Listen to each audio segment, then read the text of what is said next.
Greetings ladies and gents, and welcome to this batch video for the web novel Fork This Life, taken from the website Royal Road. And as always, I hope that you enjoy, and if you do, please consider supporting the channel. It would very much be appreciated. Chapter 1. What the Fork? I feel cold. I can't see a thing. Is this death? The last thing I remember is, the wall in front of me disintegrating in a flash of light. If something like that didn't kill me, that would be weird. But then again, I have a thought. Can this be called death? What they call life is simply something that is born, grows, and dies, I suppose. Therefore, the prerequisite is birth? Am I about to be born? Do souls lose memories after they are born into a new body? Am I a soul? I can't see anything. I can't feel anything. It is silent. I taste nothing, smell nothing. Am I alive if the only thing that exists for me is a thought and cold? A feeling of pressure interrupts my musings, turning me into a panicked mess. Am I about to be born? Am I dying? Is something wrong? What is happening? I would cry, but I don't have control over my body, if I have one at all. A short time later, the pressure disappears. The time feels like birth. Not that I remember my last one. Yet again, I feel the pressure coming upon me. Then, a feeling of wetness seeping into me, like my entire being is being drenched with liquid, followed by the intense pressure bordering on pain. Or is it? I can't feel even a twinge. After a moment of pressure is relieved, but instead I have a revolting feeling that the liquid drenches me and the weight of me is pulled, sucked off and out of me. This definitely isn't birth. What then is it? A long time later, a lot of erratic pressure, moisture, pulling, pushing, sucking. With nothing more presenting itself, I am despairing for my future. Why? What did I ever do to deserve this? Is it that I didn't do? Should I have donated to charities, gone to church? Help! My musings are broken as, instead of the darkness, a dark grey rectangle resides in my awareness. Help! General information available. Commands. Well, that was unexpected. To think that through all of that, I simply had to think, help. Another rectangle layers over the first, saying the same thing. I could see this getting annoying real fast. So I try to think general information, which seems to work. Help. General information. This function is designed to assist the user to familiarize themselves, its existential equivalent with the system. Menu categories can be expanded with a thought, although system sensitivity can be changed in the options menu. Windows can be closed with a thought, although system sensitivity can be changed in the options menu. For a list of commands available to the user, view the Available Commands category below. For further information on command, simply speak, think, or your existential equivalent of words, help command, exchanging the word command with the name of the command that you wish for more information on. This can also be done with unknown terms, although only very basic explanations will be given. This concludes the general information available to the user at this point in time, space, existential equivalent. Although this may change as the users experience existential equivalent more things. Available commands. That's disturbing quantity of existential equivalents. Okay, first let's choose all windows. The grey rectangles disappear, leaving my awareness of perfect nothing again. That worked. Now, options. Options. Life. Death. What the heck? That's strangely deep. Well, I suppose the only answer to that is life, isn't it? Status updated. Well, that's ominous. Suppose I should check on that soon. But first, close all the windows. Help. Wait a minute. I wonder if... Help. On top of the help window that had already appeared, another appeared. Help. This window is considered redundant as it requires you to have used the command prior to knowing how to view this window. If you have accidentally triggered this window, go to the help window. Close window. Available commands. The help window disappears, revealing the help window below. Help. General information, available commands. Help. Triggers help window. Options triggers the options window, which contains various options relating to system functions. Status triggers the status window, which contains information about the user. Not much there, huh? Well, status it is then.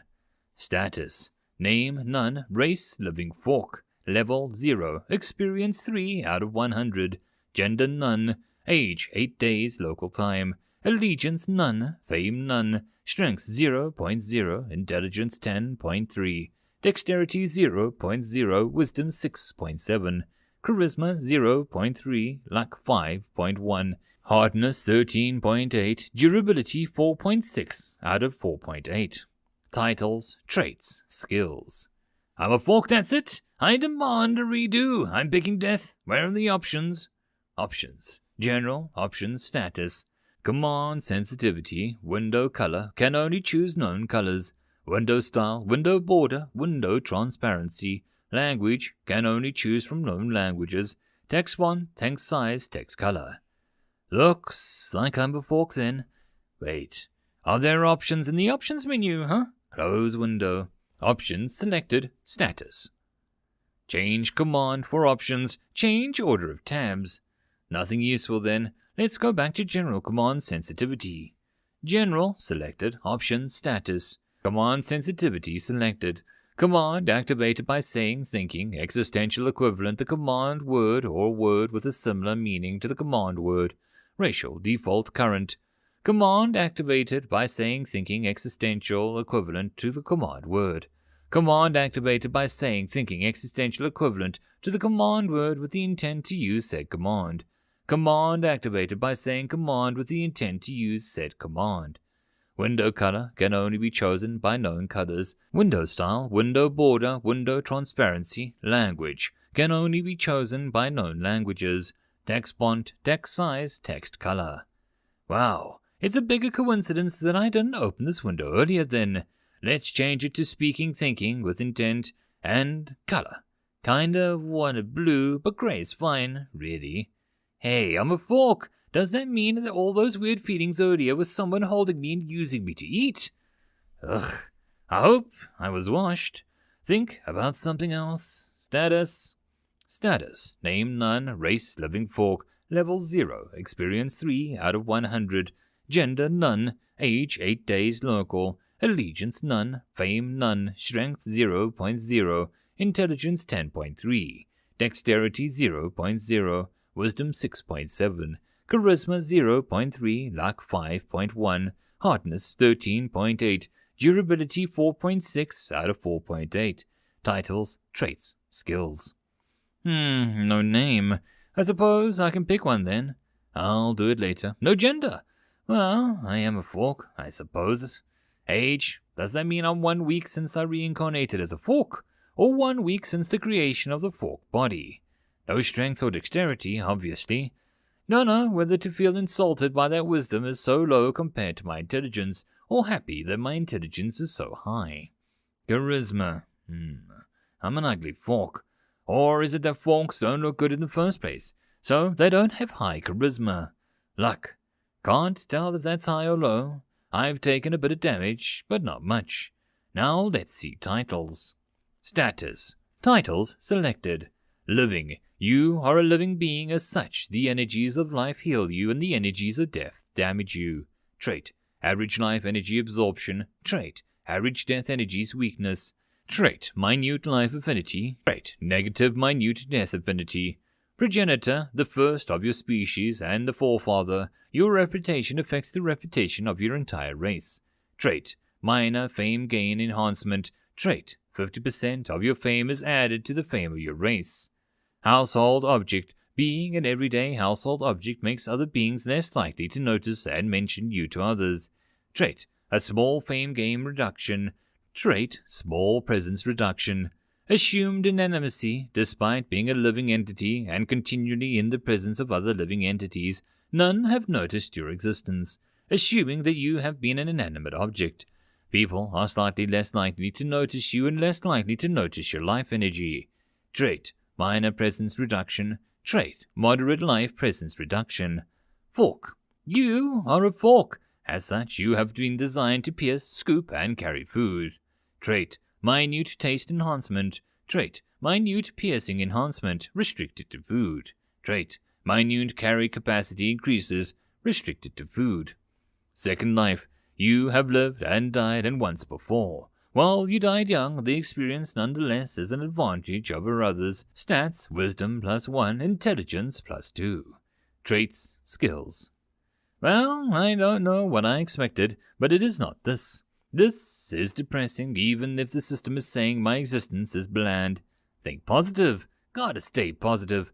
I can't collapse. If people are less likely to notice me, that's better, right? I got a couple stats boosted from the title, right? But as I am now, I'll be doomed to live as a kitchen utensil. No, I can't give up yet. There's still hope in the skills, right? It kind of feels weird now that the window isn't changing every time I say the wrong word. Titles, skills. Status, titles, traits, skills, selected. Absorb basic, racial, high, rare. As a living being, the fork requires energy to live. However, as it has no organs of any kind, it has developed a way to absorb energy, or substances through the surface of its body. Rate of absorption has been controlled, although this ability is magical in nature, as it is a form of mana control, and mana can also be absorbed. Mana cost is 0. Currently, the only form of energy able to be absorbed is mana. Absorbing substances has a minor chance of giving traits, abilities, and skills relating to the substance. Finally, an op skill! Woot! Wait, that means I can't do anything unless I happen to get some food, or something useful with skills. End of chapter. Chapter 2. How to eat if you're a fork. What really sucks is that I won't even be able to tell what I'm eating, so I won't even be able to filter out potentially bad stuff. My life is now a lotto draw, except I don't know if the jackpot even exists, or any other prize, and they might be repurposing my house if I'm unlucky. Well, enough of the bad metaphors. Time to work. I forgot I'm a fork. I can only wait. Looking closer, the first requirement for me having a better life is first to be used as an eating utensil. I'd be boring my eyes out with depression if I weren't a fork. A pinching feeling interrupts me. Never have I been so excited to feel so helplessly pressed between what I assume are some fingers. Maybe I should absorb their hand. Even if I could, I doubt someone would keep what seems to be a demonic fork. Wait, will I be able to control the only activate the tip of the fork? Where is my head, anyway? Probably the opposite end to where I'm being held, I suppose. Well, I'll just have to try and focus on whatever I get embedded in. Here it comes. The sick, disgusting feeling washes over me again, the disgusting juices running all over my body. I feel the pressure and the tiny tines of the try to make it slide in. Whatever it is I'm being used to eat.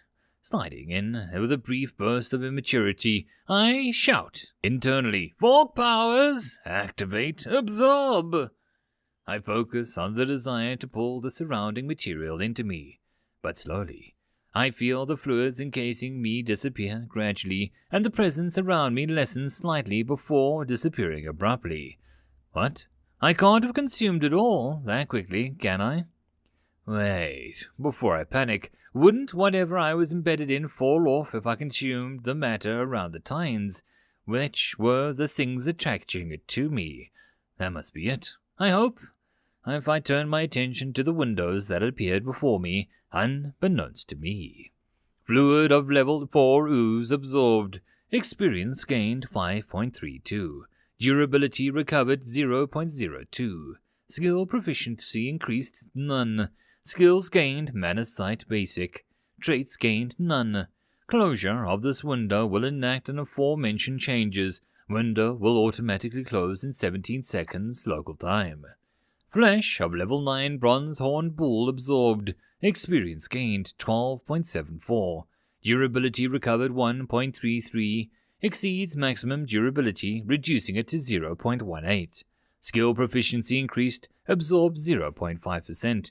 Skills gained none. Traits gained none. This window will close in 18 seconds. Ignoring everything else, my vision was nailed to a single word.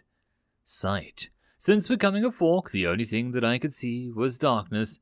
Then after a while, the windows. If I could see, it would change everything. I wouldn't be left to wallow in the misery after meals. At least, probably not. Not as much. Staring out at the single word, fixated on a simple possibility. The windows in front of me winked out of existence. A moment of nonplussed disbelief is interrupted by a sudden feeling of my brain exploding. An inaudible screech of pain sounds out from me. Of course, as a fork I have no brain, but the feeling is so similar I assume it has to be. Although this nonchalant monologue was simply my thoughts as I reminisced about this moment later. But then I was screaming in pain as my vision bloomed into being abruptly. It was very disappointing to me back then, of course, after I had sufficiently recuperated from the pain. What greets my vision now is the same old darkness, but it is no longer a single color. Tiny white spheres drift around me, some in large groups, others drifting around on their lonesome. After spending a while overcoming my disappointment and concurrent despair, I sadly conclude that I should have a better look at the new ability. I think it was a skill. I forgot everything else on the window once I saw the hope of sight. Sighing, I opened up my status for a better look.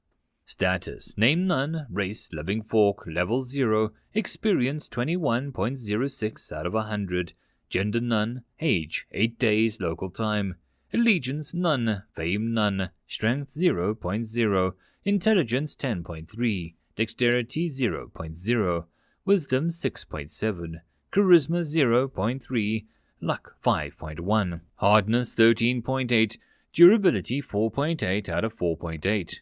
Titles, traits, skills. My experience went up and my durability is filled. I can heal and grow stronger by eating. I would call this a cheat, but I don't have any of the 5 senses, which limits me severely. Skills. Status, titles, traits, skills selected. Absorbed, basic, racial, high, rare, 0.5%. Allows the absorption of energy or substances through the surface of the body. Rate of absorption can be controlled, although this ability is magical in nature as it is a form of mana control, and mana can also be absorbed. Mana cost is 0. Currently, the only form of energy able to be absorbed is mana. Absorbing substances has a minor chance of giving traits, abilities, and skills relating to the substance. Mana sight, basic, mid-rare, passive toggled. You are able to see the largest congregations of mana around you, within intelligence multiplied by wisdom divided by 5 meters indistinctly. Well, that explains it, I guess. The white spheres must be mana. I focus my mind on putting the nearest sphere towards me. Nothing happens. Maybe I would need some sort of mana control skill to do that. Hey, absorb skills said it could absorb mana, couldn't it? I wonder what that would give me. Focusing on putting on the mana towards me, I activate the skill. But nothing happens. I suppose it did say that it had to be in contact with my body for it to work, didn't it? Hey, doesn't that mean that I didn't really need to be careful about my absorption speed? Being cautious is better, though. I'm still but a flimsy fork, you know. I should really check those traits now. Status, titles, traits selected. Wooden ash, you are made from wood. You are moderately susceptible to fire, insects, and rot. Life energy absorption average. Life energy heals you, causing you to regain durability. Death energy weakness average. Death energy damages you, reducing your durability. Life affinity minute. You find it easier to gain fire-related skills and proficiencies than if you do not have this trait. Negative death affinity minute. You find it harder to gain death-related skills and proficiencies than if you did not have this trait. Fame gain reduction minor. The amount of fame you gain is reduced. Presence reduction small +1.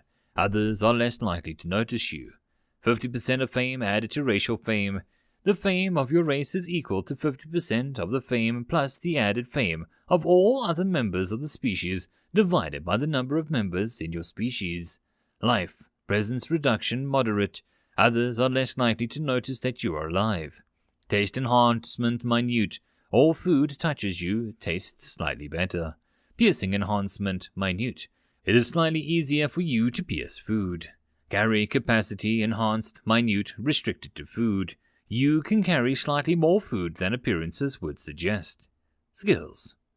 Wooden fork, huh? So, is there any way that I could be more vulnerable? The racial fame thing sounds cool and all, but I can't reproduce even if I wanted to. I'm a fork, after all. Well, at least nobody will notice me. Ever. Cries.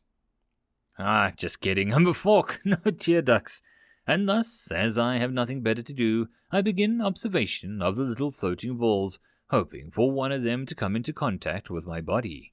Interestingly, my field of vision seems to be a full 360-degree sphere. I suppose having no sensory organs has a bit of a payoff. Totally not worth it, though. Floaty balls. Floaty white balls. I'm really bored. Hey! Is that ball drifting towards me? No, it swerved away. But one that has just drifted past me suddenly swerved towards me.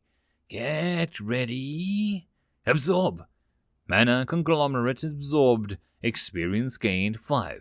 Durability recovered 1. Exceeds maximum durability reduced to 0. Skill proficiency increased. Absorb 1%.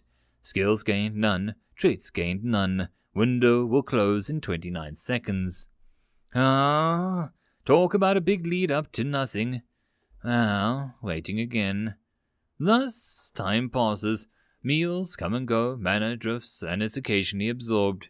6,935 forks leaning on a wall. 6,935 forks. Take one down, throw it to the ground. 6,934 forks leaning on the wall. And this is how I pass the time. I have no biological functions and am thus incapable of sleeping. I started at 10,000 just a little while ago, and I'm already this far along. I've absorbed all the mana that comes in contact with me. Nothing better to do, after all. Even so, there have been barely a dozen, but the proficiency of absorb I'm getting from them is decreasing. You'd think that having absorbed more mana, but remember, it has to come in contact with me. Even if it floats 1 millimeter away from me, I cannot do a thing. Oi! What's that weird ball of mana doing? Crazily moving in a spiral towards me. Is that going to hit me? Thanks for the meal. Absorb. Mana conglomerate absorbed. You've gained 5 experience. Durability recovered 1. Exceeds maximum durability reducing to 0. Skill proficiency increased. Absorbed 0.6%. Skills gained none. Traits gained none. Window will close in 29 seconds. Trait developed. Mana touched. Minor. You have consumed mana repeatedly and it is thus permeated through your body, changing it in some ways. Were you made of flesh and not wood, you would have instead contracted a deadly disease. Lucky you. Stat unlocked mana. The source of the most magic systems. Stat intelligence plus 0.5. Hardness plus 0.2. Durability plus 0.2. Charisma plus 1. Window will close in 29 seconds. Viva la magic! What does that even mean anyway? Oh well, I got magic. Well, mana anyway, and that means magic, right? Amusingly, at the center of my vision is now a fork-shaped accumulation of mana. Yeah, I can see myself. How? How do I even see it all? Don't question the anatomy of a fork. You'll just get confused. End of chapter. Chapter 3. Forked mana, where's my nums? So, a long time passed. Of course, since there was no time function or clock, I don't know how long, but it was probably a long time. I've been used to about 40-odd meals, so it's 13-ish days if I was being used 3 times a day.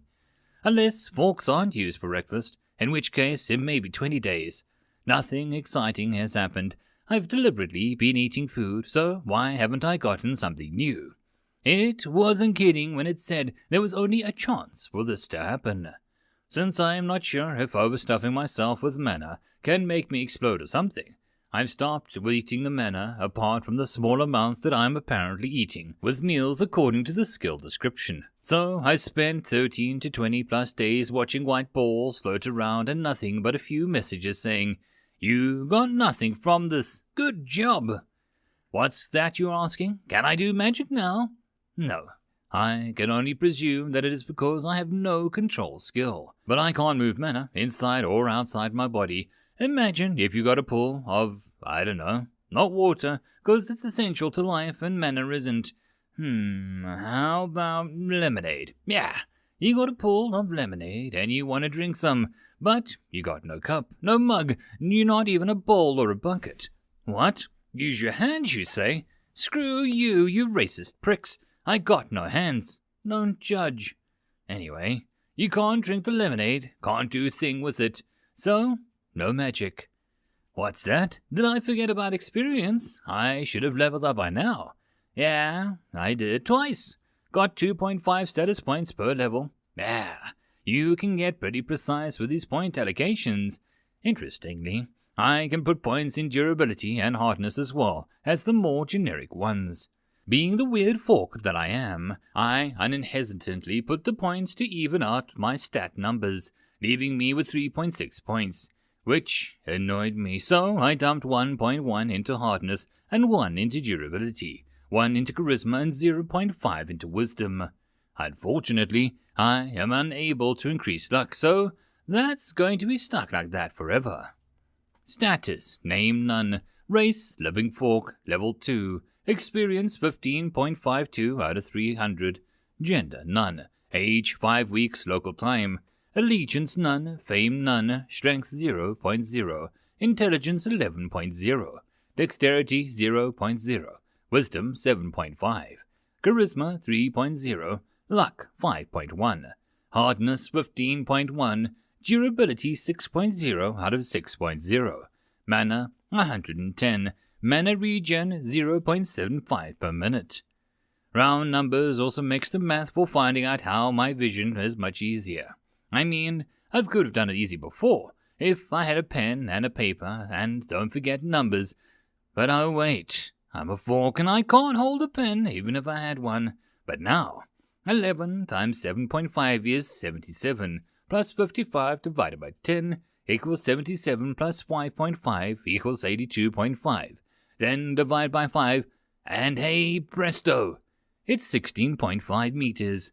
Now that you and I, who I'm talking to, wait, I'm thinking, because I can't talk, because I have no mouth, because I am a fork, am bored again.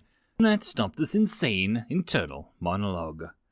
Fluid of absorbed, fluid of absorbed, fluid of absorbed, fluid of absorbed. Fluid of level 10 slime absorbed. Experience gained 13.78. Durability recovered 0. Skill proficiency increased. Absorb 0.4%. Mana sight 3.2%. Exceeds 100%. Reduced to 2.1%. Skills gained mana sight advanced. Traits gained none. Window will close in 29 seconds. Pain blossoms in my head and blackness overcomes me. Just kidding, I don't have a head. And the blackness is what happened when I got toggled to my mana sight skill off. I wanted to be able to control it this time, but in case there was pain again, which, in retrospect, may not have been the best of ideas. Mana sight, advanced, high rare, passive toggled, 0%. You are capable of seeing smaller conglomerations of mana than before, within intelligence times wisdom divided by 2 meters. Their forms are now more distinct, but still blurred. I stare, figuratively speaking, at the button which activates my mana sight, literally speaking. I mean, I can activate and deactivate it by winning it, but I can also do it from skill list, which I am now staring at while I persuade myself that it won't hurt that much. It doesn't work. I think of just closing my eyes and jabbing at the skill to activate it, before remembering I have neither eyes nor fingers with which to jab, so I grit my tines and give up. What are you looking at me for like that? Hey, You're telling me that you can knowingly walk into something which you are fairly sure will replicate the most painful experience of your lives. You're on one of three. No, four things. 1. Lying to yourself. 2. You are crazy willpower. 3. You have never experienced pain greater than a chipped nail. 4. You are stupid. I am not going to simply activate Manasight when a twinge of pain jolts me from my crazed monologues as my vision once again blooms with light.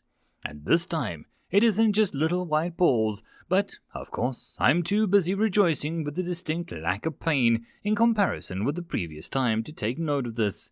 Once I am finished celebrating and wipe the tears that I don't have from the eyes that I don't have, with the fingers that I don't have, I, look around? You can't really call it looking around when you have a permanent sphere of vision. Below, and behold, there's the sphere is now a dome. Yes, sirree, I am not as sad about it at all. Why? Well, that's because I can see the ground. Yes, you heard me. I can see the earth, presumably beneath me. How, you ask? Mana. There's mana down here everywhere. In the ground, still floating around like some sort of magic wind current. Trees! Wait, trees? I'm outside, huh? Didn't expect that. The biggest shock comes when I finally look a bit closer to home, so to speak. After all, directly next to the center of my vision, me, who is, by the way, seemingly floating off the ground a meter or so, don't ask me why, I probably know if I could levitate, is a humanoid figure outlined by a white glow of mana. Yeah, thinking about it, not so surprising. Actually, back to the floating part, why am I doing that? Why is a person not caring about the fork levitating a constant distance from his back? Yeah, what? Looking closer, and yes, I can look closer. I can just barely see a thin stretch of mana above and below me. Looking again, I can also see mana faintly in the shape of various objects. I can vaguely make out a shape of a squirrel? What the heck? Well, it isn't moving, and looking again, I can't see it standing on a circular thing. Hey, I can do shape but not material, got it. I won't even be able to tell this person is a statue of him or is he standing still, assuming the material is the statue contains mana. Back to the squirrel. It's still a squirrel. I'm guessing that it is wood carving or a figurine or something. Unless it is a stuffed and glued onto that stand. Couldn't tell the difference. That may be a bit awkward in the future. Just imagine. Nice statue of a bull dude. That's a criminal. He was impaled. Oh. Yeah, not that I can talk. I would say I'm working on that, but I'm still likely to get teleportation as speech from this lottery. Or maybe not. So, back to the humanoid, and I say humanoid again, I can only see vague shapes. So, I probably won't be able to tell this person from any other person. Well, this is an improvement, I guess. At least I can see the general gist of what's happening around me. Talking of which, I think we, as in I, the fork, and he, the humanoid, are currently moving through the forest. By which I mean he, she, it is moving through the forest with me in their backpack. Hey, I should be able to keep track of time now, if I just count the day every time the dude sleeps, right? That's kinda nice. What's he doing now? Looking around, I can see a group of 4 small humanoids, which, given my luck and high definition, could mean that they are human children, gnomes, dwarves, goblins, halflings, or simply short people. Of course, half of those assume that it's a fantasy world. But hey, there's mana, there's a system thing, and I am a sentient fork. There should be, at least, be dwarves and goblins, yeah? So what'll they do? I see, turn around and walk away. That's cool, I totally wasn't anticipating my first view of live combat at either life, albeit in 144p. End of chapter. Chapter 4. In Soviet Russia, fuck it you. Well, remember those short people? The next day, well, in the period of time after he slept once and before he slept another time, they came back with another 20 or so other shorties. They were all wielding, well, they were probably wielding clubs. You know, the whole not being able to differentiate between different materials thing. Could be, I don't know, wads of cloth. Yeah, that's a bit of a stretch. They're clubs. And to combat this, the dude I attached to is weirdly gropes around his waist, then clasps his hands in front of him. He's praying? That's weird. I mean, not the praying thing, but the fact that he's doing it while surrounded by 20 midgets with clubs. Anyway, combat commences, and it looks really weird on my end. He, or she, sort of flails and clasps his hand towards the short people. Then the closest one just falls. Well, that's what happens for the first two. Then he gets surrounded by the clubs and gets downed fairly quickly. What does that mean for me? The backpack gets ripped off of his back and searched. The squirrel, still inanimate, gets tossed along with a few other things. I get taken. Not sure if that's a good or bad. Maybe they think the fork is better weapon than a club. Or they use forks. That sounds racist. I hope that they use forks. It takes a surprisingly short amount of time to get back to where the base was. It is basically a cave system with some shabby-looking buildings in it. They enter through a large crack in the ground, climb down a ladder, and enter, presenting the epic loot to the leader. I have no idea what anyone is saying, if anything, but I end up being given to another of the short people. Can I call them midgets? Is that socially acceptable? Hey, what am I saying? I am no longer part of society. It doesn't matter. A little later, it's mealtime, and thank the heavens I'm being used as a fork as intended. Thus, I am able to absorb some food. It would have been better if I hadn't. Putting it mildly, they weren't dragging the guy that I was with before and imprisoned him. Worse yet, I didn't even get a skill or trait. I would vomit at this point of events normally, but I have no stomach to vomit from. At this point, my internal grimacing is interrupted by tall people entering the caves. How can I tell, you ask? I again remind you that I can see anything around me that contains mana, within the radius of the skill, which last time I checked was 41.25 meters. Not much in paper, but a decent distance nonetheless, since I can see through walls and all. I assume some sort of alarm is raised because all the midgets start moving animatedly at the same time. I, who is being used to eat a meal, is still being clutched in one hand of the midget running towards the cave entrance. The midgets congregate in a central area and then split up into two groups going into various passages. I, or rather the midget holding me, is in a group going to the side passages. From what I can see, this tunnel ends in a bit of a concealed opening above a tall people's head. Ambush, huh? It seems these shorties have been some sort of intelligence then. After all, short people are by their nature bad at close combat. Being light, having less muscle mass, and being unable to reach their opponents are severe handicaps. In the meanwhile, my group of midgets has reached the concealed exit and are waiting there, probably for the other group, who have just reached the other concealed exit on the opposite side of us. After seeing each other, both groups jump down and the tall people below. Regarding the tall people, there are 5 of them, one advancing with a large stick held high. Why does everyone have clubs?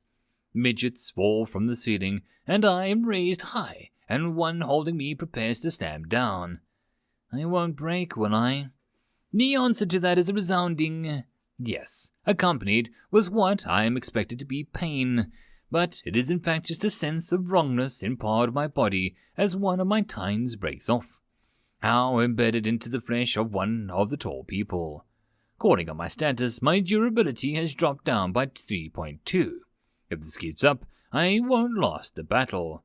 As the last, first, and only option available to me in such cases, I activate Absorb in the hopes that I can regain some of my lost wood. A brief but considerably frantic battle later, I have not only not managed to regain said durability, but managed to lose a further 1.7 durability, and another tine, leaving me with a handle, a solitary tine, and only 1.5 durability. I am not in any way happy about this. The only thing I've gained from this combat was a bit of EXP and an absorb proficiency. The midget holding me takes a single glance at my broken state before throwing me away as he turns up to loot the down tall folk. Well, ain't that just peachy? Dust and dirt accumulate on top of me as time passes. I absorb it. A window comes up telling me that I gained no skills or traits, no proficiency, and the durability gained is 0.0. Excellent. Days and weeks pass, judging by the amount of times they've slept. Dust accumulates, is absorbed, and accumulates again countless times. As I pursue the status screen for the upteenth time in my boredom, I notice that my durability has gone up by 0.01. I would celebrate this minor improvement, but going by how long it took for me to get from 1.51 to 1.5, it's going to take me 3.49 times. Let's say 3 weeks equals 9 plus 1.2 plus 0.25 equals, 10.47 weeks. Wait, no, that's 349 times. So that's 1,047 weeks. 52 weeks in a year-ish, so that's 520 plus 520 equals 1,040. About 20 years. No thanks. Is that what I want to say? But I literally have no choice but to tough it out, huh? Commit suicide, you say? If only it was so easy. You try and strangle yourself with no limbs, no throat, and no need to breathe. I literally have no control over my own life or death, and therefore, if I can't kill myself, I am forced to struggle towards a better life. Am I not? I absorb a little of the ground underneath me, but it causes me to sink slightly. Wouldn't want that. After all, a potential rescuer has to be able to notice me, not that they would be in the state. Absorbing the ground gets me 0.03 more durability, but it still doesn't do much. I would absorb some mana conglomerates, but they don't seem to be common down here. Just dust, dirt, and damp. A midget steps on me, and 1 point I absorb a bit of the bottom of his foot, but he probably just thought he stood on my point. He kicked me away and gets another 0.03. Now I'm at 1.57. Whoopee. I scurry around the cave, and insects crawl along the ground and the ceiling. Months have passed, and I'm barely closer to the completion of my goal, at only 1.72. I've absorbed a few insects and have crawled over me, but have gotten very small durability in return. Negligible experience and proficiency returns, and no skills and no traits. Oh, barring that one. Herculean strength large, in possession of the ability to exert strength far beyond your peers. Multiplies base strength before using passive or active skills by 10. Yay! My strength is now multiplied by 10. That increases it to, let me check, 0. 10 times 0 is 0. I mean, it's a great skill and all, but I got no strength in the first place. Useless. In other news, next to my strength of 0.0, there is now, in brackets, another 0.0. What fun. I assume that this is a stat after being affected by my stats and traits. Got that one from an ant? Yeah, goes to show, doesn't it? You can get good skills and traits from anything. It's only been another few weeks, but now I am unable to have any semblance of an accurate measurement of time. The reason? The midgets got eradicated by tall people. I almost missed their constant activity. Now I only have insects, arachnids, and small marsupials to keep me company. Pro tip, they ain't good company. Well, at least they occasionally walk over me and let me absorb them. Mental diary, day 274. I don't know how many days have passed. I don't know how many insects I've eaten. What I do know is that a spider is Harold, those mice are George, Margaret, Sally, and Popo, and that one is Dolores. I don't like Dolores. She's a prude. Title gained. Insane. Congratulations, you've lost your marbles. Or maybe you found them, who knows? Not you. You're too busy conversing with mice. Strangely, things have a way of working out for the mad. Stat gained, luck +3, wisdom -5, dexterity +1, strength +1. Ha! Luck rhymes with duck! Classic. Skill gained, self-repair basic. You have been repaired so many times that you've figured out how to do it yourself. By expending an energy type, you can repair one's own durability or recover your original form. Current energies are able to be used. Mana. Exchange ratio 10 mana to 0.1 durability. Hey, since when couldn't I regrow limbs? Let's do it right now. Self-repair gained 1.1 durability. Hey, my tines grew back. Let's dig a big hole. Diggity diggity hole. I'm digging a hole. Whee!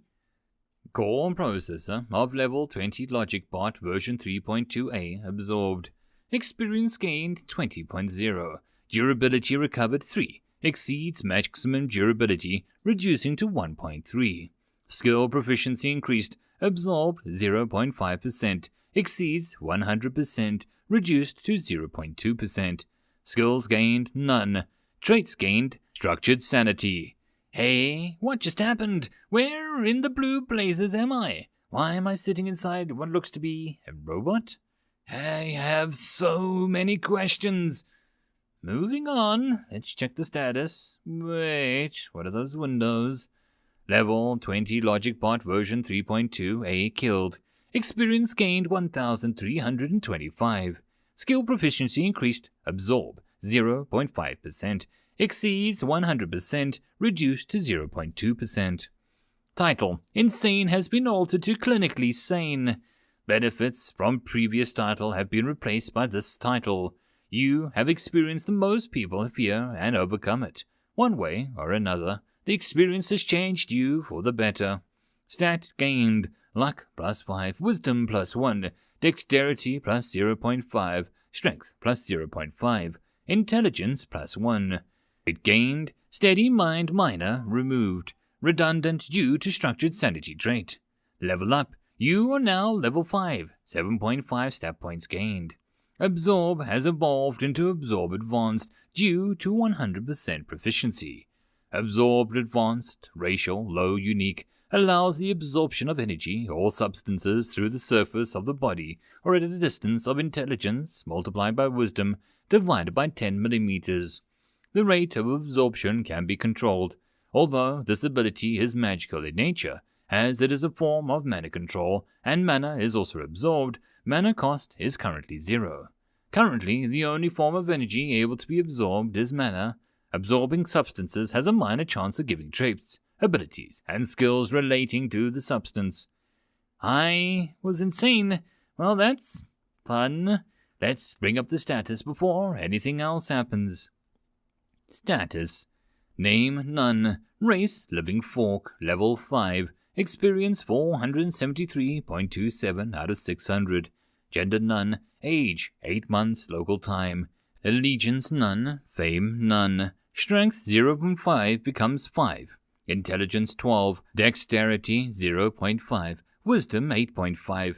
Charisma 3.0. Luck 10.1. Hardness 15.1. Durability 6 out of 6. Mana 30 out of 120. Mana regen 0.85 per minute. Unspent stat points 5. Evening my strength, dexterity, hardness, and wisdom puts me down to 2.4 points to 2.6. Durability is basically my health, so let's dump 1.6 in there, and that leaves me with 3.5 to put into wisdom. Status: Name none. Race living fork, level 5. Experience 473.27 out of 600. Gender none. Age 8 months local time. Allegiance none. Fame none. Strength 1 becomes 10. Intelligence 12. Dexterity 1. Wisdom 12.5. Charisma 3. Luck 10.1. Hardness 16.0. Durability 7.6 out of 7.6. Mana 30 out of 120. Mana regen 1.25 per minute. Unspent stat points 0. Hopefully I can get out of this mess somehow. End of chapter. Chapter 5. Ruined ruins ruin tall people, making them rue not ruining the ruins. Oh, and they pick up a fork. So, sitting in these ruins, well, more like lying, really. Well, one can only lie down when one cannot stand in the first place. Either way, I am currently in a horizontal position on the floor, and of course I can't move. Thus, I am deep in underground, and unless I can somehow reconstruct and control a robot that I'm inside of, I am not going anywhere. Yeah, that's not going to happen. Anyways, let's get out of this robot. My absorb skill is so that I can absorb things 15 millimeters or 1.5 centimeters away. Better than 0, may as well absorb as much as I can to this thing as I can, so I can start absorbing the metal around me in a hemisphere upwards. Well, to be exact, it's less of a spherical and more like a fork shape-ish. After all, if 1.2 centimeter lines were drawn from every point of a fork, pardon the pun, in every direction, there would be shapes and bumps in the shape produced. Well, after absorbing the material above me and absorb the stuff below me until I hit the ground. Well, looks like I've had luck is already paying off. Or is it because I absorbed so much of something than usual? Maybe both. Mithril alloy absorbed, experience gained 50. Durability recovered 10, exceeds maximum durability reduced to 0. Skill proficiency increased, absorbed by 0.1%. Skills gained none. Traits gained magical metal, overrides trait wooden. Let's see what this one does. Status, name none, race living fork, level 5. Experience 423.27 out of 600. Gender none. Age 8 months, local time. Allegiance none. Fame none. Strength 1 becomes 10. Intelligence 12. Dexterity 1. Wisdom 12.5. Charisma 3. Luck 10.1. Hardness 18.4. Durability 10 out of 10. Mana 240 out of 240. Mana regen 2.5 per minute. Unspent points 0. Titles not selected. Traits selected. Wood and ash, you are made of wood and are now moderately susceptible to fire. Insects and rots removed. Life energy absorption average. Life energy heals you, causing you to regain durability. Death energy weakness average. Death energy damages you, reducing your durability. Life affinity minute. You find it easier to gain life-related skills and preferences than if you do not have this trait.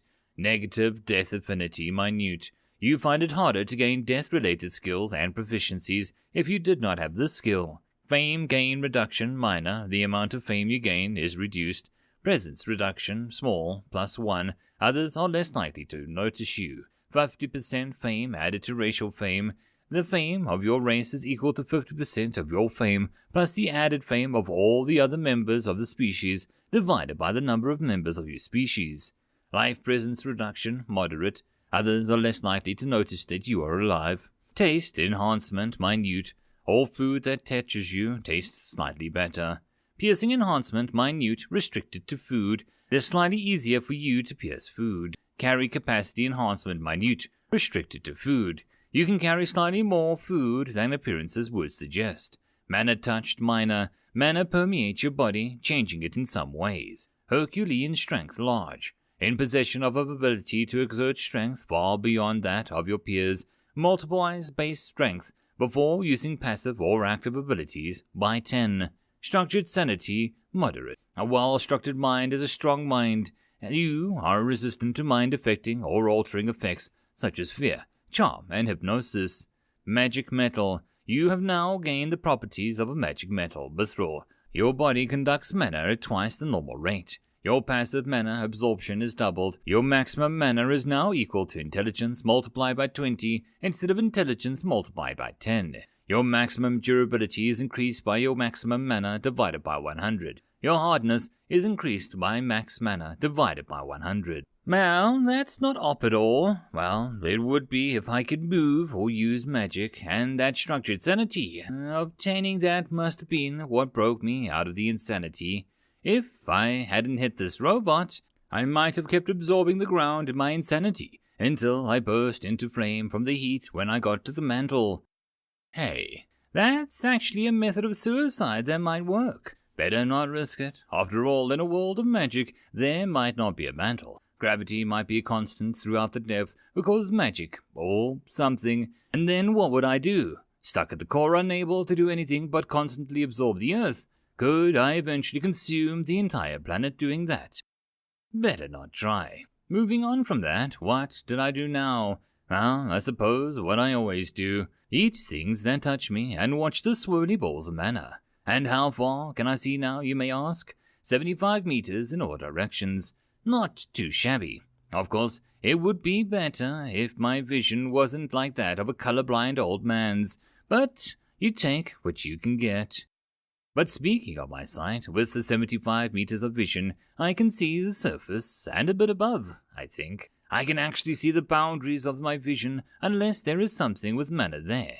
Otherwise, there is no difference between the blackness inside my vision and the blackness outside of it. In fact, this is quite like what I imagine being deep in space would be like. A black abyss of space surrounding me in all directions, interrupted only by a myriad of specks of light above and beneath me, like all the countless stars, coupled with a feeling of helplessness as I am unable to move on my own free will. Well, it was more like space at the start, when I couldn't even see the ground. The day moves on, presumably though, I can't tell any difference.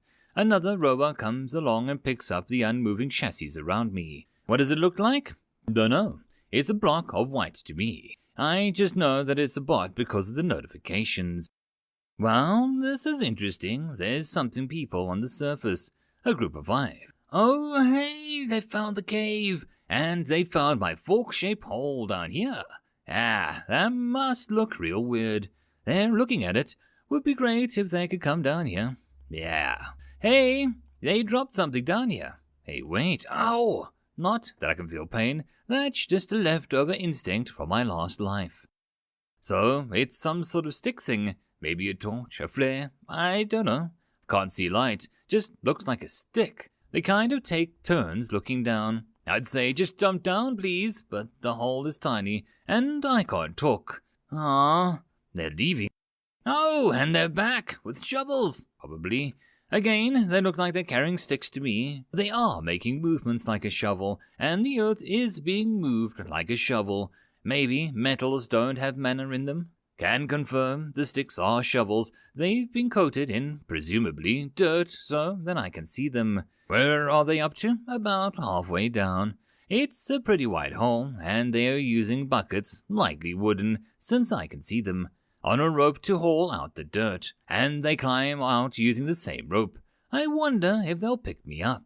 One thing I didn't factor into my expectations, they were digging down directly above me, which of course means that when they get through the seeding, some collapses on me. I am now buried in the dirt. They aren't looking this way, they aren't. Absorb! I now have a very strange area of dirt around me. Unnatural? What are you talking about? Just pick up the fork. They notice me, I think. They're looking over in my general direction, at least. They're walking towards me. Oh, the excitement! One pick me up and put me in his bag. And hey, you take what you can get. I'm out of here. One of those bots are coming. Hope they don't die. That would really suck. Brightness of one of them dims slightly as his mana rushes towards his palm, forming into a ball which shoots towards the approaching robot. It barely slows, but it gives the others time to draw their weapons. Not that I can see them. They dash around, flanking it on 3 sides from the short distance away. The last guy? Baggage carrier. Surrounded, you'd think that they would be it, right? I mean, special mithril alloy and all, but it was half their size. But no, 2 of them attack from the opposite sides, something which anything organic would have a great deal of trouble with. But this robot, it beautifully stops the 2 attacks, which I can't see, with its 2 arms. The person behind it attacks with its timing, believing it to be completely open. He was mistaken. The upper body of the robot spins 180 degrees, flinging the weapon still in contact with its arms to either side as it moves them to parry the attacks. Is it a difficult enemy for them? I don't know. Probably. Is it impossible? Nope. The 3 jump back and the major toss a ball of highly compressed mana, which proceeds to land upon and expand itself to engulf the robot. It looks no different other than the mana having dimmed a little, but its movements become erratic and illogical. It is swiftly beaten down with some precise jabs, I think. Again, I can't see the weapons. Hip hip hooray! And all of that, but there's another 5 speeding down the corridor connected to this one, you know. Apparently hearing something, one of them looks in that direction, opens the mouth, shouting, I suppose, and points in that direction. The others look up just in time to see the robots round the corner, sparing them no time at all. The group rushes up the rope with me in their bag. Finally. So here we are, on the floor of the cave. The 5 who picked me up are sitting on the ground, probably resting or talking. The bagman takes me out of his pack. They all sit around staring at me. Hey now, don't look at me like that. I'm getting flashbacks of the goblin. You aren't going to just chuck me away, now are you? Oh, back in the bag. Good enough for me. Up another rope and hello, surface. It's been a while. Thinking back, I've spent more time in a cave than I have here. How depressing. But that's all over now. I am back on the surface again, and I ain't going back. Well, not unless I possess the means to leave myself. Or if someone just chucks me down there. But let's not think about that. Hey, it looks like we're setting off. Hope we're going somewhere with good food. Let's see. I need a light-based sight, vibration-based hearing, smell, and taste. Well, I don't really need them, but they would be good. A sense of pain? Maybe better to avoid it. I mean, it's great for biologicals, but for a fork. I won't be subject to disease, poisons, and the like, so I shouldn't need it. Other than that, I need to be able to talk, whether that's with my mouth, some sort of vibration magic, or telepathy. I really want to be able to talk again. You have no idea how lonely I feel. In my past life, I wasn't exactly a social butterfly. I never took the initiative to talk, but even so, think about it, you always have some sort of human contact, right? Whether that's commenting on someone's person's live stream, arguing against a troll, there's always some sort of conversation every once in a while. But here, even when I was surrounded by 1 million people, I wouldn't be able to communicate with a single one of them, even if I wanted to. It's a difference between choosing solitude and being forced into it. It's stifling, to say the least. Dang it! I'd be crying right now if I had tear ducts. Moving on, what's happening on the outside world? More traveling, huh? Well, let's take a look around. Trees, dirt, more dirt, squirrel, trees, squirrel, and trees. I think those are rabbits, some blobs, antelopes, trees, dirt, boulders. Fun stuff. Something strange is mixed in with the previous sentence, you say. What are blobs, you say? Ah, yes, the blobs. The blobs? What are the blobs? Well, I suppose they could be misshapen rocks. They're changing shape weirdly, so no. I suppose that they could be slimes that I've eaten so much of. Seriously, what is with that? It isn't a whole thing of slimes that were highly acidic. You'd die, you know. Your stomach would dissolve and things would happen. Like, would it eat away your body, or wouldn't it flow down the, existing passages, dissolving as they go? The only reason I'm able to think about this without cringing is that I don't possess those organs. So, let's just assume they're slimes for now. Slimes are slowly, what would you call the movement of a sentient gel-like substance? Sliming, oozing, rolling? Let's go with ooze. Ooze is a cool word. You don't often get to use the O sound in words, and you don't often get to use the Z either. Ooze. Back to slimes. They're oozing along on the ground on the forest in random directions about 20 meters away. Can they not see us? Well, seeing how I've got mana sight on them, they're probably using that too. And I can't imagine that they wouldn't have high intelligence and wisdom, so maybe they can only see a few meters away. Wait, if those stats are around, say, 3 apiece, and they only held a basic skill, they couldn't be able to see more than 2 meters. Slimes are more blind than bats. Wacky. Well, that was conveniently or inconveniently, depending on your view, 20 meters away, but directly in our current direction of travel. So there will be more combat. I don't suppose I'd be used as a weapon, will I? Oh well, speaking of that, if somebody uses me to kill something, who gets the XP? Does it go to me, the being that directly impacted the enemy, or the person holding me who provided the force required?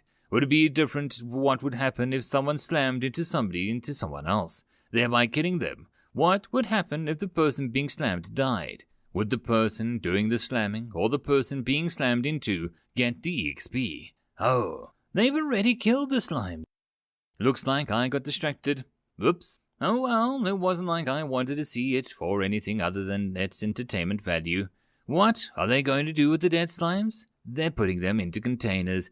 Are you planning to eat that later? No processing or anything.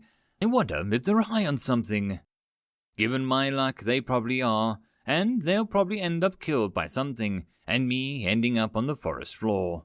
Better than a cave floor, I suppose. Much more wildlife and a chance for people coming by. I do hope that I can get some movement or hearing skills or traits soon. I can't expect to get them from normal animals because their senses are related to their biology, and thus use a fork without such biological capabilities. It is unlikely that I would be able to acquire them. So how can a being without sensory organs see, hear, and speak? Magic? Is there anything else? I really don't think enough about this world. Looks like it's mealtime. Ugh. What are you doing, slathering that slime all over the meat? Hey, do you already have forks? I hope not. Look at me. I'm much prettier than the other forks. Use me! Yes! One of them is searching for the bag that I'm in. No! What are you doing? You just moved a hand in front of me. I was right on top. You've literally checked everywhere, except where I am. How is that even possible? Finally! He finds me and takes me from the bag. Looks like it's time he's showing the fork off. Well, I do have exceptional high charisma for a fork, assuming my starting 0.3 standard, and that is indeed what charisma does. But if that is it, this fork is absolutely fabulous compared to its past self. Did that sound gay? Oh well, I am genderless, so I can't be gay. Yay for not having to worry about sounding sexist or homosexual. Although I am a fork, so nobody would expect me to have a sexual orientation. Do I have a sexual orientation? Wait. I don't have those pheromone things, so doesn't that mean that I am attracted to neither gender? Wait, a fork. Why am I wondering about sexual orientation when there would be zero difference in my life? Wait, isn't it mealtime? I almost forgot to eat. Grey ooze and elk meat, huh? Wait, wasn't hunting deer a royal thing, and other people doing it was poaching? Are elks deer, or a similar species? Are these guys poachers? Is there a royalty here? Wait, forget that guff. I'm in another world. Common sense from the previous one isn't exactly useful here. Level 7 and 10 respectively. No skills or traits to use gave me 0.04% proficiency for my mana sight. I suppose if the users / slimes have a basic mana sight, I might be getting less proficiency because mine is at a higher level. I really need to stop getting sidetracked. Oh wait, no I don't. I have nothing else to pass the time with. I really wish that I could move. Looks like they're sleeping now. Have fun, me. Of course, they are taking turns keeping watch. We are in a world with monsters after all, and I'm assuming that a bundle of sticks is a fire. If only I could see light. Come, some monsters, attack please. Can't something happen? Ideally, I would really like a very small and high-level monsters to fall directly onto the pack on top of me. That'd be great. Please? Of course not. The luck was a currency. I'd have spent it all of mine landing on that rowboat while digging. Wow, insane. Seriously, what are the chances of being in some sort of ancient ruin directly below that cave? And there's a big robot directly below where I was digging. Probably minuscule. If that's commonplace in this world, then its world is probably crazy. So what will I use to pass the time tonight? How about I just count? 1, 2, 3, 4, 5, 7,326, 7,327, 7,328. Oh, look, they're getting up. Morning, huh? Well, that's assuming they're not nocturnal. Well, doesn't matter whether they are or not to me. I don't sleep at all. Wish I had something practical to do while there was nothing happening. You know, some sort of training or a book. If I could train, I would be much more efficient than biologicals. The whole don't need to sleep, eat, or take breaks thing. Hey, do they have breakfast? I want them to have breakfast, and I want it to require a fork. Have I thought of this before? I'm getting slight deja vu vibe here. It looks like they indeed have breakfast here. Of course, it could not be called breakfast here. We might not even speak the same language. Or are there skills for a language?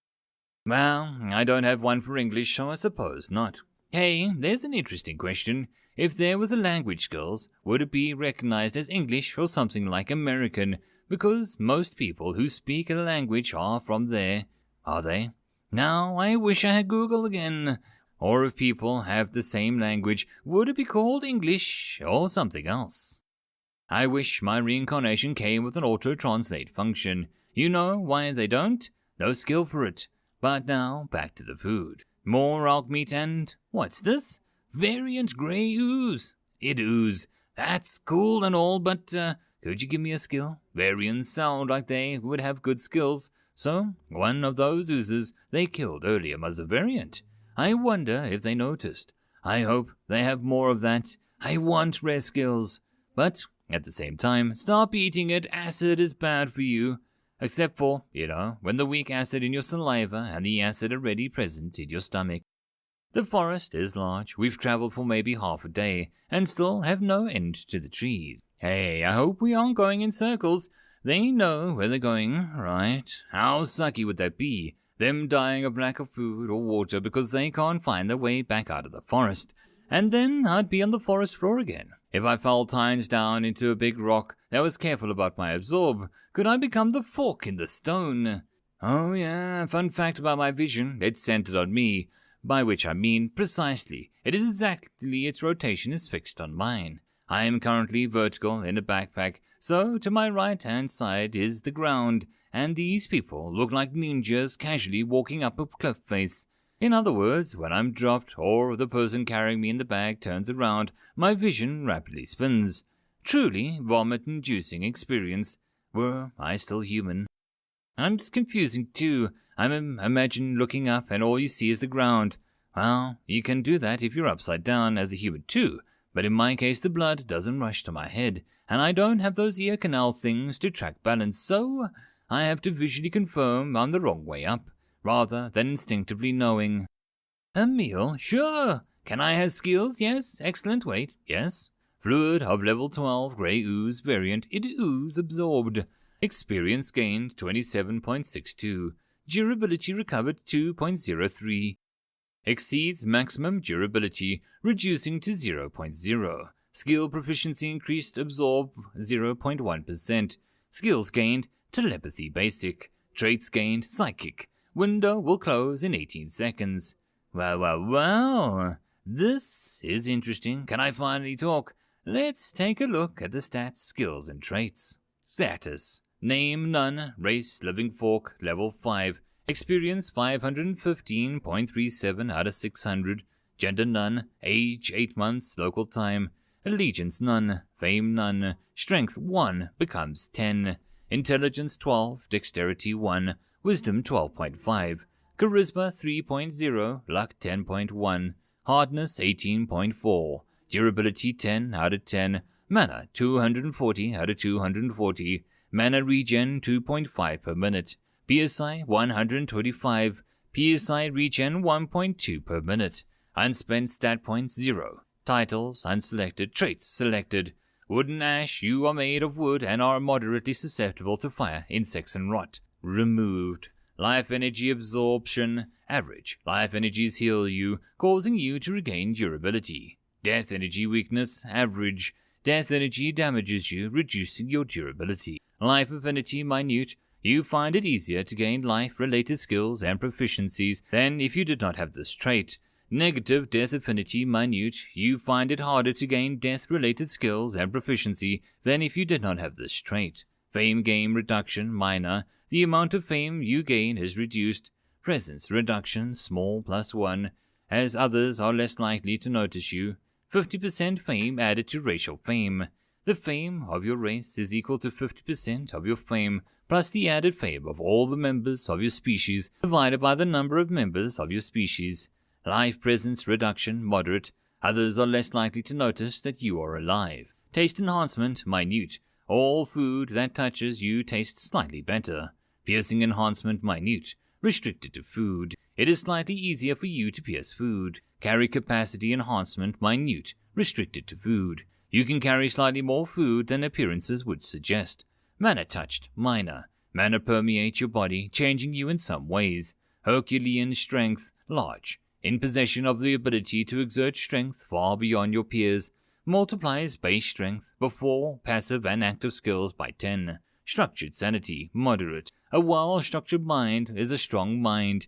You are resistant to mind-affecting or altering effects such as fear, charm, hypnosis. Magic metal. You have gained the properties of magic metal, mithril. Your body conducts a mana twice at the previous rate. Your passive mana absorption is now equal to wisdom divided by 5 per minute, instead of wisdom divided by 10 per minute. Your maximum mana is now equal to the intelligence multiplied by 20, instead of intelligence multiplied by 10. Your maximum durability is increased by your maximum mana divided by 100. Your hardness is increased by the maximum mana divided by 100.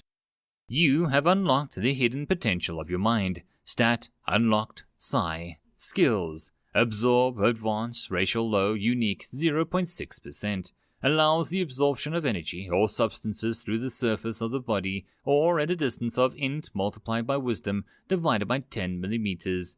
Rate of absorption can be controlled, although this ability is magical in nature, as it is a form of mana control, and mana is also absorbed. Mana cost is 0. Currently, the only form of energy able to be absorbed is mana. Absorbing substances has a minor chance of giving traits, abilities, skills relating to the substance. Mana sight, advanced, high rare, passive toggled, 0.75%. You are capable of seeing smaller congregations of mana than before within intelligence multiplied by wisdom divided by 2 meters. Their forms are now more distinct but still blurred. Self-repair basic, low rare, active, 3.26%. By expending an energy type, you can repair your own durability and recover your original form. Current energies able to be used, mana. Exchange ratio 10 mana to 0.1 durability. Telepathy, basic, mid-rare, active, 0%. Allows one to communicate with other beings in exchange for 1 psi per second, multiplied by distance between the user and the target in meters, to a maximum range of wisdom times intelligence divided by 10 meters. Currently, only able to communicate emotions. So, I can't talk yet. Damn. Well, at least it gives me something to train on. It would probably be best to practice on small animals and the like, right? Wouldn't want to accidentally cause my stampede of balls or something if accidentally transmitting fear to them, right? Or freak out people carrying me with unexplained fluctuations of emotions. I hope I'm not this unbelievably chatty and distracted when I get to talk to them. Speaking, or rather thinking of that, I should start thinking about what I should or should not say to them. End of chapter. Chapter number 6. Not so epic training montage of motionless fork. It's very confusing to use at first. I can't figure out how to choose my target of communications, for one. After several attempts at mentally shouting telepathy, I want to talk to a squirrel. I find that simply focusing on the low-res representation on my vision connects me to them mentally. And then there's a very confusing for both of us. I feel the animal's curiosity and hunger for a moment before the emotions bleed uncontrollably across the connection, and the feelings I receive turn to confusion and fear. The connection ends a few moments later as it speeds away, leaving me with a half-consumed psi pool. But I keep trying with any animal that I can see that's within 15 meters of me, getting used to the ability over time. Of course, there are times when my psi runs out, many of them, going at a rate of 1.2 per minute. It takes an hour and 44 minutes to fully renew itself. Hey, wait, can't I use that as a way of keeping time? Thank God, I can finally track time, even if it's a really annoying method that isn't exact because the gaps of timekeeping when using telepathy. I keep training my telepathy for a few days or so, checking the skill later. It has only gained a few % of proficiency. However long this takes, I will get someone to talk to again. I'm very glad that nobody heard that. On another note, we have moved out of the forest. It's strange to realize that the only landscapes that I've seen in this world are that of trees and a cave. Some nice open plains I see, or rather, nice for anyone but me. There's long grass everywhere. Did I mention that my vision is a bit blurry? If I don't focus on the grass, it looks like my group is buried waist deep and wading through the ground. Very disconcerting. Quite amusing image, actually. I think I'll try and remember that, having a good laugh later, when I'm not in a perpetual state of semi-depression, that is. Depression aside, there is a mouse scuttling past and the person whose bag I'm in. A perfect practice opportunity for telepathy. Hello, mouse. Are you suddenly feeling happy? No, this is not suspicious at all. Continue staying in place. Very large, scary people are not dangerous at all. Indeed, happy, fun times. Moving away. Sad, depressing times. Yes, you move back this way. Good, mouse. And it's gone. Out of sight. Hey, the ground is undulating weirdly. Never mind, that's the grass blowing in the wind. So, what do I do for the hour and 20 minutes waiting for my side to regenerate? Why, I'm so glad you asked.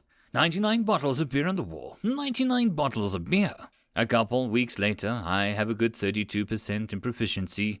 Why am I talking to myself? Because I'm terribly bored, of course.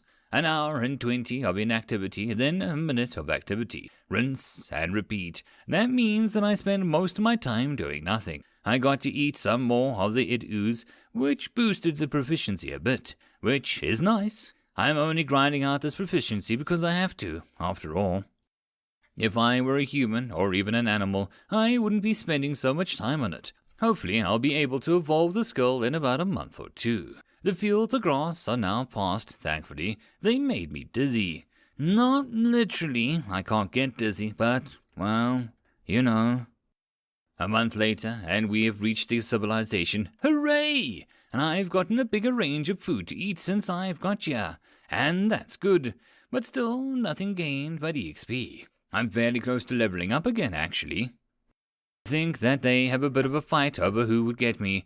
Hey, now that I think about it, I don't think that I've been washed in a very long time. Have they been eating from a fork that's been held in a cave-dwelling midgets, stabbed into people, sat on the ground for who knows how long, and was found in some old ruin? Ugh, wait. I've been using Absorb, so aren't I perfectly clean? But they don't know that. Ugh. Just kidding, I can't hurl. Not that I missed that part of being a human. Seriously, the monologue after 99 bottles of beer, and still an hour and 20 minutes hasn't passed. I suppose it could be worse. What if there were no animals in the city? What could I do then? Hey, what if I was dropped down a toilet? Not going there, not thinking about it. Hang on a mo, are we heading towards the food stalls? I think we are. Looks like he's hungry. I'm not, but I'll eat anyway, if he is. Assuming the person I'm with is with a he. Yeah, never know. Especially when you can't even tell one person from another. Wonder what the stuff is. Flesh of a level 18 Mind Flayer absorbed. Experience gained 31.48. Durability recovered 2.31. Exceeds maximum durability, reducing to 0.0. Skill proficiency increased, absorbed by 0.01. Telepathy by 40.01%. Skills gained, none. Traits gained, none. Window will close in 18 seconds. Level up. You are now level 6. 2.5 stat points gained. Well, that moves up my schedule a lot. I really need to start thinking about what to say. I know I've had a month to think about it already, but what can I say? Procrastination is my finest asset. Now, those stat points, I'm not going to even try evening out the hardness and durability, because they'll just change again whenever I put points into intelligence. Screw it, I'm just going to dump it all into intelligence and wisdom. They're the only ones I use anyway. Status, name none, race living fork, level 6, experience 330.36 out of 700, gender none, age 10 months, local time, allegiance none, fame none, strength 1 becomes 10, intelligence 14, dexterity 1, wisdom 13, charisma 3, luck 10.1, hardness 18.8, durability 10.4 out of 10.4, mana 280 out of 280, mana regen 2.6 per minute, Psi 130 out of 130, Psi regen 1.4 per minute, unspent stat point 0, titles, traits and skills unselected. What can I say? I'm the smartest fork in existence. Unless there is a fork somewhere that possessed by a genius. But barring that, smartest fork. Now, let's take a look at how we're doing with our proficiencies. Oh, you have got to be kidding me. Telepathy Basic Mid-Rare Active 97.89. Allows one to communicate with other beings in exchange for 1 psi per second multiplied by distance between the user and the target in meters, to a maximum range of wisdom times intelligence divided by 10 meters. Currently only available to communicate with emotions. The windows change color, you say? Well, I remembered you could change it, and you may have noticed that I somewhat dislike my current state of monochrome vision. And so I thought to myself, if I can't see color in the world, why not just for the windows? And there you have it. Why blue? Yeah, I don't know either. Seemed fitting. Wait, why? In games, aren't the status windows usually some sort of grey, brown, black, and transparent? Why is blue fitting? Well, whatever. Those are dull blue, it is. Reminds me of the ocean. Good old ocean. Nearly killed me a few times, but hey, that's in his job description.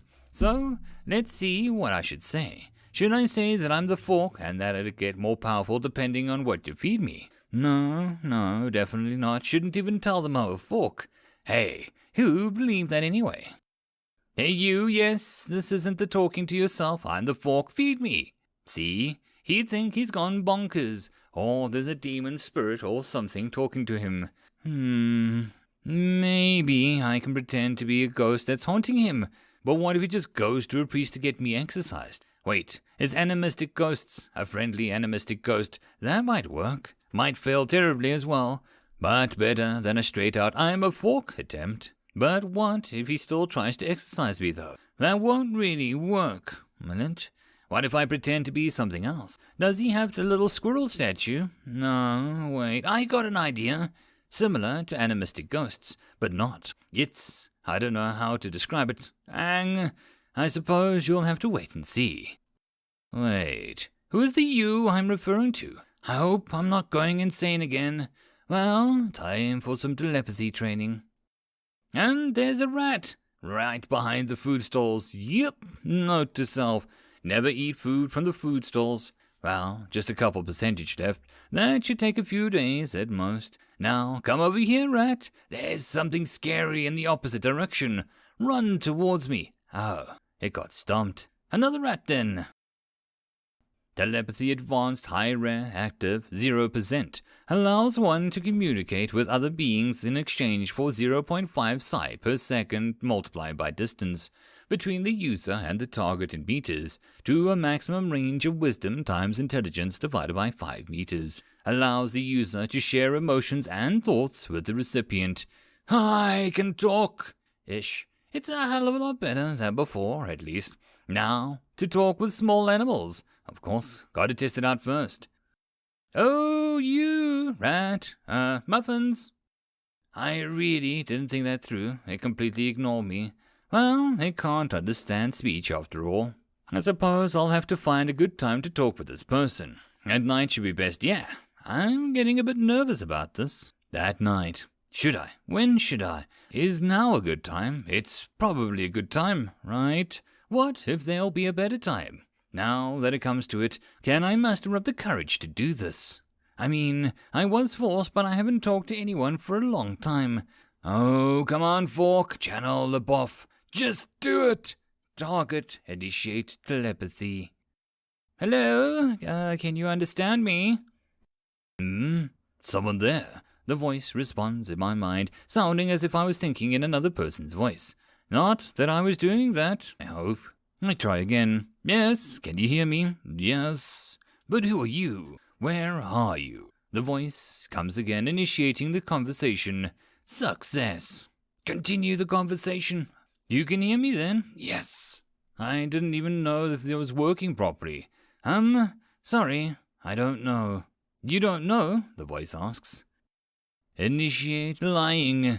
I don't know who I am, or how I gotcha, or where here is. What do you know about yourself? He asks. Mix in some true parts. I have mana sight so I can see you, but I can't hear or feel, and I couldn't talk for a long time. Can you talk with me? Please? Sure, but where are you speaking to me from?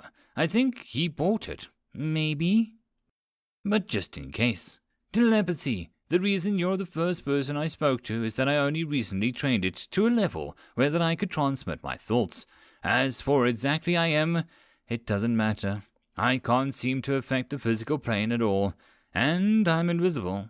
To be blunt, I'm directly in front of you. Telepathy is cheaper in psi if I'm closer to the target after all. Amusingly, I see him bolt upright and stare ahead of him for a little while before talking again. Of course, I'm still in his pack, but he doesn't know that. And that pack is leaning against the bed, so being close to him isn't a lie. So, what are you usually doing if you can't talk or hear? He asks. Well, for better or worse, we seem to be onto a conversation. I shouldn't have to lie anymore. Watching, it's all I can do, really. It's somehow boring because I can't tell people apart, but it also keeps me sane. The status window says I'm around 10 months old, and I only became able to use telepathy yesterday. What about you? I'm eager to know. Well, anything really. Anything to make time pass easier. His voice continues sounding in my head, just as I presume mine is sounding in his. Me? Just your average traveler. I go wherever I think I'll find money. Not that I'd ever find much, but it's enough to live by. So what's your name? I ask. Ferdinand. I think my parents hope for me to become a knight, because what village boy has a name like Ferdinand? How about you? What's your name? Oops, I forgot to think up a name. I don't have a name. Even the status window just says none, I say. Maybe your name is none, Ferdinand says. That's a name and a half he's got there. Sounds foreign. Wait, everything's foreign here. I'm lucky we speak the same language. No thanks. Could you think up something a bit better? Village boy, remember, we don't exactly do creativity. We do practicality. Are you male or female, anyway? He asks. Genderless, but I would prefer a male name than a female one, if it comes to that. I used to be a guy, so I might as well have a male name here, too. He lists out a bunch of names that couldn't sound more boring if he tried. How about Gerald, Harold, or Roy, John, Jack, Alex, Bob, Bill, Donald, or something like that? But it doesn't matter much to me, so I picked the one that sounds best to me. Those sound pretty average and common. Whatever. I'll go with Gerald. Hey, I tried my best, you know.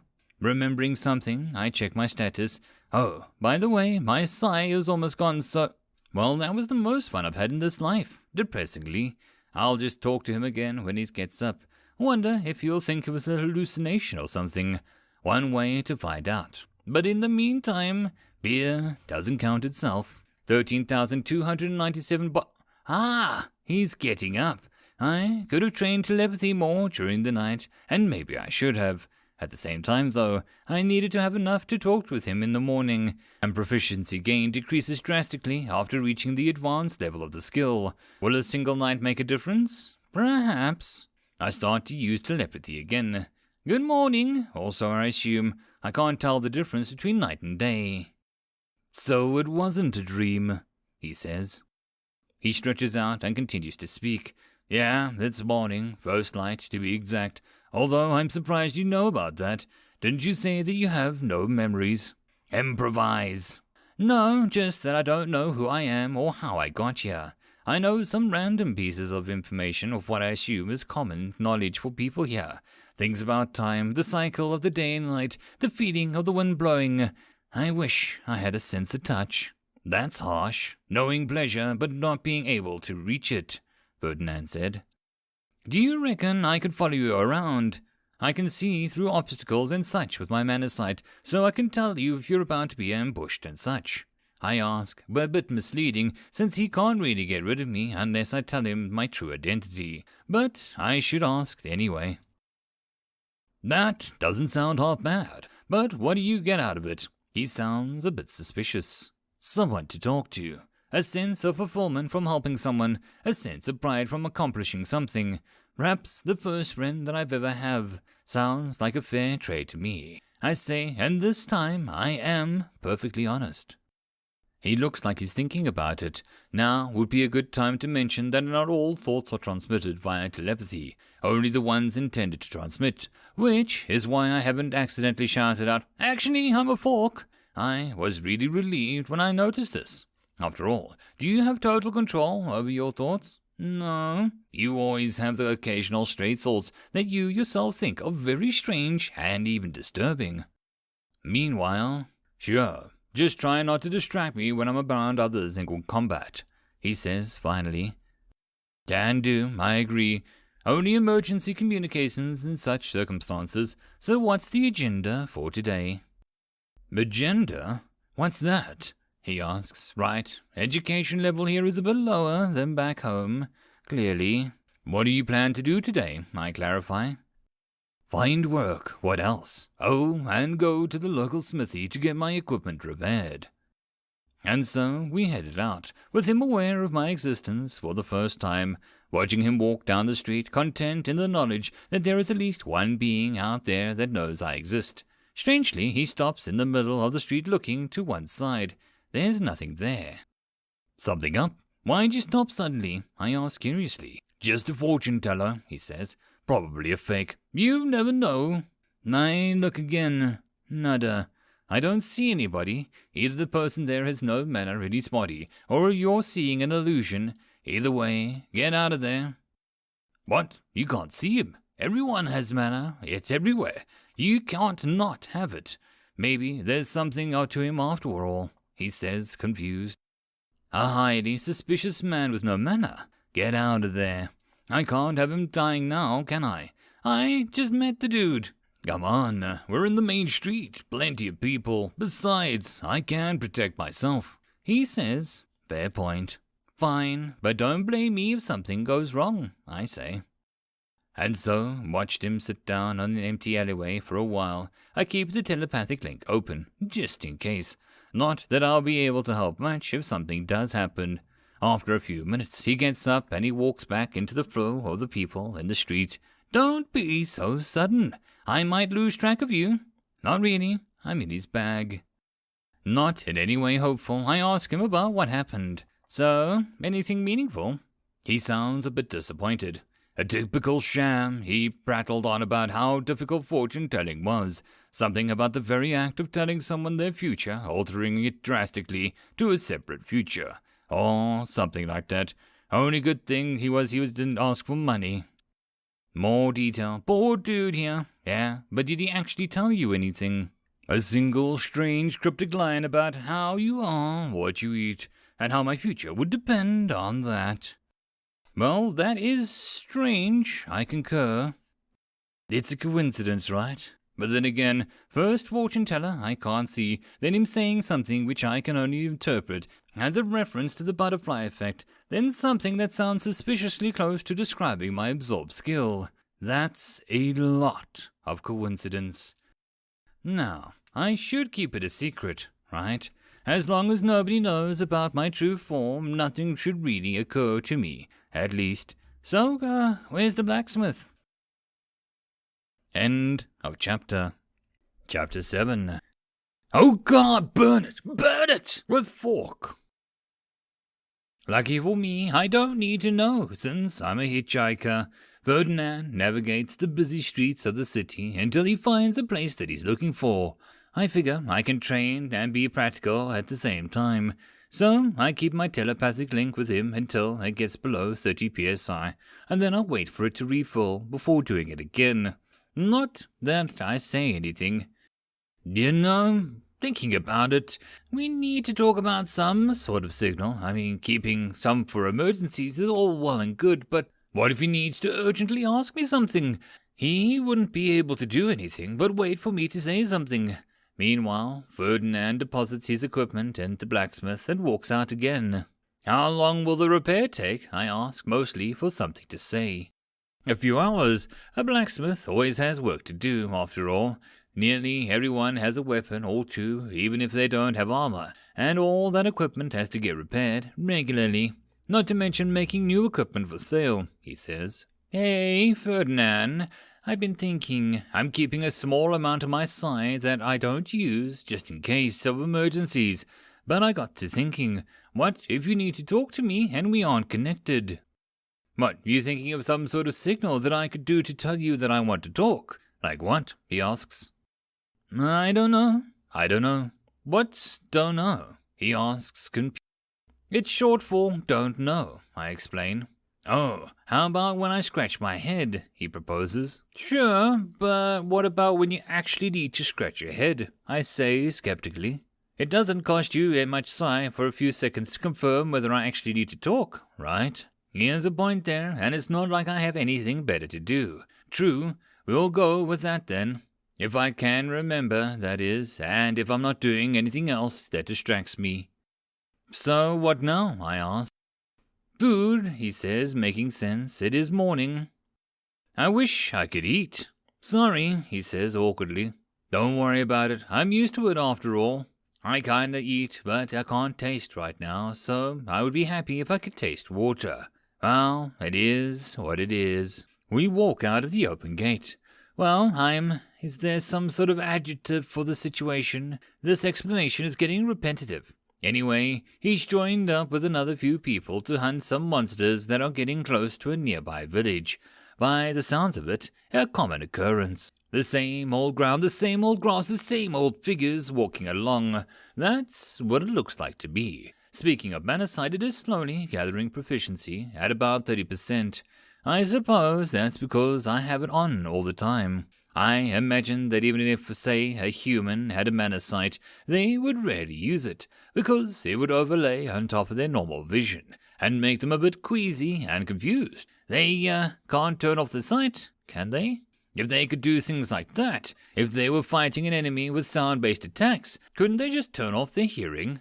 That would be strange, but then again, it would be annoying if I got some sort of light-based vision and couldn't turn it off. I would still like to use Manasite after all. Traveling seems very boring, honestly. All the journeys I've been on so far have looked the same to me. But again, that's due to my vision. Hey, that's not boring. A spider! Wait, how can I see it so easily? How big is it? Big spider nearby, I shout out into Ferdinand's head. Where and how big, he asks. Look to your right, I shout again. Ferdinand, POV. I look to my right and instinctively shiver. Its leg hairs are thicker than my sword.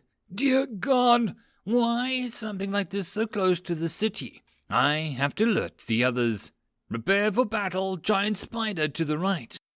The archer starts speaking and then at a loss for words as he looks to his right. What? Just a giant... The scout looks casually over and then starts bolting in the opposite direction, shouting behind him, Freck fighting, I'm running! The mage looks over and falls over sideways in a dead faint. Damn, she fainted. We can't fight even if we wanted to anymore. Just run.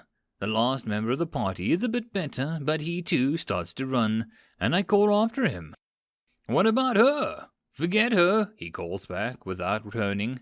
I can't just let someone like that die, but I might die too. What do? This is no time for hesitation, damn it. Hoisting the limp body of the woman over my shoulder, I start running in the opposite direction of the monstrosity. It was a good distance away. Who knows if it saw us? Boom, boom, boom, boom, boom, boom, boom, boom. Echoing rapidly in the distance alongside the sharp sounds of snapping branches, I hear it getting closer. What do? What can I do? At that moment, Gerald's voice popped into my head. It's getting closer, fast. How's your throwing arm? Throwing arm? Not bad, but how does that help me? I think back, still furiously running away. You'll have to do everything I say if you want to live, he says. Like he can do anything, he can't even touch anything. Besides, I don't trust the thing one bit. Why should I trust you? I think back, anyway. Unlike me, he's irritatingly calm. You'll die if you don't. Now cut the chit-chat. Put that person down and open up your pack. I don't really have a choice, do I? I drop her on the ground and sling my pack off my back. As I do, he talks again. This will sound crazy, but take out the mithril fork you found in that strange ruin. That does sound crazy. Hey, How did you know I found it in a ruin? It was mithril, I think back. Although I said that, my hands were frantically searching through the bag as the sounds of the thing grew louder and louder. Explain later, just get it out, and this will sound even crazier. But when you find it, I need you to chuck it at its head of that spider, as hard and as accurate as you can, he says quickly. That is crazy. You are crazy, and I am crazy for listening to you. No, I'm not. I even have the title saying how sane I am. What was he even talking about? Ah, there it is. Grabbing the damn fork, I get up and put my arm above my head in preparation to toss the thing. Looking forward again, I can see the monster rushing towards me. Don't they say the bigger ones are slower? Who said that? I want to punch him. Its eyes are the size of my head, taller than the trees. I can see its legs weaving around the trees, not minding the branches its torso is ripping past and shaving the tops of the trees. This should be close enough, right? Don't mess this up. Dear gods, please let this work. Shouting out a prayer, I throw the fork at it with all my strength. Feverishly, I watch it whirling through the air towards the spider. My body is covered in a cold sweat, and my heart is beating louder than the drums of my villagers' festivals. My eyes strain as it flies out of sight. The wall of dark hairiness that is a gigantic spider covering most of the scenery in front of me. I brace myself for death. Then it stops. That can't have worked, right? Why would throwing a fork at it stop it? Then it falls over. Its legs curl, looking like the skeleton of some long-dead behemoth. It actually died. How did it die? His voice pops into my head again, sounding a little distracted. I know you want an explanation, and that's fine, but first you have a piece of cloth or something like that. I always carry a few bits of cloth to repair my clothes with. Will that do? I ask, unable to believe what has just happened. Should be fine. I found a long stick, he says. A stick? Why does he only ask for strange things? Looking around, I find one that could almost be a walking stick. Not hard when you're near a bunch of trees. Gerald's voice sounds in my head again. Now again, this will sound strange. The fork you just threw to the spider is currently underneath its head. You can use the stick to get it out from underneath it, with some of the liquid dripping down on the spider's head, and it's probably poisonous, so try not to get close to that. It is strange, I shout mentally back, but you saved my life so I can retrieve the fork. I inch closer to the body, wary of any movement. When I reach the corpse, I look under the head of the thing. The spider is so large that its head is a short way off the ground, so I can see the fork and the clear liquid dripping down onto it. I am not stupid enough to think that that's water. Grasping the stick, I use it to scrape the fork along the ground until it is well away from the head. Don't touch it, it's poisonous. Use the piece of cloth to pick it up and wrap it in. And probably don't put it near food. Of course it's poisonous, because poison was just dripping on it. Taking out a scrap of cloth, I use it to pick up the fork, then wrap it around carefully, and then tie it up with a piece of twine. Okay, now explain. Gerald's POV. Well, this'll be fun, if only for his reaction. That was one hell of a level up, though. Don't have time to look around now, sadly. Okay, I'll explain, but bear with me, because this'll be the craziest thing that you've ever heard in your entire life. That's a bold claim. Well, get on with it, he says. Well, you know how I said I didn't remember anything. Sorry, I lied, I admit. Okay, still not crazy, he said, taking in as much better than I thought. I just couldn't trust you. I'm not really sure I can, even now, but whatever. I say, continuing. I wasn't lying when I said that my status said that I was 8 months old, but that's not the whole truth. I used to be human. Okay, getting stranger, but still not really crazy. People do die and turn into vengeful ghosts occasionally. They do. This place is weird. That's not me. For starters, this place I live doesn't seem to be this world. How can you be so sure, he asks.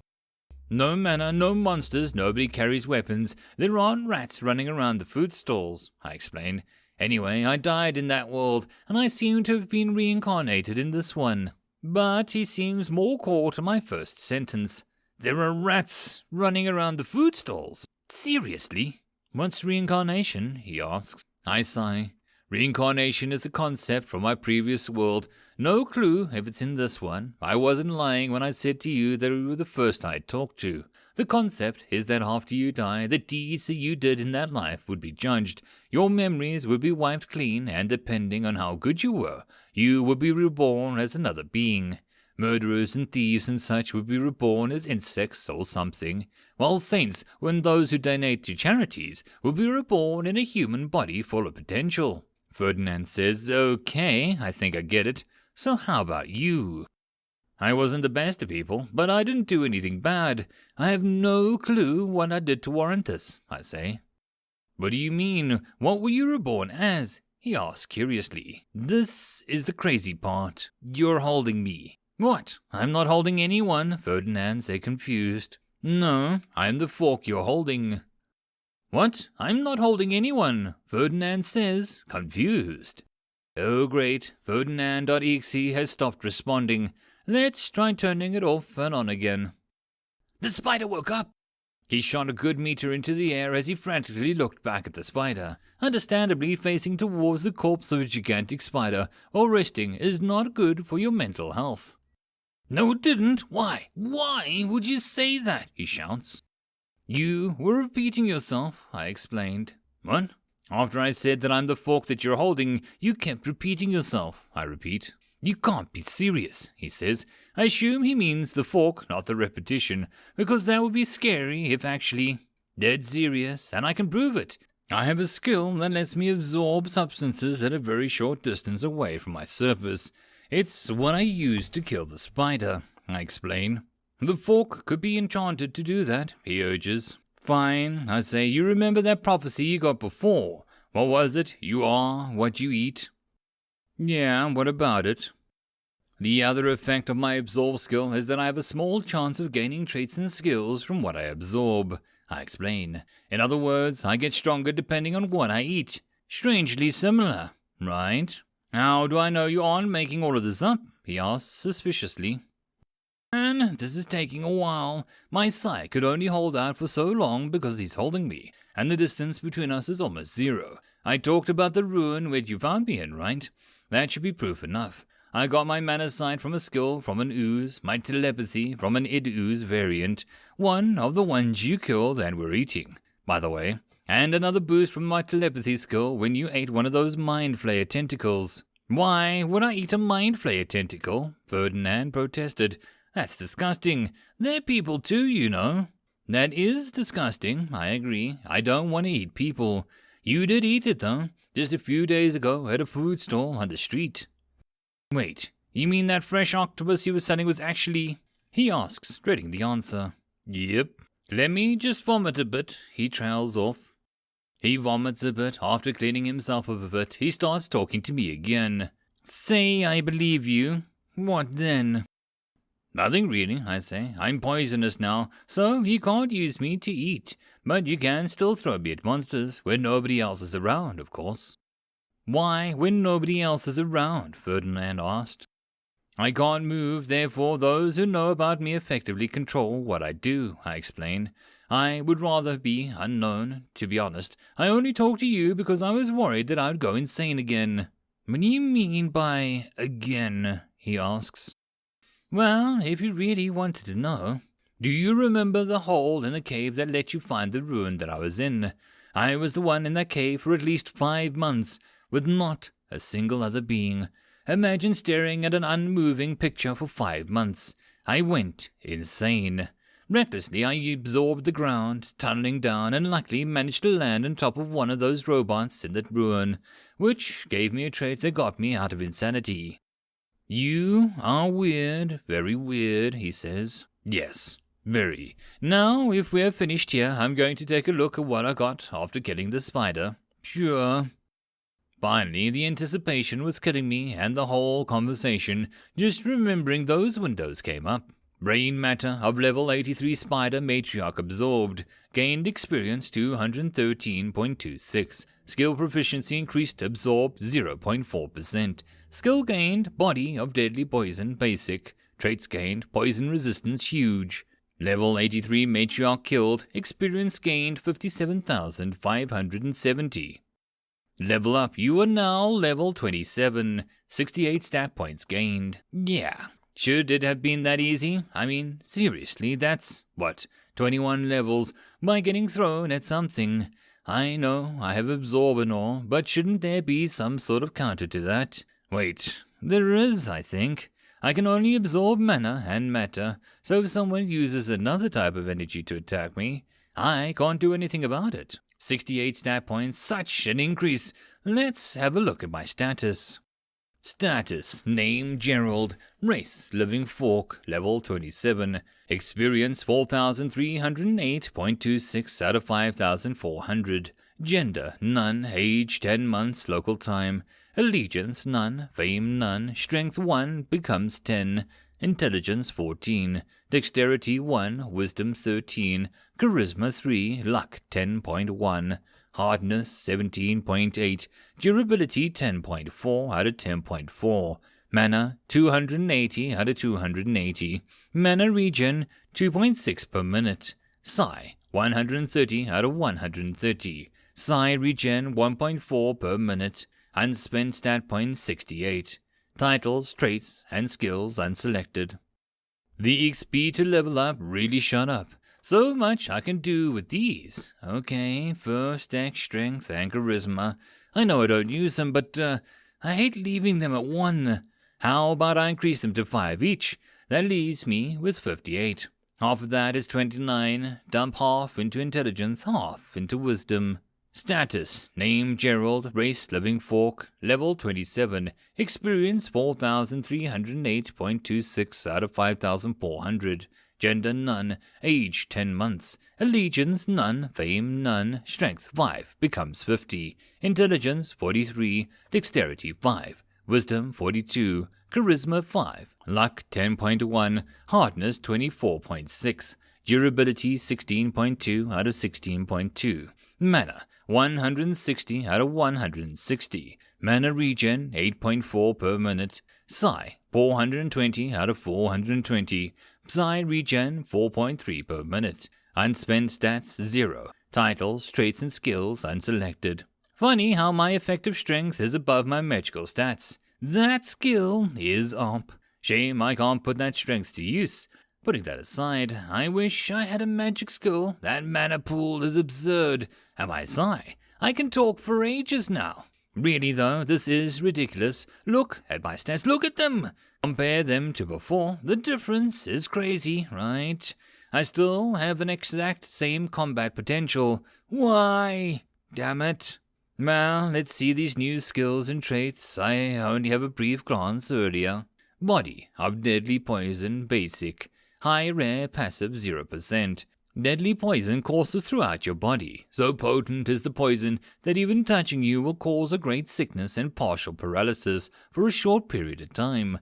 Potency of poison scales a small amount with proficiency. Poison resistance huge. You are completely immune to weak and ordinary poisons. The effect of more potent poisons are greatly reduced. Does that even help me? I am made of metal. I can't be poisoned, and how the heck is there a poison coursing throughout my entire body? Again, solid metal, I can't even begin to be used as a fork like this, although, thinking about it, that isn't such a bad thing. As long as I'm still with Ferdinand, that is. Anyone else would throw me away after getting poisoned, right? I've looked at everything, I think, so back to what's happening. Oh, he's carrying the unconscious person again. Surely that decreases his chances of surviving. Not that I mind him helping people, but can he protect others and himself at the same time? Wait, is this even a dangerous area? Hey, is this area known to have dangerous monsters? I asked Ferdinand telepathically. He responds a few moments later. As long as you don't attract the attention of monster packs, even an ordinary person can get through this area if they were careful. Why? No, never mind then, totally fine. So that spider wasn't normal, I asked.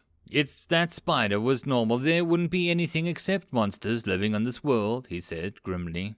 I try again to lighten the mood a bit. Nah, I'm sure there would be a few who could survive. Desperation can motivate people to do amazing things, you know. Maybe, but desperation can be bad too, he counters. I'm sure there are plenty of people who make terrible decisions because they're desperate, I admit. Anyway, we should probably keep quiet about killing it. Really? Why, haven't we done something amazing? He asks. We sure have, which is why we should stay quiet about it. If people think you killed something strong, they might think that you have some rare item to let you do it. If you have something that is worth anything, there'll be people wanting to take it from you. And the tactic of throwing a fork at them won't work on a human, you know. They'll just dodge it, I say dryly. When you put it like that, there's not much I can say, said Ferdinand. One of the best ways to avoid strong enemies is to make them think that you aren't worth their time, you know. Being low-key isn't such a bad thing, I reassure you. Anyway, on to other matters. I am poisonous for the foreseeable future due to the passive skill I just got. Best be careful about that. Oh, and now what do? We probably go back to town? The group will have to share the fee of failing the commission, and I suppose that the other members will get there before us and report about the spider, he says in resignation. Okay then. Now let's see, how far can I see? 43 times 42 equals 43 times 42 plus 43 times 2 equals 1,720 plus 86 equals 1,806. Divided by 2 equals 903. 903 meters. Wait, that can't be right. Let me do the calculation again. No, it's right. I can now see almost a kilometer. Seriously. That's up as hell. If I could move, the things that I could do. End of forking chapter. Chapter number 8. Halfway there and back again. It's a slow progress, what with him carrying someone. How is he going to deal with that anyway? The person could wake up at any time, and they'll most definitely panic at being slung over someone's shoulder. Even if they don't, we'll get questioned by the city guards. Carrying an unconscious person, not a good look. Okay, I'm stumped. We should set the person down and wake them up, but that would be super awkward too. Hey, solution! Dump them somewhere without sight of the city. Yeah, perfect plan. I activate telepathy and start chatting. Yo, Ferdinand, what are you going to do with that guy on your back? She's a woman, actually, Ferdinand corrects me. And what do you mean? No wonder you didn't want to leave her behind. You just can't go into the city with an unconscious woman slung over your shoulder, can you? I asked. I watched as his hand shoot forward in a spectacular yet completely silent facepalm. You didn't think about that, huh? I asked rhetorically. No. It'll be fine if I just wake her up, right? He asked. Sure, if you're happy to have an extended conversation about how you did not steal her possessions and or do dirty things with her unconscious body, I say sarcastically. He does another brilliant attempt at a telepathic sigh. No, I assume then that you have another plan? Hardly a plan, I say. Just leave her somewhere within eyesight of the city. Ferdinand asks, what if she doesn't wake up or gets attacked by monsters? You did say yourself that monsters are rare here. I can only see about 4 weak-looking monsters right now. As for her not waking up, let me check something for a moment, I say. Telepathy info, please. Telepathy, advanced high rare, active 0.00%, allows one to communicate with other beings in exchange for 0.5 psi per second, multiplied by distance between user and target in meters, to a maximum range of wisdom multiplied by intelligence divided by 5 meters. Allow the user to share emotions and thoughts within the recipient. Wisdom times int divided by 5, huh? That's 361 meters at a maximum distance, 180.5 psi per second usage. Current psi is at 420. That's a bit over 2 seconds. This could work. Okay, I can wake her up from 300 meters away. Probably, I say confidently. How far is 300 meters? Ferdinand asks. We can figure that out when we're close enough to the city, I answer. Now I need to be saving up my sigh for this, so I'll be silent until we get there. Okay, bye then, he says. I hadn't thought of it like that, but I suppose that is accurate. I mean, we're physically close, but communication is impossible, so it might as well be a goodbye. So, my plan is to telepathically growl at her from 300 meters away. At a distance of 300 meters, we shouldn't be any more than a dot on the horizon. Is that right? I've been so long since I had human sight, I hardly remember how distance works. 10 months. Hasn't really been that long. Thinking back, hardly anything at all happening during that time. It's really a miracle that I held on for so long, isn't it?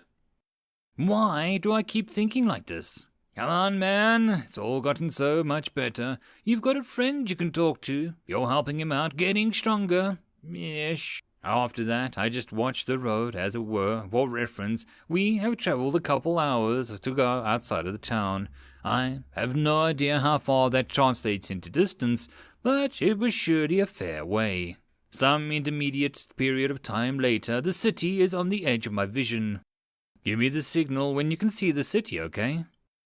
I could see it for a while now, he replies. Oh, okay, put it down somewhere then, I say, cutting off the link. The dude must be tired hauling her all this way. He lowers the gull to the ground, and then he see him scratching his head. Oh, right, that's the signal thing. What's up? I ask. Are we really just leaving her like this? He asks hesitantly.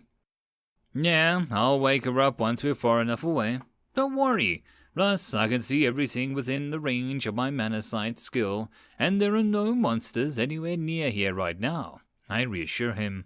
And so we head off towards the city. It's about now that I realize that no, 361 is not half of 903. Yeah, oops. We was planning to do it once we were halfway between her and the city, but that'd be 450 meters away. Whatever.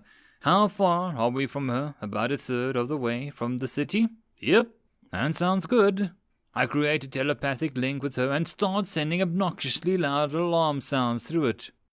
What, you thought I can only transmit real words? Nah, words are just combination of sounds after all, and if I can transmit ordered packets of sound, I can transmit distorted packets of sound, mentally, with no actual sound being generated in either end. My psychic stuff is weird.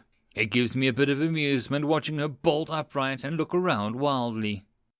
That makes me pause. When was the last time I felt amused? Since I'd got into this world. Everything had been a chore, if anything was happening at all.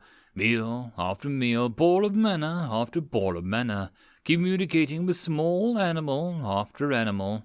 I didn't do it for fun, to while away the hours, or even because I had to.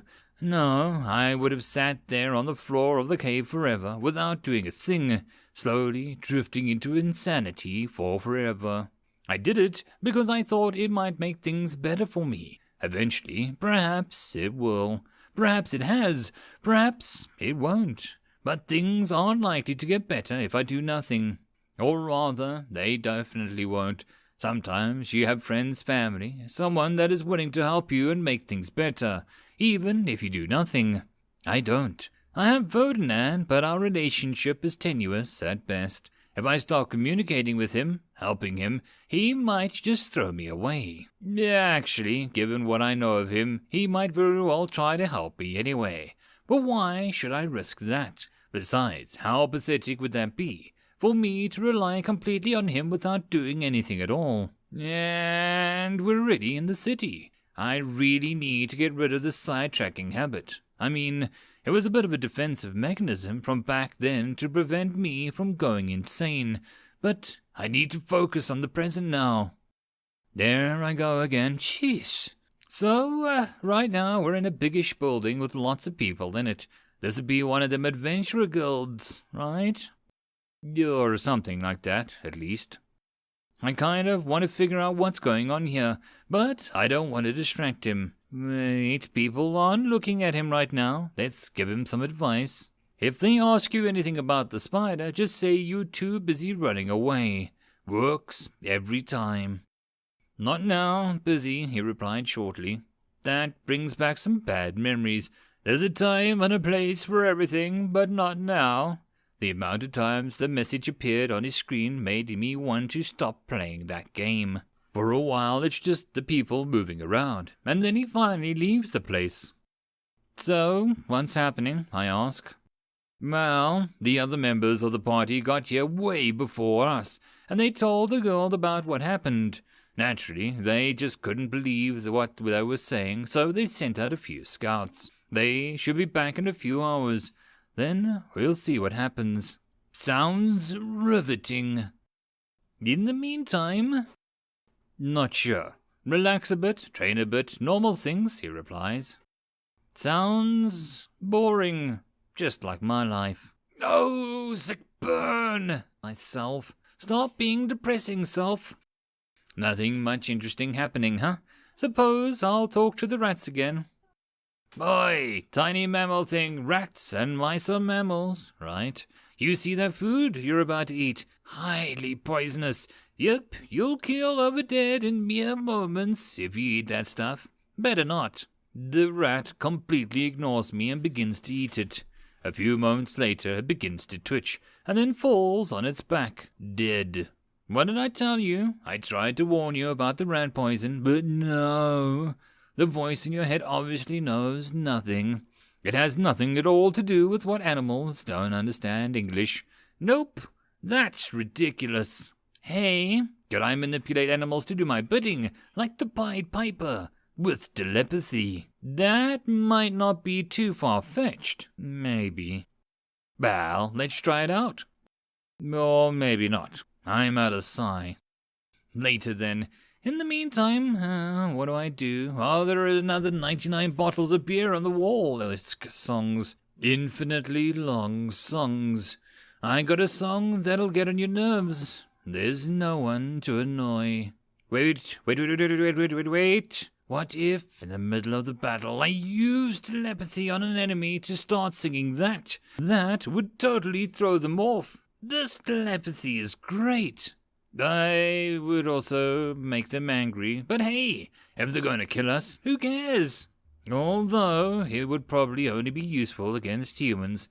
But if we assume a melee battle, that would probably have the enemy within a range or 2 meters at all costs, and at a cost of 1 cybersec. That would be 420 seconds, or 7 minutes. Mentally yelling at someone for 7 minutes, that could make a difference, and better yet, I don't have to worry about my voice getting tired, because I don't have vocal cords. But, what do I do in the meantime? I has no Google. Google, no. What'll I do? Another boring day of alternating telepathy and looking around blankly. I suppose it takes around 98 seconds to regen my psi now. Wait, no, it's in minutes, an hour and 38 minutes. That's even longer than before. But if I leave a good 50 psi in the pool at all times, it's only an hour and 25 minutes. That's still longer than before. Well, at least it leaves me with as much more time to use. It really does look like I'm gonna have to go back to the bottle song. Wait a sec. The ants go marching one by one, hurrah, hurrah. The ants go marching one by one, hurrah. The next day he goes back to the same building as before. A bit later, he walks out with a group of people. So, what's happening? I ask. Well, they found the corpses, no surprise there. It was huge. They questioned us some more about you were right. That excuse does work well. Out of consideration for the unusual circumstances, we won't be considered as having failed the commission.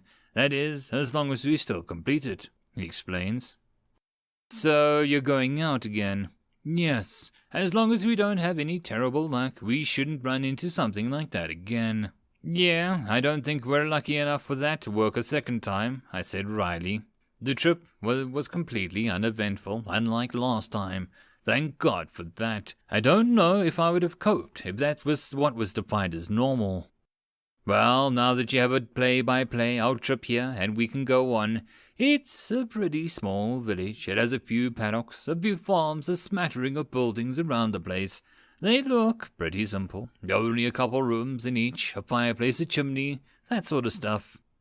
As for the villagers, they're fighting a bunch of beasts in one of the paddocks, the livestock huddled in the corner away from the conflict. The beasts look like some sort of canine, but that could mean anything from a dog to a wolf to a hyena to a dingo. And we are on the other side of the village. If I were to notify Ferdinand now, it would look unnatural to the others. So what can I do? Just the usual. Absolutely nothing. Can any of my skills help? Absorb? Nope.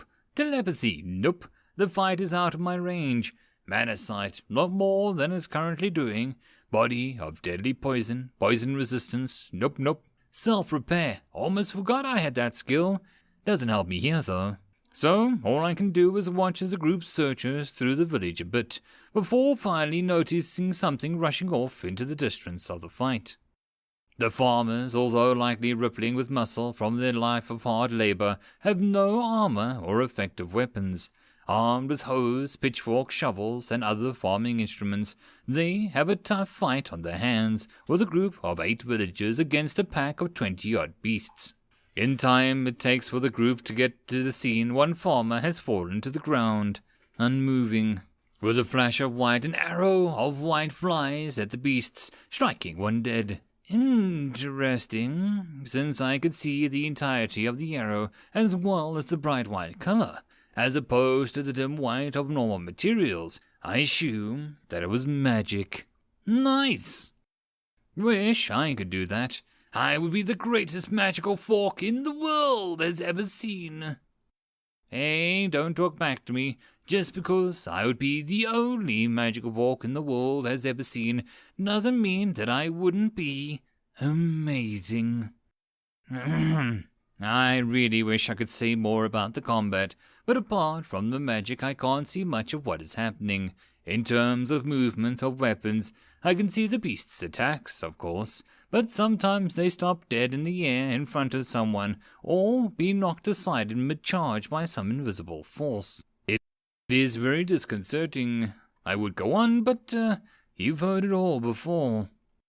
A few remaining beasts flee, jumping over the wooden fence and running off into the woods. Why are there woods everywhere? Well, I suppose it's not a bad thing. I mean, we need to breathe, right? Oh, wait, I don't. Is the request finished with that? Let's check. Trees, more trees. What's that tall bushy thing? Ah, just another tree. Newsflash, lots of trees in the local forest. Birds, bees, bird nest, ugh. Wait, I can't get stung anymore. Yeah. More birds, looks like a few deer, a few roaming bulls, nothing the farmers can't deal with. Great. Of course, I wouldn't have told Ferdinand the precise location if there were any. I just recommend that he suggests that they do a brief search of the forest, just in case. Can't be too careful in cases like these. Actually, you can, but I think I've gone into that too. That'd be a whole sit in the one spot doing nothing forever gig. Hey now, I have my self-repair, and I'm able to repair any damage taken, whether from force or degradation of materials I'm composed of. Doesn't that make me functionally immortal? Huh. Humans lusted after immortality for so many generations. Turns out all you need to do is to be a fork. Let's ignore the various other things I needed to do to achieve the pseudo-immortality. It's purely due to me being a fork. Yep. So, it's over. It looks over. Is it over? Yeah, no thanks to you. Why didn't you tell me that was happening? He sounds angry. I thought it would be too suspicious if you went straight to the combat, so I didn't tell you. I tried to explain. Someone died because we didn't get there fast enough, Gerald. You're right about that. Perhaps if I told you, you would have been able to save him. But what if that led to me being exposed? We could both die, and then we wouldn't be able to save anyone, I reason. And how would someone noticing a battle a bit earlier than others lead to somebody thinking, he must have a telepathic sentient fork in him, I should kill him for it? I could just say that I heard something in that direction of the fight, and we could just check it out, and nobody would think it was strange, he said angrily. He's right. Perhaps I was being too careful, even while thinking that I could be more careful. How ironic. I suppose I was just afraid that I would suddenly die, like last time. Should I explain that? No, it would sound like an excuse.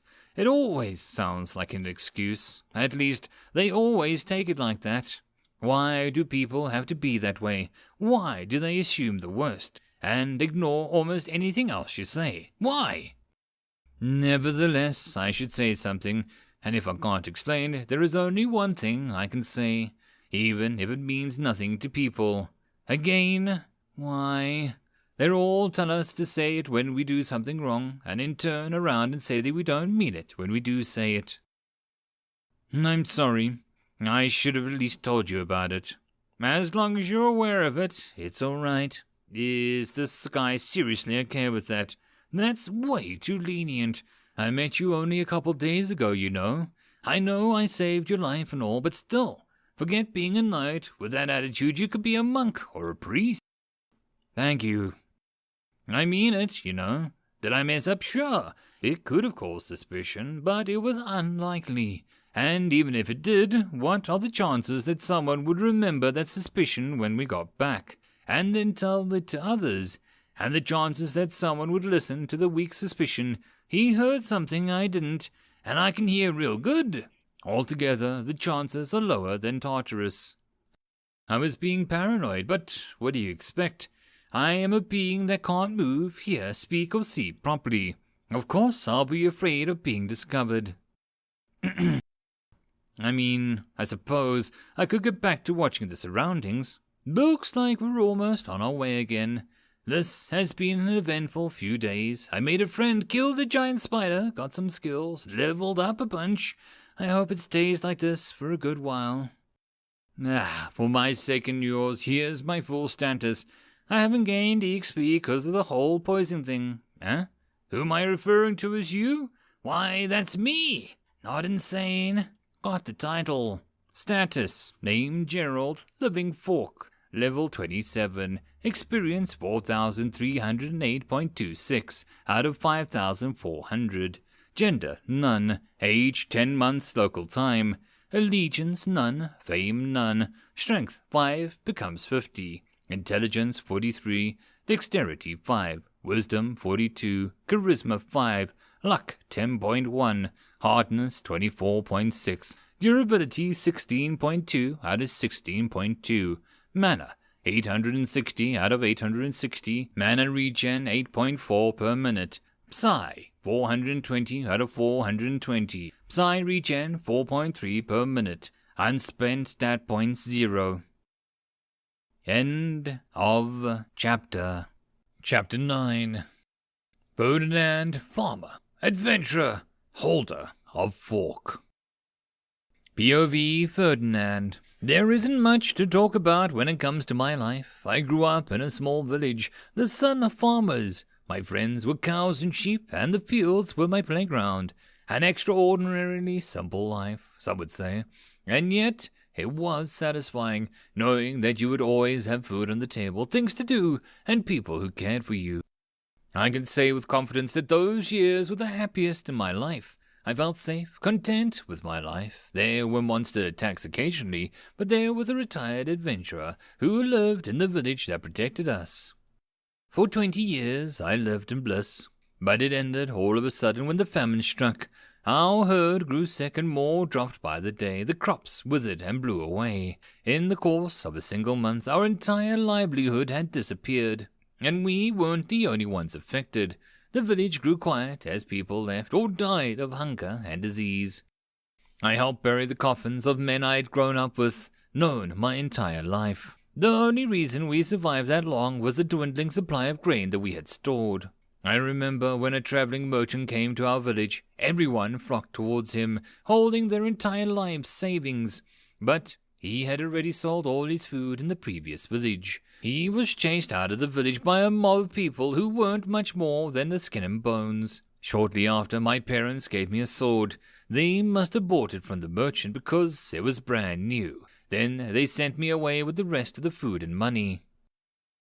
So, how in the world did I end up wandering adventurer, accompanied by a talking fork? Why me? I'm not anything special. Even after a few years of this, I'm only at level 18. Look at my status. Just look at it.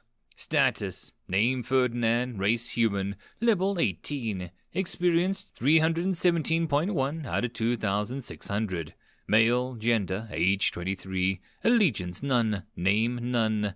Strength 30.1, intelligence 8.1, dexterity 30.7, wisdom 8.0, charisma 8, luck 37.8, endurance 20.4, health 204 out of 204, health regen 2.04 per minute, stamina 307 out of 307, stamina regen 3.07 per minute, mana 81 out of 81, mana regen 0.8 per minute. Unspent stat points 0. Titles: Living. You are living being, as such. The energies of life heal you and the energies of death damage you.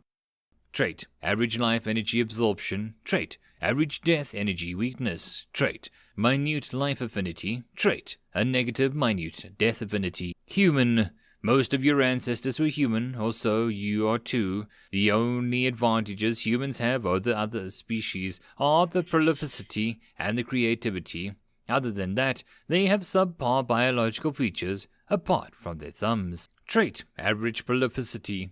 Trait: average creativity. Trait: minor light-based vision. Trait: minor vibration-based hearing. Trait: minute chemical-based sense of smell. Trait: minor sense of pain touch. Trait: minute chemical-based sense of taste. Trait: being of flesh and blood, minor. Insect bane. Killer of many creepy crawlies, you can instinctively sense nearby insects, especially those harmful to you. All stats increase by 1 when attacking insects. Traits: life energy absorption, average. Life energy heals you, causing you to regain health. Death energy weakness, average. Death energy damages you, reducing your health. Life affinity, minute. You find it easier to gain life-related skills and proficiencies than if you did not have this trait. Negative death affinity, minute. You find it harder to gain death-related skills and proficiencies than if you did not have this trait. Prolificity, average. You are very good at making babies. Creativity, average. You have a higher chance to imagine, invent, and create things. Light-based vision, minor. Your vision is based on light. Your civilization is not advanced enough to view more detailed information. Vibration-based hearing, minor. Your hearing is based on vibrations. Your civilization is not advanced enough to view more detailed information. Chemical-based sense of smell, minute. Your sense of smell is based on chemical reactions. Your civilization is not advanced enough to view more detailed information. Chemical-based sense of taste, minute. Your sense of taste is based on your chemical reactions. Your civilization is not advanced enough to view more detailed information. Sense of pain, touch, minor. You have a sense of pain and touch. Your civilization is not advanced enough to know more details. Being of flesh and blood, minor. Your life essence is independent of your body, which consists loosely of the aforementioned materials. Without enough of these, you die. You are also rely on the consumption of foods edible to your species. Skills: farming, expert, high common, passive, 21.28%. You have extensive knowledge and tools of the trade of farming. You instinctively know the fertility of the land that you are standing on and the current season. You also have an increased weather prediction ability. Herbalism advanced, high common, passive, 47.34. You know well how to care for plants and herbs. You can easily tell what common herbs and plants are and what they do. You don't know much about the rarer herbs, but your experience means that you'll instinctively know if a plant is poisonous, as long as it isn't too rare. Increased ability to notice rare herbs. Sowing, basic, low common, passive, 76.93%. You have a basic level of knowledge on how to sew. Allows you to notice loose threads and fraying material easier. This slightly increased your ability to differentiate the quality of the thread and cloth. Tool repair, basic, low common, passive, 46.11. You can repair basic tools, but you might want to consider a replacement instead, or allows you to notice damage to tools easier. Logging, Advanced, Mild Common, Passive, 9.78%. You can wield an axe with skill if your opponent is a tree. Increased strength and reduced stamina usage when cutting trees. Increased ability to notice wood quality and damage. Common Language Spoken, Advanced, Low Common, Passive, 13.01%. You can speak Common fluently, but you don't have any longer or rarely used words. Common Language Written, Basic, Mid-Common, Passive, 49.32%. You can read and write, but don't expect a good calligraphy. You read and write slowly and will make frequent errors. Digging, Advanced, Mid-Common, Passive, 83%. You are no dwarf, but you can sure dig a hole. You also know the difference between a shovel, a spade, and a trowel. Increased the skill when wielding a shovel, spade, or trowel. Increased ability to determine soil hardness. Small instinctive ability to avoid buried stones, or find them if needed. Cooking, Advanced, Low Common, Passive, 17.28%. You can cook, but you're no gourmet chef. Minute increased the taste of cooked dishes according to your preferences. Hunting, Basic, Low Common, Passive, 92.3%. You have learned the basics of hunting, increased the ability to conceal yourself in the forest and the area with much greenery. Slightly increases the senses when hunting. Minute instinctive ability to sense danger. Slightly increased with tracking ability. Tracking, Basic, Low Common, Passive, 64.11%. You can recognize some of the basic signs left behind by innocuous beings, minutely increasing the ability to conceal yourself from your target. Concealment, Basic, Mid-Common, Passive, 23.22%. You know a few tricks to hide yourself. When concealed, your basic senses are minutely increased. Ranged weaponry, Bow, Basic, Mid-Common, Passive, 42.42%. You are capable of using a bow and arrow at a basic level. Wind, target movement, and other distractions hinder your accuracy greatly. Minutely increases vision when aiming at an enemy, plus 0.5 strength and dexterity when using a bow. Range weapon sling, Advanced, Mid-Common, Passive, 30.31. You are experienced at using slings and stones, slightly increased ability to find stones or other items suitable for ammunition, plus 1 to strength and dexterity when using a sling. Melee weaponry, Staff, Basic, Low Common, Passive, 5.64%. You have used the staff in a fight a few times, but you still don't know how to use it correctly. Melee weapon club, Basic, Low Common, Passive, 38.2%. You have a small amount of experience using a simple blunt weapons, plus 1 strength when using a club. Melee weapon, sword, longsword, Basic, Mid-Common, Passive, 76.89%. You have some experience using a standard longsword, minutely increases grip strength when wielding this weapon, and 0.5% to strength and dexterity while wielding this weapon. Magic Edge, Basic, Low Common, Passive, 13.28%. You've discovered how to clad the edge of your blade in magic power, increasing the power of your strikes. However, you have little experience in such. Use all your mana in a single powerful strike. That's right, my only acquired skill title is Insect Bane. Insect Bane. It's particularly useless. And my best skill is only low uncommon. Skills go from common to uncommon to rare to unique, which each bringing further divided into low, mid, and high. And my best is 4 steps up from the bottom. It is still useful, even so. I have had a few times where that has saved my life, even if it has left me drained of mana for hours afterwards. But I'm almost jealous of Gerald. The ability he talked about has to be at least rare, maybe a unique. The gods are fair, I suppose. Gerald couldn't do anything but use that ability in the beginning, from what I understand. A unique ability in exchange for my entire body and all my senses? No thanks. Thinking of what Gerald has lost makes me appreciate sights like this even more. Surrounding the path in a sea of uncountable flowers, and a sea of colors shifting with the wind. As we walk along, I breathe in deeply through my nose, smelling the sweet scent of flowers gave off. What is even better about this place is that the mix of aromas offends the sensitive noses of wolves, so it is extremely rare to be attacked by monsters here. Gerald's voice sounds in my head. 12 small 4-legged creatures heading towards you from the right. Okay, thanks, I reply. But of course, we get attacked anyway. Looking over the shoulder of the man walking next to me, I see the approaching, barely visible above the flowers. Sighing, I alert the rest of the party. Cats approaching from the right. "Oh, cats, where? I love cats!" exclaims Mary, the maid. "What's the like about cats? They're smutty, attack you if you get too close and steal food. Metal rasps around me as everyone draws their weapons. I draw my own and we spread out into a line and face the incoming attacks. Even Luke the archer of the group has drawn his blade. Accurate as he is, with such small and fast-moving targets and with such a close range, he has no chance of hitting them. "Why are we attacking them? They're so cute," Mary protests. I beg to differ. Fur matted with mud, scars forming a network of lighter fur crossing their bodies. They are indeed the opposite of cute. They hiss loudly and they streak towards us. Tony tries to explain to her, "We aren't attacking them, Mary. They're attacking us. Get out a weapon. It'll be hard to hit them with magic." As he finished talking, they were upon us. A brief fight consisting of many scratches and quite a few missed sword swings later, and we have some dead cats. And a sad maid. "But why did they attack us?"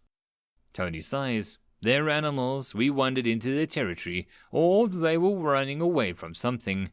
Doesn't really matter." She lapses into silence. It really is a bit awkward, walking alongside someone you saved the life of, but they don't know a thing. I still want to tell her, really, but although Geralt may be too careful, what he says makes sense. Sometimes. I still wonder if he's mad despite what he says. I mean, there isn't a title for being sane. Wait, there isn't, right? It's a smooth trip back to the city after that, and we show our adventurer licenses to the guards, and we each pay copper coin. Since adventurers, in a way, help protect the city by killing nearby monsters, we get a discount on the entrance fee.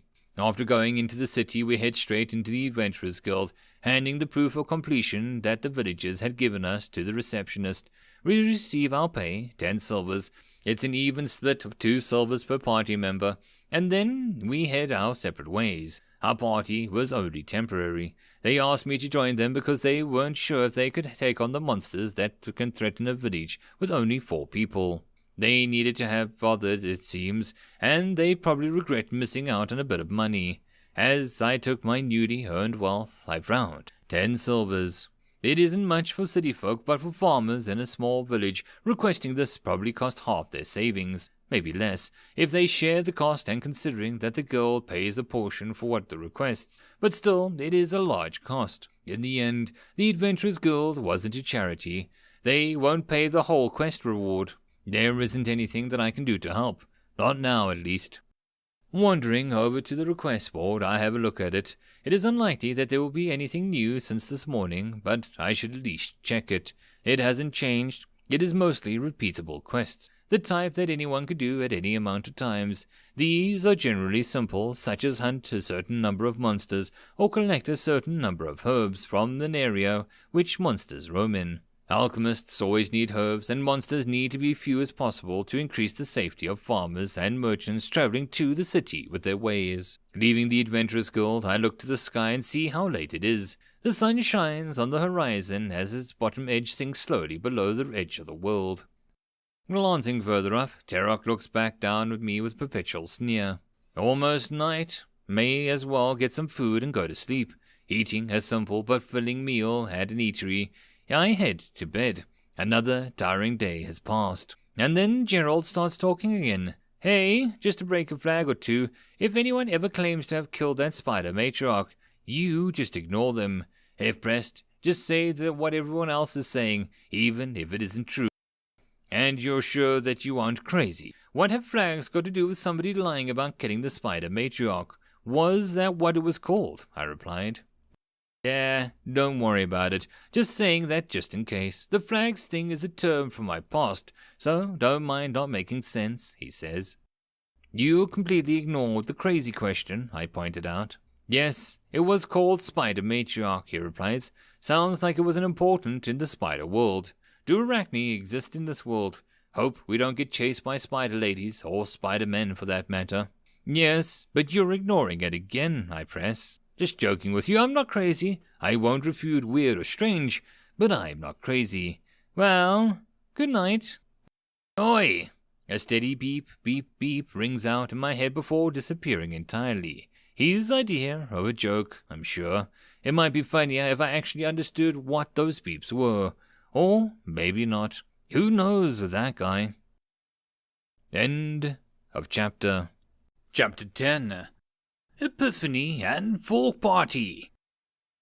Beep, beep, beep. Dang, he won't even get the joke, will he? Bad things about being from another world is that I can't even use jokes or references that I know because they use modern terminology. Probably can't even use Doctor jokes. It depends on how advanced they are, I suppose. I mean, when you think fantasy and magic, you think all sorts of medieval era, but it might not be. And doctors in the medieval era, from what I hear, weren't very effective, to say the least.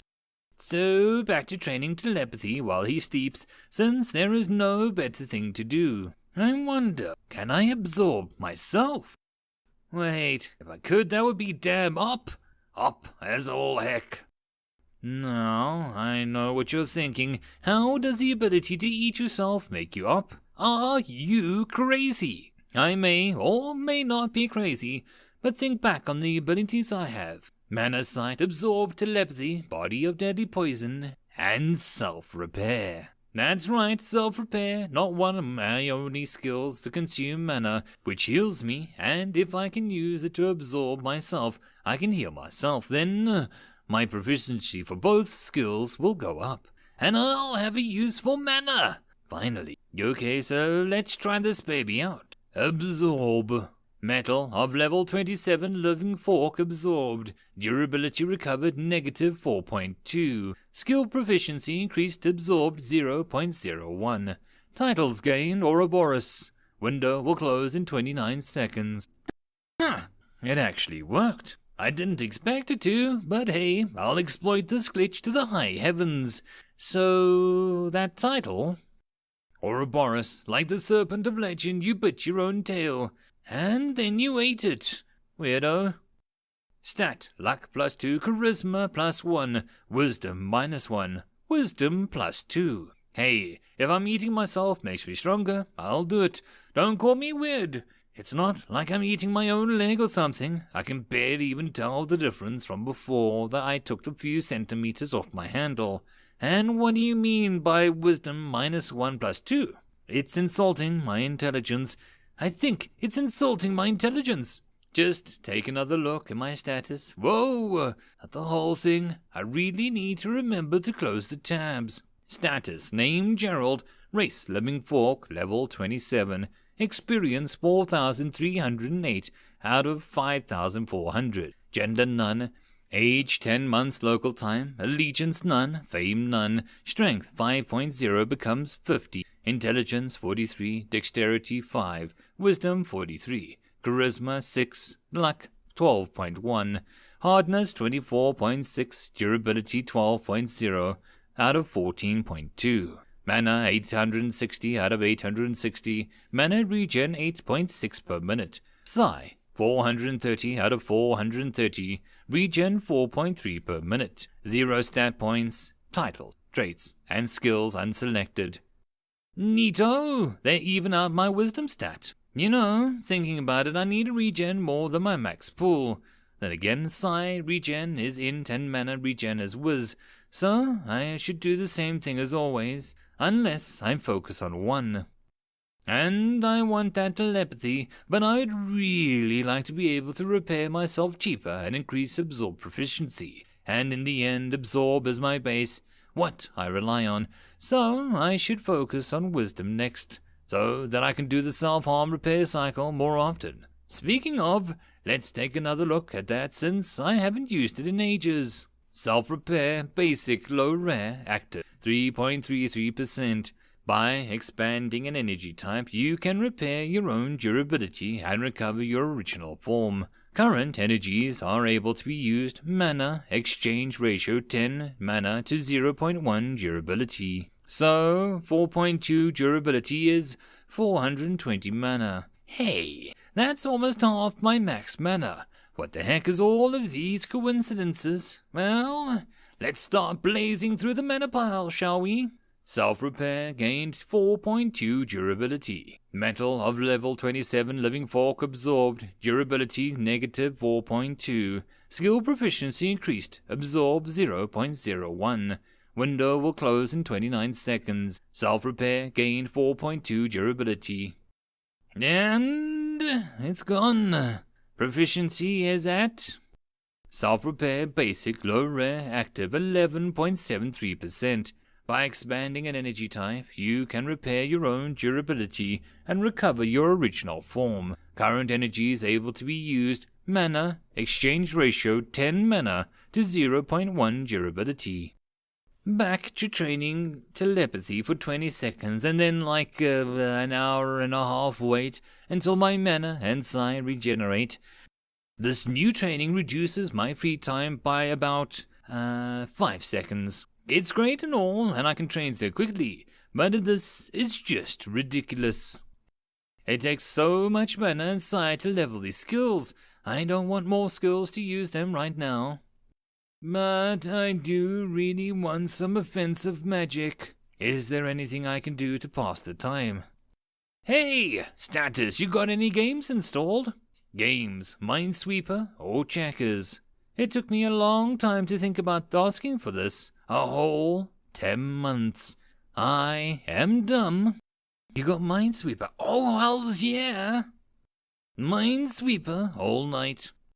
Damn, this version has a custom up to 10,000 width and height, and 40 million mines max. This solves my problems. Hallelujah! Insanity creeps upon me no more. This is what I spend my time on from now on. Range, don't fail me now. No, damn it! 2 spaces, and either could be a mine. Not both. Not a single clue telling me which one it is. Screw it, I'm guessing it. Click, boom, boom. An hour later, I finished watching every single mine on the page explode. All 50 million of them. I got up to 40 mines flagged, and I could have kept going elsewhere, but I would have had to go back to it eventually, so better fail sooner than later, and start again. Click, click, click. Oh, he's up. Can I minimize this window? Pause. It worked! Whoever made this UI, his status system was thorough. Good morning, assuming the reason you woke up wasn't to go for a midnight pee. He replies blearily a moment later. Oh, good morning. Do you really have to say something the moment I wake up? Not at all, I answer happily, but I do anyway, because it's either conversation with you or Minesweeper, and conversation sounds much more interesting after hours of mind-numbing games. Minesweeper. Something to do with a maid? He asks uncertainly. You don't know about it, huh? Just ask the status for games, and then click on Minesweeper 1. It has nothing to do with maids, I explain. Oh, okay. What in the world are you with all these blue squares? I explain the rules, and a moment later he tells me he died already. Not cut out for this sort of thing, eh? Strange. I thought Minesweeper was fairly easy. Well, on with the day. I do wonder if there's anything that I can do to help Ferdinand get a bit stronger. The stronger he is, the stronger things he can kill, the stronger things I can eat, the stronger skills I can get. On average, that is. I don't doubt that strong people also have trashy skills. What is there? Does a party system exist? Create party, yes or no? Sure. Would you like to name the party? Yes or no? Sure. What would you like to name it? Hecking Dope Masters? No, that's stupid. L'Associated Detag Meme. Let's forget that was something I came up with. The fork is mightier than the sword. Not bad. Yeah, we'll go with that. Would you like to invite anyone to the party? The fork is mightier than the sword. One more status. Hey, Ferdinand, you know about the party system, right? I ask him. Of course, he replies. Why? Can you be in multiple? I ask. Sure, but your EXP gain would be split so many ways that it's not worth it. Invite that dude right there to the party. I'm not sure what to say to this. Yes, I prompt. Mine, he replies. Ferdinand, level 18, has joined the party. The fork is mightier than the sword. So, what's this about, he asks. One moment, I say. Are party options a thing? Oh, they are indeed. Party options. Experience sharing options. Gerald, party leader, 75%. Ferdinand, party member, 25%. Titles gained, excluding racial and unique titles, shared, yes. Promote member to party leader. You'll lose the party leader status. Ferdinand, party member. First of all, can I glitch this? Change his XP to 100%, while mine went down to 0. 1000% down to 100. Well, set mine to 5 and he's to 95.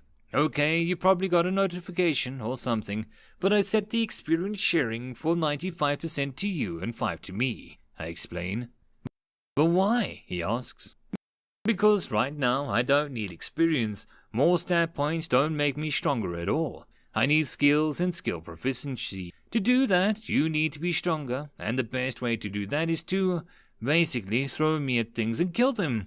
You'll get the XP, and I can get to absorb things, I say. Okay, but how are we going to do that? You're still poisonous, right? How am I going to be able to wield you safely? Good question. I've had a few ideas about that, but I'm still not entirely sure. Simplest way is to probably wrap my handle in a bit of cloth and tie it there, and then avoid touching the business end. And no poison will seep through? He asked hesitantly. I double-checked the skill description. Shouldn't do, and even if it does, it won't kill you. How reassuring, he says. Let's hurry it up. I can't wait to get a bunch of useless skills that I'll never use or look at again, in all likelihood. What was happening before this conversation? Oh yeah, he was just waking up.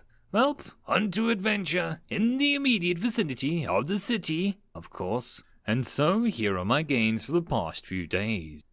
3 bicorn balls at level 13, 15 and 16 netted me a total of 97.25 experience, no skills or traits. 1 level 11 wild gazelle 16.75 EXP. Gave me an interesting but ultimately useless skill, aptly named Flee. It increases my dexterity by 1.5 times over, but only when running away from something. It cancels if any offensive action is taken. Maybe one day physical stats related skills. Maybe one day. 12 rabbit rats, all level 5 from 1 to level 6 and 1 at level 4. A pitiful 45.25 experience. What's worse, they gave me the trait Flea Bitten Minor. That makes me attract fleas. I wonder what level fleas are, and if I can give me any XP. Then there was a whopping 23 oozes. 8 level 7, 3 level 8, 4 level 9, and 2 level 5, 5 level 11, and 1 level 13. And all that still only gets me 263.5 XP. Got one trait here that's useful, physical damage reduction minute, and a skill that is not so useful, body of weak acid. So now I'm not only highly poisonous, I also slowly, excruciatingly slowly, dissolve substances that come into contact with me. I am the only fork in this world that has better use as a weapon than as cutlery. But then again, do I really want to be put in people's mouths? Probably not. What's worse, saliva and half-eaten food and blood and guts. I can't even decide. Well, that's another use for absorb, I guess, removing strange substances from my surface. That EXP gain really is abysmal though, now that I only get 5% of it. 422.75 EXP after all. A mere 7.8% of the EXP I need to level, but at least I got a single useful trait. Then there's the experience I got from absorbing some of the flesh of the monsters, around 90.27.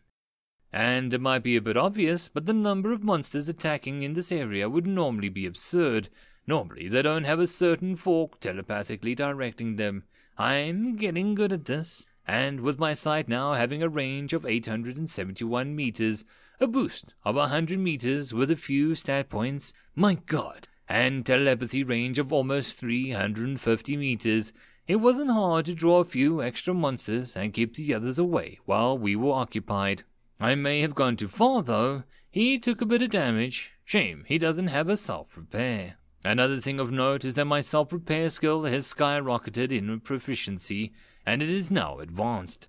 It just takes me slightly more efficient, taking 8 mana instead of 10, but thanks to that, I can do it once every hour and 20 minutes instead of every hour and 40 minutes. And that again has increased the rate at which I gain proficiency. Even the proficiency gain was 4.2 durability repaired and reduced from 4.2% down to 1.05, which makes it a bit less overall, but still good progress. I want to see what's beyond advanced.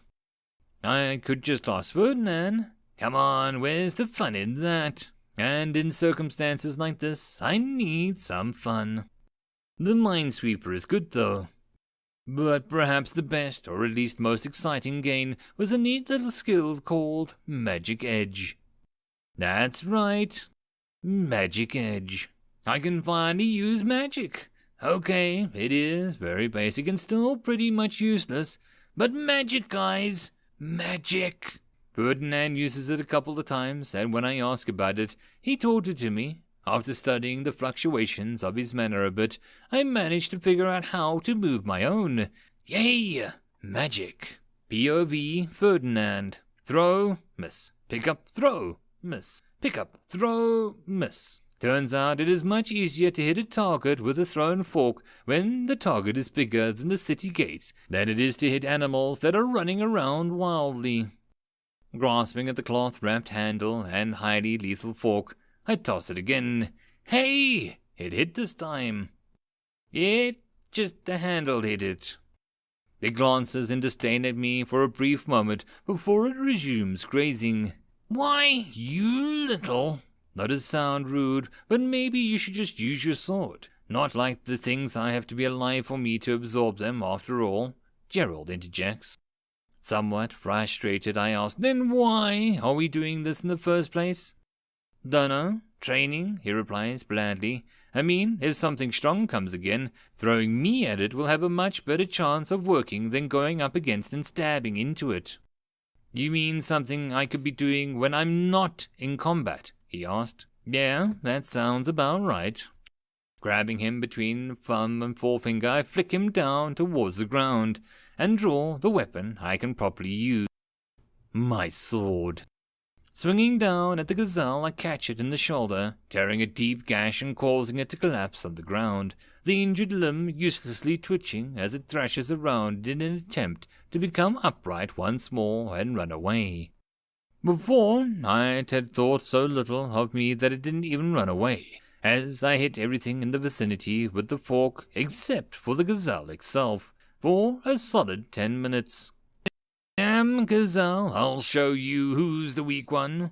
Ha! Plunging my sword into its chest, I end its pain. A glance and a thought dismisses the window describing my experience gain. It wasn't an expert swordsman by any definition, least of all the statuses. I wasn't even at an advanced level, which was a milestone for all professions and skills that meant that you were no longer a novice. In other words, I'm still a novice at a sword, but I'm getting there. Perhaps eventually I'll get to the expert level. But that will take a long, long time. Getting from a basic to advanced level alone for most skills takes years of practice in it. Getting to expert usually takes at least a decade of experience. At least it did for me getting expert in farming. That sure was a happy day. My parents specially bought some meat from the local hunter and cooked it over a low flame. The very memory of how tender and tasty that meat was would make me salivate, if it wasn't such a bitter memory for me now. The tears escape my eye. I instantly become alert as the sound of snuffling coming from nearby. Glancing left and right, it doesn't take me long to spot the beast slowly trotting towards me. Above its large snout, a long, straight horn jutted out, and above that, another. A bicorn boar! Cursing softly under my breath and reflexively apologizing to my late mother, I hold my sword at the ready in anticipation for the imminent combat. The bicorn boars are known as rookie killers, their sharp horns and the considerable bulk made for a deadly charge, and they were surprisingly fast on their feet for a creature with so much fat lining its belly. I had killed them before, but it had been a long time since I'd last gone solo, and I was still getting used to not having anyone laying down covering fire, magic spells, or taking out the brunt of the assault. The easiest way to finish this combat would be to preemptive strike. Kicking off, I run at the ball, startling it. I recognize the sounds that it's currently making as warnings, and the ball glares at me as it scrapes the dirt and lowers its meaty head. Preparation for a charge that would be very painful for me. Tensing, I wait until the last second to leap to the side. Lucky for me, I have some experience against balls from the times that they attacked the farm animals, and I knew that they can't turn quickly. I should just brush past. Turns out I've underestimated the monster. The thing's horns are long enough that a tilt of its head was enough to put me in the way of harm, and the tip traced a line across my upper thigh. I'll need to treat that later, but right now I'm killing the damn thing. As it struggles to loop around the charge at me, my mana floods into my sword, forming a glowing edge over the edge of my blade. I can only maintain the skill for a few seconds, so I charge and I slash down at its side, leaving a brilliant afterglow behind the sword and slashing halfway through the ball's torso. A window comes up confirming the ball's death. Quickly sitting down, I take a moment to catch my breath. Because of that, on the wounded leg, it is now throbbing with pain, and I have lost a bit of blood. Worse, I am now completely out of mana and feeling a bit lightheaded. Not a condition you want to be in under the threat of roaming monsters. Grimacing against the pain, I take off my pack and search through it. My fingers pause briefly over a bottle of red liquid before passing over and grabbing a bottle of cheap alcohol.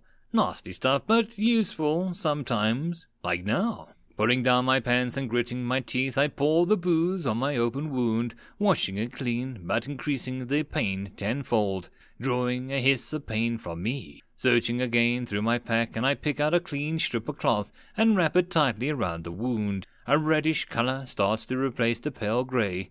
I tie it off. Should be fine as long as I don't put too much weight on it.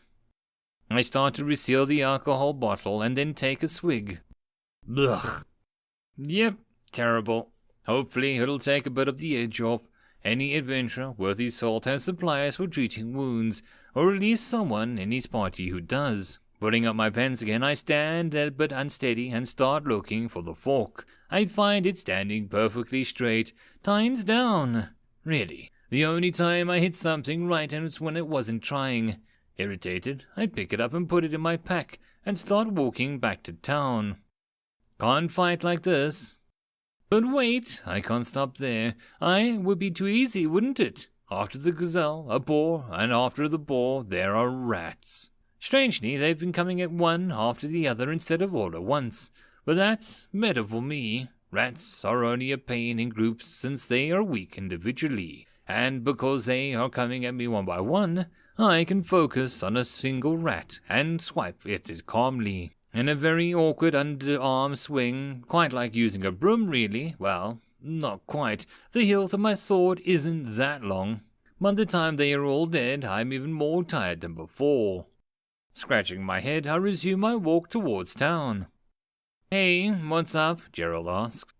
What sort of question is that? The sky, of course, I reply in confusion. Can't see it, but that's not what I meant. What's up is similar to how are you where I'm from, he explains. Oh, pretty bad then. Got my injured leg, constantly attacked by monsters in the area where monsters are rare. Pretty much couldn't get worse, I sigh. Gerald doesn't respond for a moment. I see I have much to teach you. Now, you see, Ferdinand, you shouldn't have said that. You never, ever, ever say something that couldn't get worse. It's a serious jinx. Jinx? What's that? I ask.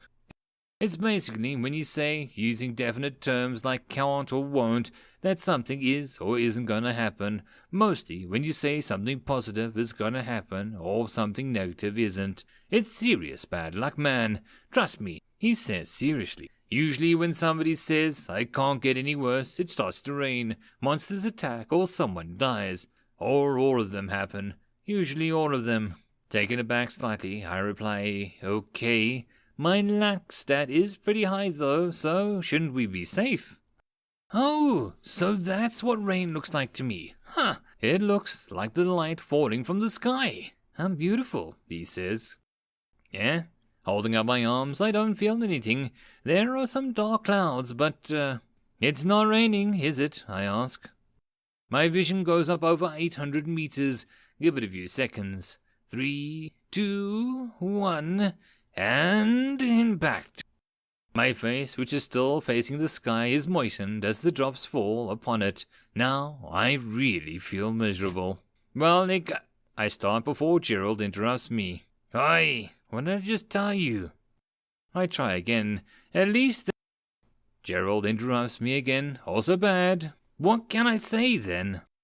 Usually someone says a person who jinxed it originally. You just had to say that, didn't you? And then there wouldn't be a conversation. I shouldn't have said that, should I? It works, I think. He says, sounding slightly unsure of himself. Your world is very weird, I say, or is it just you? Both, he replies. Ha ha.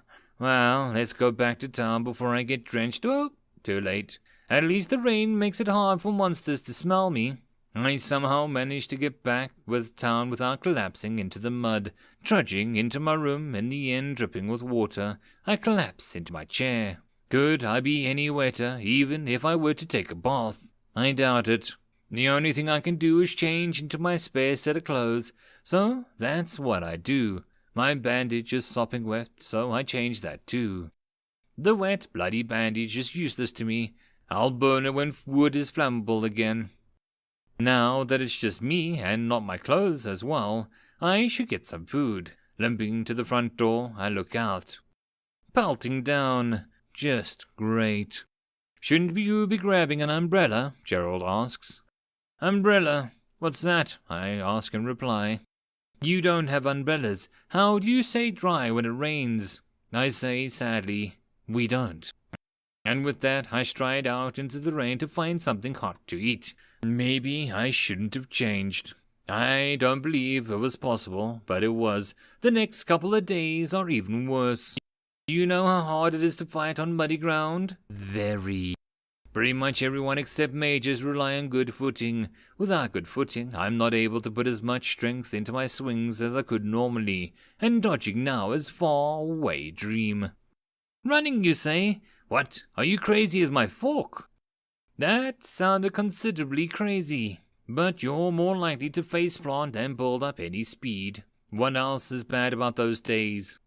Oozes everywhere.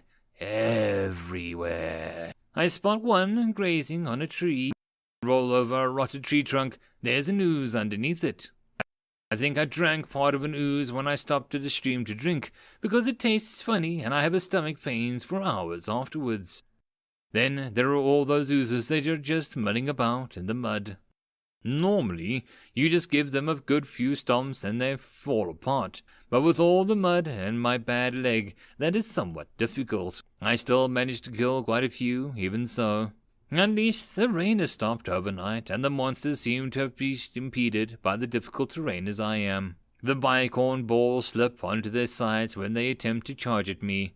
It's so pitiful that I start wondering whether I should kill them or not. They are just monsters, I suppose, and easy experience is just too good to give up. Then there are the rats, even filthier than usual. There isn't even a farmer out there who doesn't detest rats, I think. The rotten things gnaw their way into bags of grain and produce, spilling them all over the floor and spoiling them. I don't hesitate to put them down. Gerald asked me to poke him through some dead monsters. The flesh around him just, vanishes. Is there anything that he can't do that isn't weird? And as a result of all this, here I am, having leveled up 3 times in as many days. It's the difference in experience gain really this high when you aren't in a party. To guarantee my safety since heading out from home, I always made a point to be in a party of at least 4 people.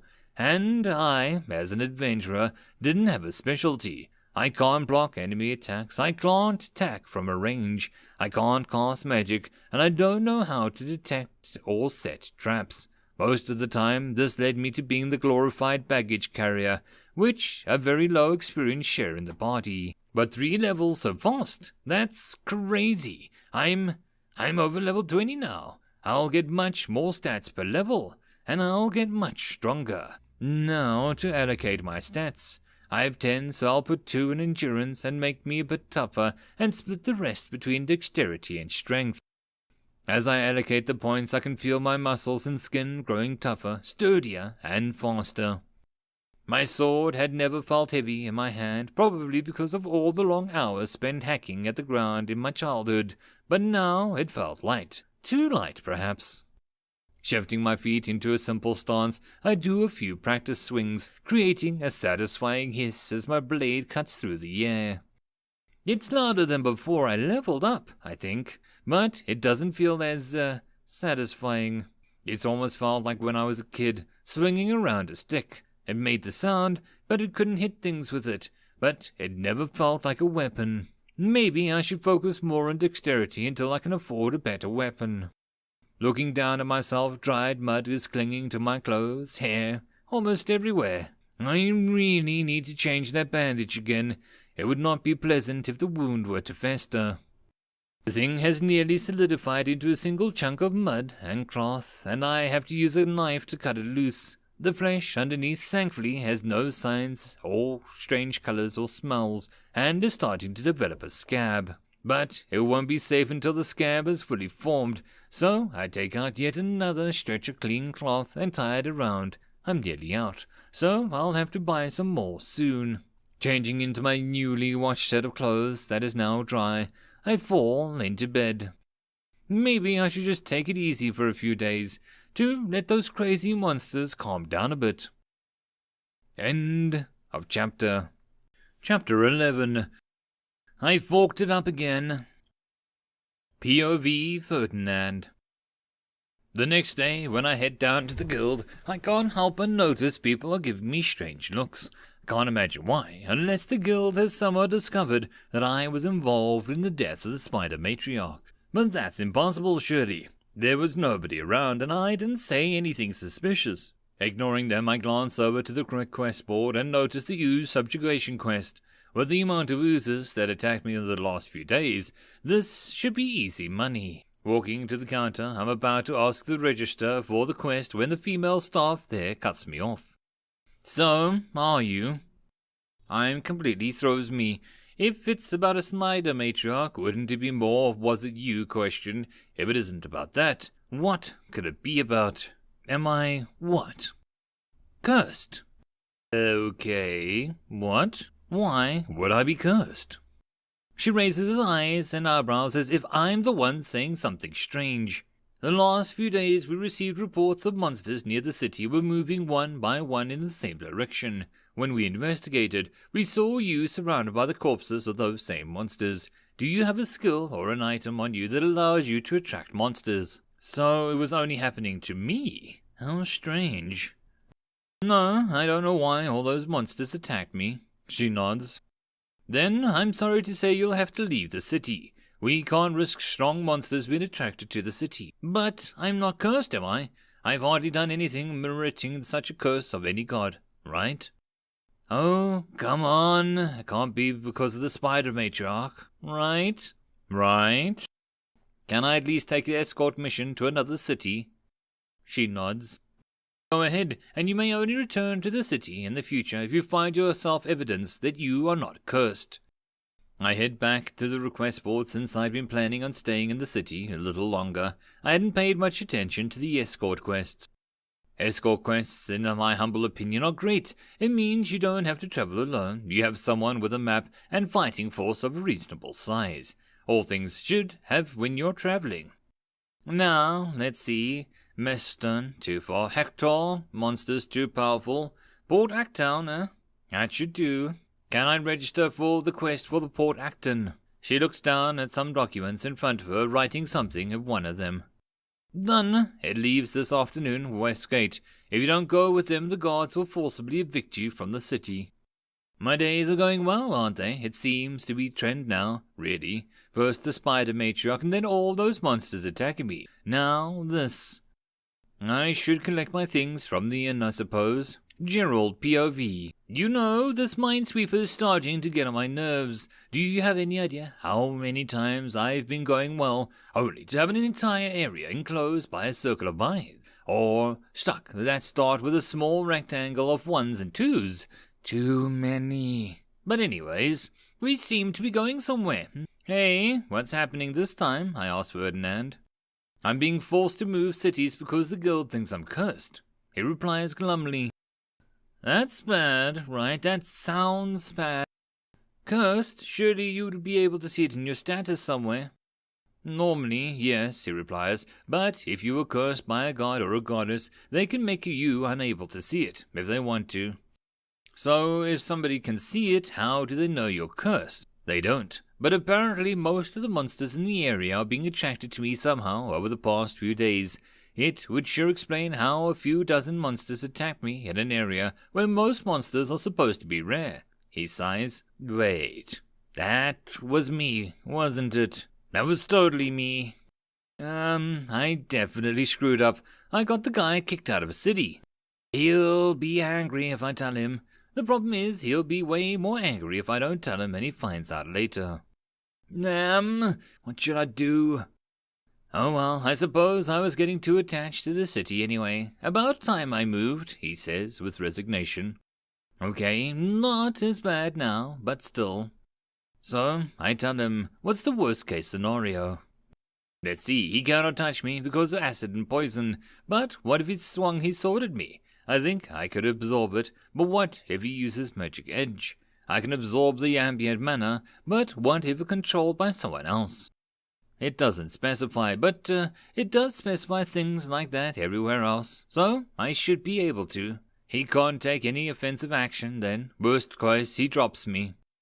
Which would be an annoyance, sure, but with my level of telepathy, I could sort something out, eventually. Now, best case scenario, he gets angry, yells at me a bit, and ultimately forgives me.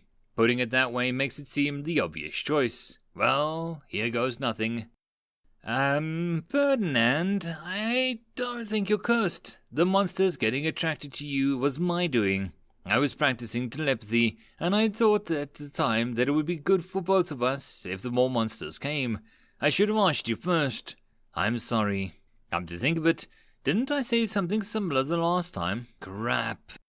You know what? I'm just going to ignore you doing this again and be thankful that I'm not actually cursed. He sighs again, this time half in relief and half out of frustration.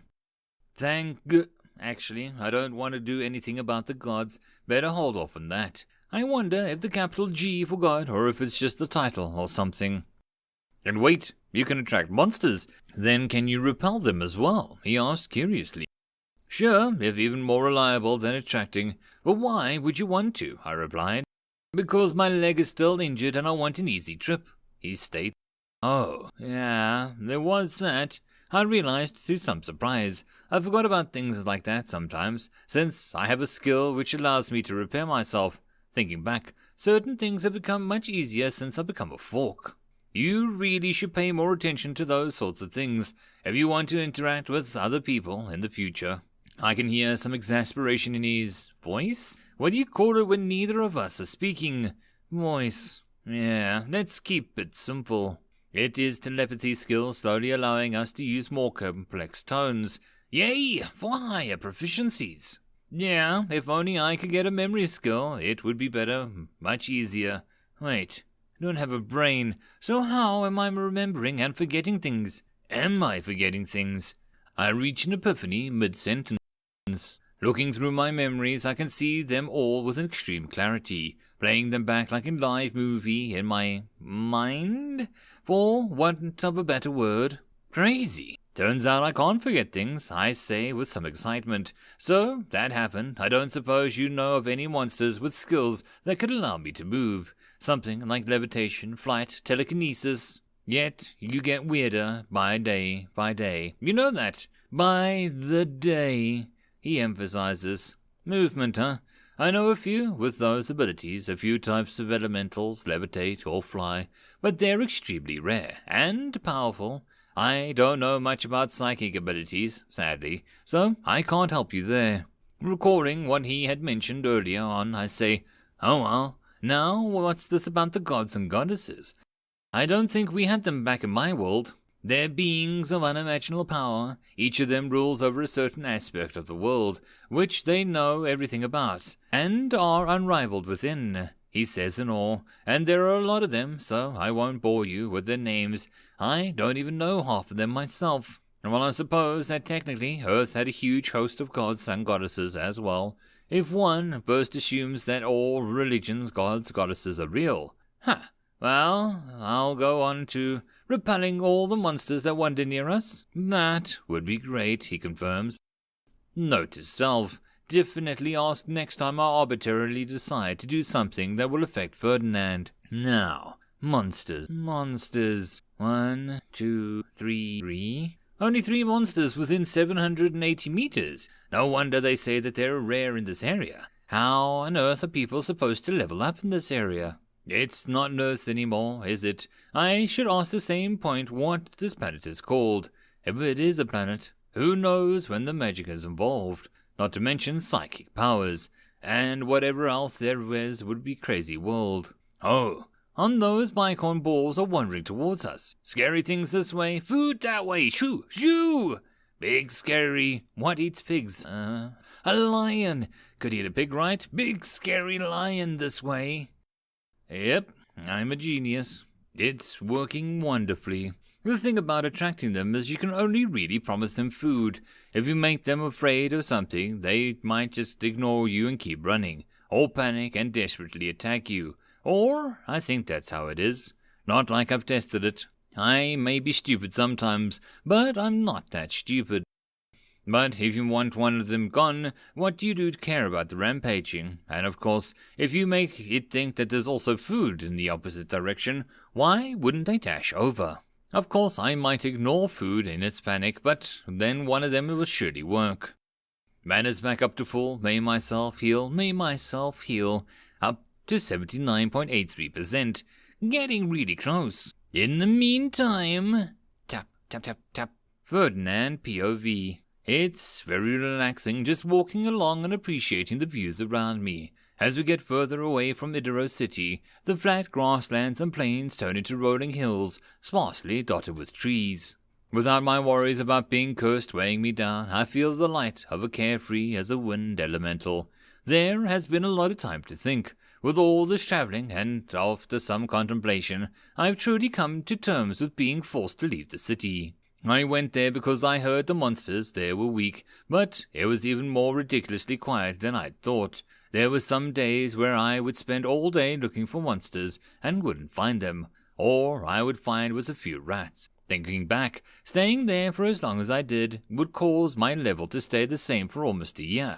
Only a tiny amount of experience for so long. In a way, the horde of monsters yesterday was a shock that I needed to break out of my rut.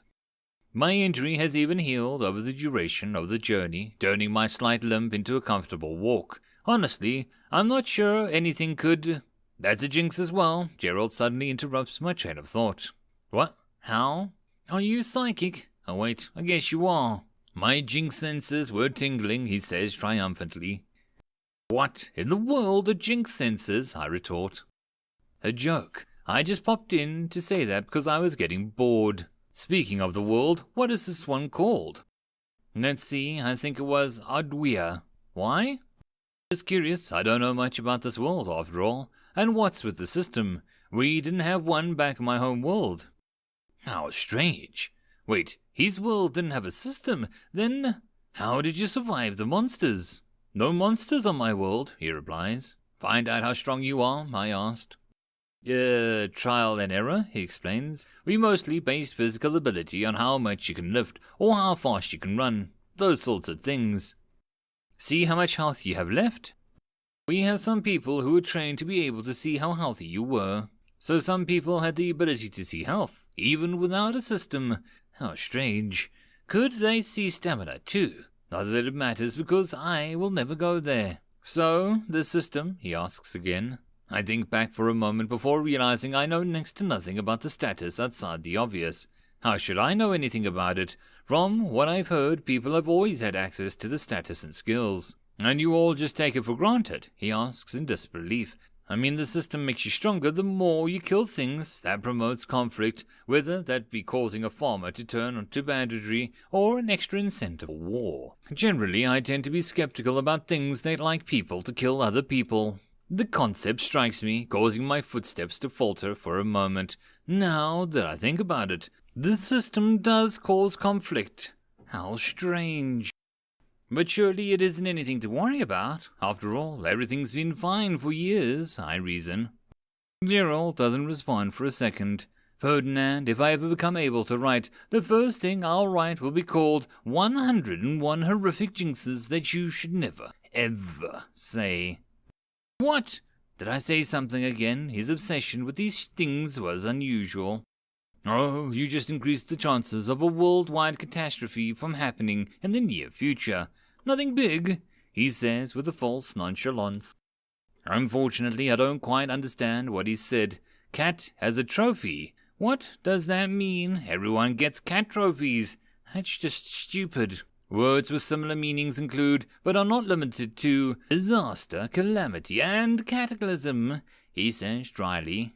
I'll take the cat trophy, thanks. I immediately heed my words. Just try not to say things like that in the future, else my heart won't be able to, I don't have a heart anymore, do I? Well, both die, probably. I'll rather not die, he says, before Riley adding, again. Wow, he really takes those jinxes things seriously. I really hope that it's just him overreacting. What did he say it was? Worldwide cat has a trophy. That sounds bad. Ah, he ruined my good mood, darn it. Now I'm not going to enjoy this trip as much. Gerald POV.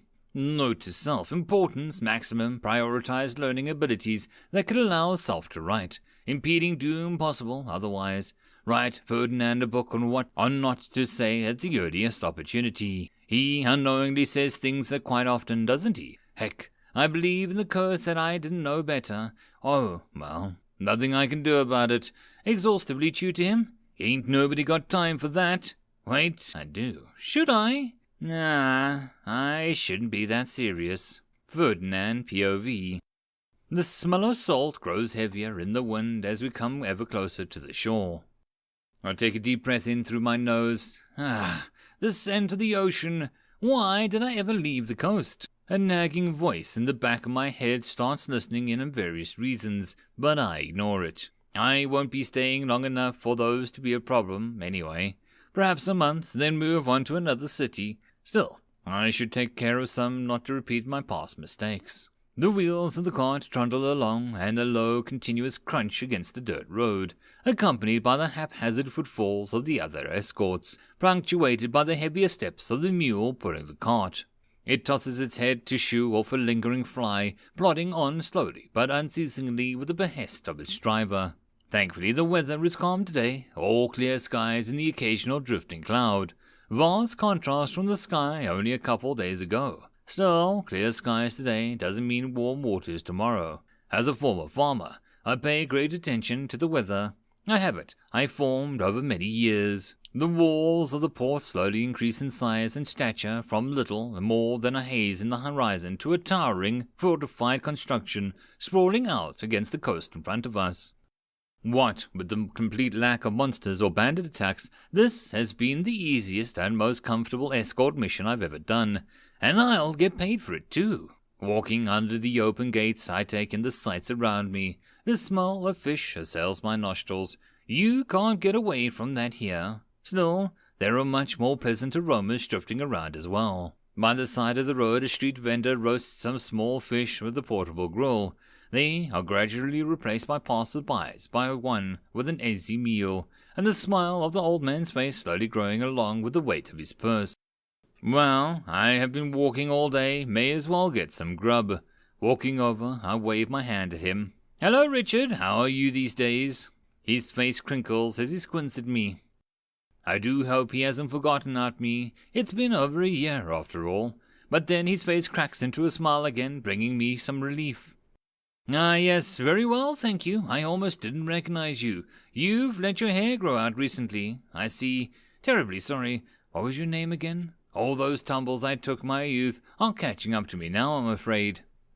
Yeah, so he did forget, but that's hardly a surprise. Ferdinand, sir, I helped you out once when your catch was too heavy for you to carry.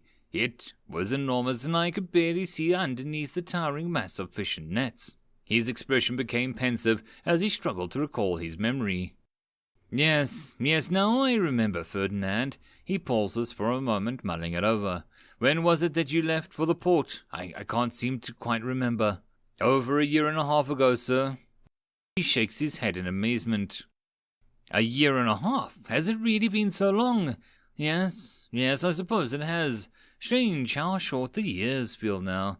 His eyes wander off into the horizon, lost in memory. I remember that they used to stretch on forever, when I was a lad. Now it seems like every time I stop to think, another month has passed. His words trail off. I cough lightly and his gaze gets back to me. But you don't want to hear me ramble, do you? Here, have a fish. Careful, it's hot. Thank you, sir. I give him a few coins in exchange for the skewered fish, blowing lightly on it. Good to see you again, sir. I plan to stay in the port for at least a few weeks, so don't hesitate to ask if you need any help. He smiled and waves me away. No need, my friend. My mind may be starting to fail me, but my body is still as strong as an ox. To my amusement he flexes, and the muscles that show through his top are no joke. He may look like it is now, but if half the stories he told me were true, he spent more years steering ships through troubled waters and fending off sea monsters than I've spent alive. Now, to find a way to stay for the night. Gerald POV. Tap, tap, tap, tap, tap, tap, tap. Damn! You know things are going to be bad elsewhere when a massive area is revealed at the start of the game of Minesweeper. Stop screwing me over, RNG. 84.03% proficiency, getting there. In other news, gaming Minesweeper Advanced Low Rare Passive, 97.28%. You've sunk way too much time into this game, and despite the statistics saying 0 wins, 276 losses, you are way better at this than most other people. I think I might reach the next proficiency level in the next first. My sense of tension is now completely gone. End of chapter. Chapter 12. Forking Sand Slimes. Well, I can now say without no qualms that I am an expert at Minesweeper. Gaming Minesweeper Expert Mid-Rare Passive 12.98%. You have sunk way too much time into this game, and despite the statistics saying 0 wins, 304 losses, you are way better at this than most everyone else. Slightly increased analytical abilities, slight increased ability in correctly guessing the outcome of a 50-50 gamble. And there's another above expert by the looks of things, so that's cool. Meanwhile, self-repair is at 98.73. Seriously, just one more repetition left and it'll go to the next level of proficiency. Still, it won't be long now. An hour or two is nothing to me as of this waiting. Especially now that I'll have surroundings to distract me. People are starting to wake up, moving around the city, and of course I can see everything that's currently happening in the city. If I could see a bit finer detail, I would be able to see who did what, when, and I can see things happening now. Ish. But I don't specifically keep track of someone, I won't be able to tell them from the rest of the city. It's quite surreal though. It took me quite some time to realize that when somebody looks like they're doing a very weird punch and stops very short of someone's body, causing them to fall over, that it's actually them getting stabbed. Not being able to see metal makes things surprisingly difficult, but I can see the sea now, and it looks super weird. It's mostly empty space to me, but there are little dots of mana in regular intervals, which bob up and down with the waves. If I were human, looking at this would make me nauseous. Then there's all the fish, flitting about here and there. A few sea monsters too, by the size of them. All in all, quite the mesmerizing sight. Still, mana sight is getting around 0.5% of proficiency per day, so it'll be like a third of a year until that gets you there. Hopefully, that'll allow me to see much greater detail. Although, by then I'll ideally have a better way to see. Who knows? Now, on to Ferdinand's hunting show. Ferdinand, POV. Yawning, I get out of bed. I wish I could sleep longer, but having this awesome dream where I was riding a dragon. Still, if I sleep all the time, I'll never get anything done. After getting dressed and having some breakfast, I head down to the Adventurers Guild. Unlike the adventurers in, what was that place again? Etra? Where was it? Wait, no, it wasn't. Unlike the adventurers there, our ones here often look like sailors, because many of them are. As a port city like this, there are many trading ships and transport vessels coming and going, all of which needed defenses against monster attacks, and pirates, vessels from enemy kingdoms, mutinies. The average adventurer from a mainland simply doesn't have the required set of skills, but adventurers at the port often specialize in these areas. And if you don't, well, there is still the occasional land-based monsters in the area, as well as some of the other miscellaneous requests. So it isn't like this place is completely dominated by seafaring adventurers. As for me, I barely have my sea legs. That one time I went on a ship, my legs still quake at the mere memory. Mundane land quests are good. I like mundane. Not much mundane lately. It'll be good to have some in my life again. Perhaps a few sand slimes, a giant crab or two. I might be able to get a nice crab shield made with the cash that I have on me. Or, maybe not, a shade of red. I don't know if I would want to be carrying around something bright around with me. A nice, relaxing walk on the beach, refreshing breeze, and gentle crashing waves. Level 6 sand slime killed, experience 99.75.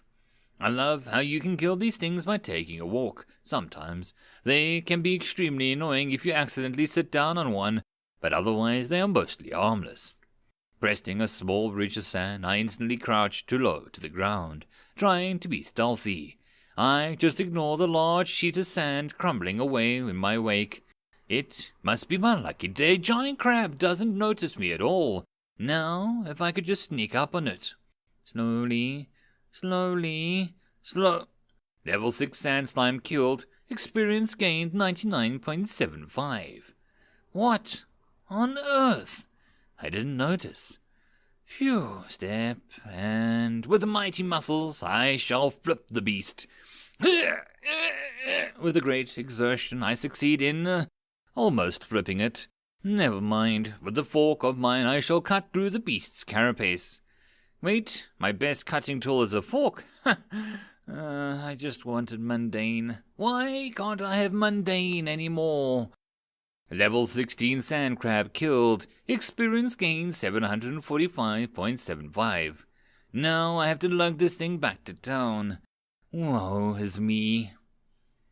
Panting heavily, a figure slowly traipses along the beach, hauling a massive crab behind him with a rope. A reddish-orange color, the creature has a strange hole in its underside, and a light crusting of sand covers parts dragging along the ground. And I'm so exhausted that I'm thinking of myself in the third person. Great. This would be so much lighter if I took a part back there. But then I would be impossible to carry. If only I had one of those bags of holding. A long time passes in silence, just as a soft shuffling of sand beneath my feet and the considerably louder grinding of sand from the crab moving over it. Nothing but me, the sand, the waves, and the guy over there. The sand, more sand, lots of sand. So much sand. I'll never get the sand out of my shoes. Why, the sand. All the sand. Level 5 sand slime killed. Experience gained 71.25. I stop for a moment and then continue on. Just leave me alone, please. Breathing heavily, I sit next to the corpse of a giant crab near the entrance of the city. Just a bit more, and I'll be able to be at the guild. If not for how tasty this stuff is and how much it sells for, I wouldn't be doing all of this. A few minutes and a lot of huffing and puffing later, and I've dragged it back to the guild's materials warehouse. Now, to dismantle it. I could hire someone else to dismantle it, and there are a few people hanging around the warehouse for that purpose. But that will decrease my earnings a bit. So I decide to do it myself. After a good 20 slippery minutes of going with a knife, cutting myself not a few times on the sharp edges of the armor, I successfully separate the flesh from the rest of the body. I sell most of it to the guild, but a chunk here is mine. I can't start a fire in the middle of the town, and I don't have a dwelling in here where I can do the same. So I head out of town again, just where I can gather some sticks and some dry grasses from around the area and start a small fire with my flint and steel. Taking out a pot and filling it with water from the nearby stream, I set the crab meat to boil. A while later it was done and I had myself a delicious meal. Now, that is relaxing. Standing up and scratching, level 6 sand killed, experience 99.75. Stop harassing me! Darn it, my good mood is instantly gone. Then I hear a voice in my head. Oh, great. Hey, what's up? Gerald POV. Hey, what's up? I'm in a good mood right now. My self-repair skill has gotten to the next proficiency level, and with the reduced cost, I can now do 3 repetitions in my current mana pool. Self-repair, expert, high, rare, active, 2.48%. By expanding any type of mana energy available to you, you can repair your own durability and recover your original form. Current energy is able to be used. Mana. Exchange ratio 6 mana to 0.1 durability. The XP gain has dropped severely down from 0.05 per 1 durability. This means that I'll have to repair the equivalent of 2,000 durability to get to the next level, or a bit over 158 cycles of 3 repetitions, which will take me around 10 days. Seriously, only 10 days? It gets to be the level above expert. Hacks! I call hacks! Admins, fix this exploit. Not really, please don't. I love it. Don't. So, yes, I'm in a good mood. Not in the mood, Gerald. He isn't in a good mood. Why? What's happening? These sand slimes won't let me take a break. Yeah, I noticed the EXP slowly trickling in. He was walking around and I couldn't even tell when he killed them. Sounds like you need to relax. I know a few brothels in town. Do you want me to find and direct you to one of them? What? No. How do you even know where they are? I see all and know all. That, and it's pretty hard to ignore all those shapes flopping away at each other over in the one building. Man, a sight. Speaking of which, I saw another place which might be good for relaxing. But where we killed the crab, there was a seaside cliff nearby, and there's this big cave facing the ocean in it. No people or big monsters in it at all, that I could see. You know what? That actually does sound all right, as long as it isn't some kind of pirate cove. If it is, no one was there, and if it is, and no one is still there, you can take all their stuff safely. With my current length of vision, I can easily alert you to anyone approaching. As long as they don't come from the ocean, then they might see you coming out. That is, if they exist at all. Relaxation and a slight possibility of easy treasure. Sounds good to me. Not that I saw any treasure in there, but I can't see metal, so there could be golden coins littering the floor for all I know. POV Ferdinand. As if all of the time I took to get from here to there in the city was a lie, it only takes me about 20 minutes to get there. Well, I was pulling a giant crab before. Anyways, how am I going to get into this cove? There is no path or anything. I suppose I'll just walk around in the water. It is shallow enough. Just so you know, there's little nobody there, and nobody in the area. Great, thanks. Pulling off my boots and socks, I hold them as I walk through the water around the edge of the cliff. Sure enough, there it was, a nice little cave, sunny and sandy. Now, the real challenge is putting my boots back on without getting sand on my feet, and ideally drying them a bit. That boulder should do. Sitting down on it, I carefully shake the water off my feet and put my boots back on. Damp, but it'll do. I'll have to do this again to get back out. Now, I get a better look at the place. Sand, rocks, more sand, boulder, sand, hermit crab. Hermit crab? I scratch my head furiously, crouching low on the ground. A moment later, there is this weird feeling that means Gerald has connected to me. What is it? Why didn't you mention the hermit crab? Why would I mention the hermit crab? Why wouldn't you mention the hermit crab? Are we talking about the same thing here? Small, slow, completely harmless, that hermit crab? No, I'm talking about the small, fast, potentially deadly hermit crab. This world is weird. Back on mine, we kept those little things as pets. Boring pets. That's why I didn't mention it. Besides, I could only tell that it was something really small. Basically, it looks the same as a rock to me. Fair enough. Still, I don't think I can win in combat with one of these. Okay, I don't suppose you have a plan. In fact, I do. Oh, what plan do I have? I have wanted to use this plan all the time since I've been hunting. But we haven't met any enemy small enough. Just throw me somewhere near it. Not that it. Just I'll do the rest. Do what? You can't move. What need is there to move? It'll be coming towards me. And with that, he severs the link. Great plan, but could you tell me a bit more detail? Like anything? So I just throw him and hope he knows what he's doing. I mean, really, he should just tell me the whole plan. It isn't that hard. Whatever, he's on his own head if this goes wrong. Fetching him out of the pouch, I toss him near the boulder the hermit crab is on. It doesn't twitch. I don't know if that's good or bad for the plan of his. So I wait, and nothing really happens. I wait some more, still nothing.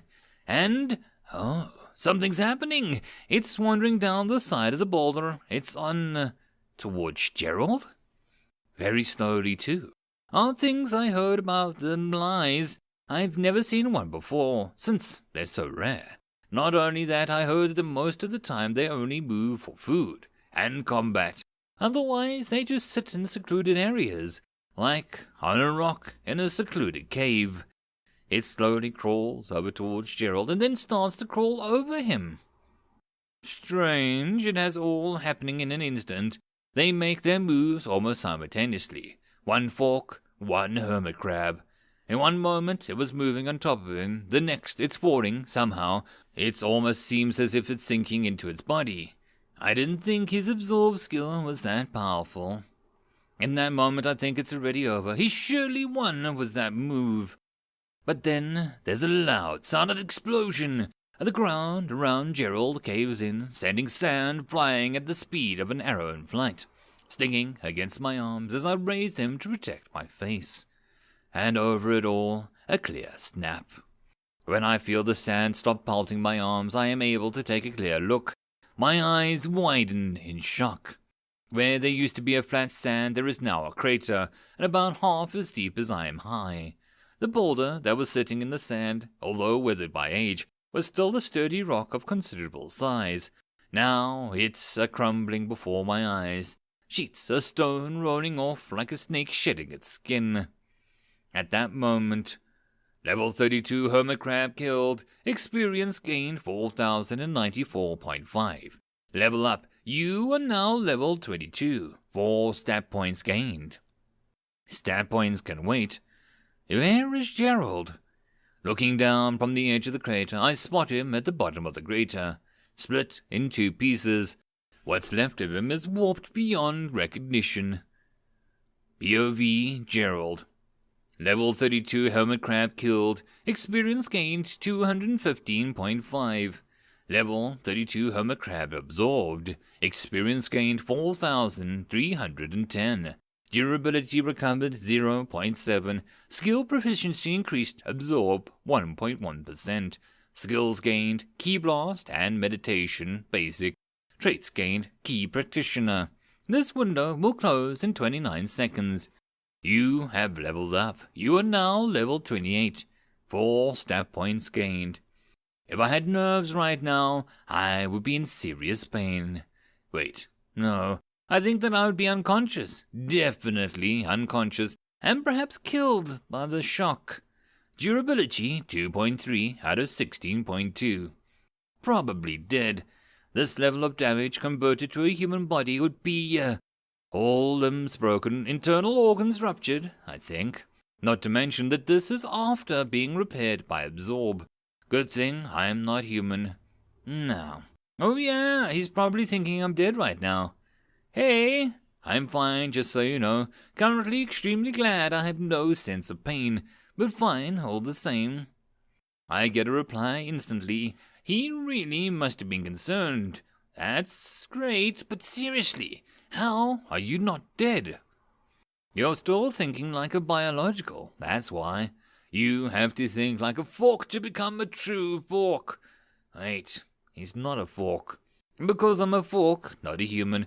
Humans would have bled to death right now, but they don't die instantly. I'm a fork, so I just got bent. Give me a few hours and I'll be healed right up. Great, but did you have to be that reckless? I didn't know it was that powerful. Still, although I wouldn't try this again, at least it ended well. Now, I still need a moment to check my status, if you don't mind.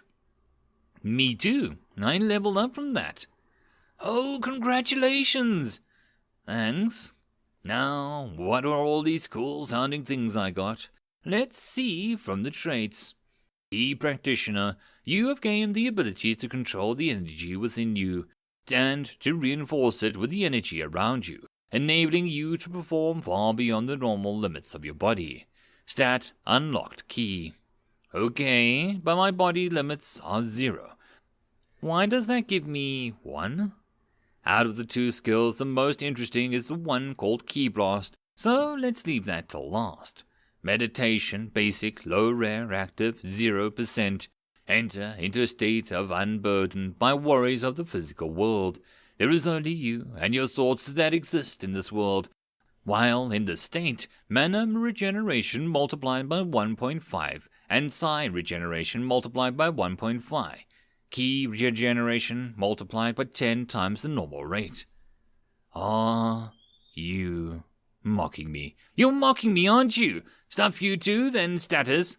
Still, that's wicked cool. Double regen for mana and psi. It's cool enough, but why is key a crazy 10 times? Let's see, status, key. Aha! That's why. Key regen 2.07, 20.7 per day. 20.7 per day? That's not much. Wait, if I convert mana per day, it's almost freaking 12k. Madness! This is fork. Still, there are limits to how much key I can have at one time, as well as 20,750, or 100 days. That is a while.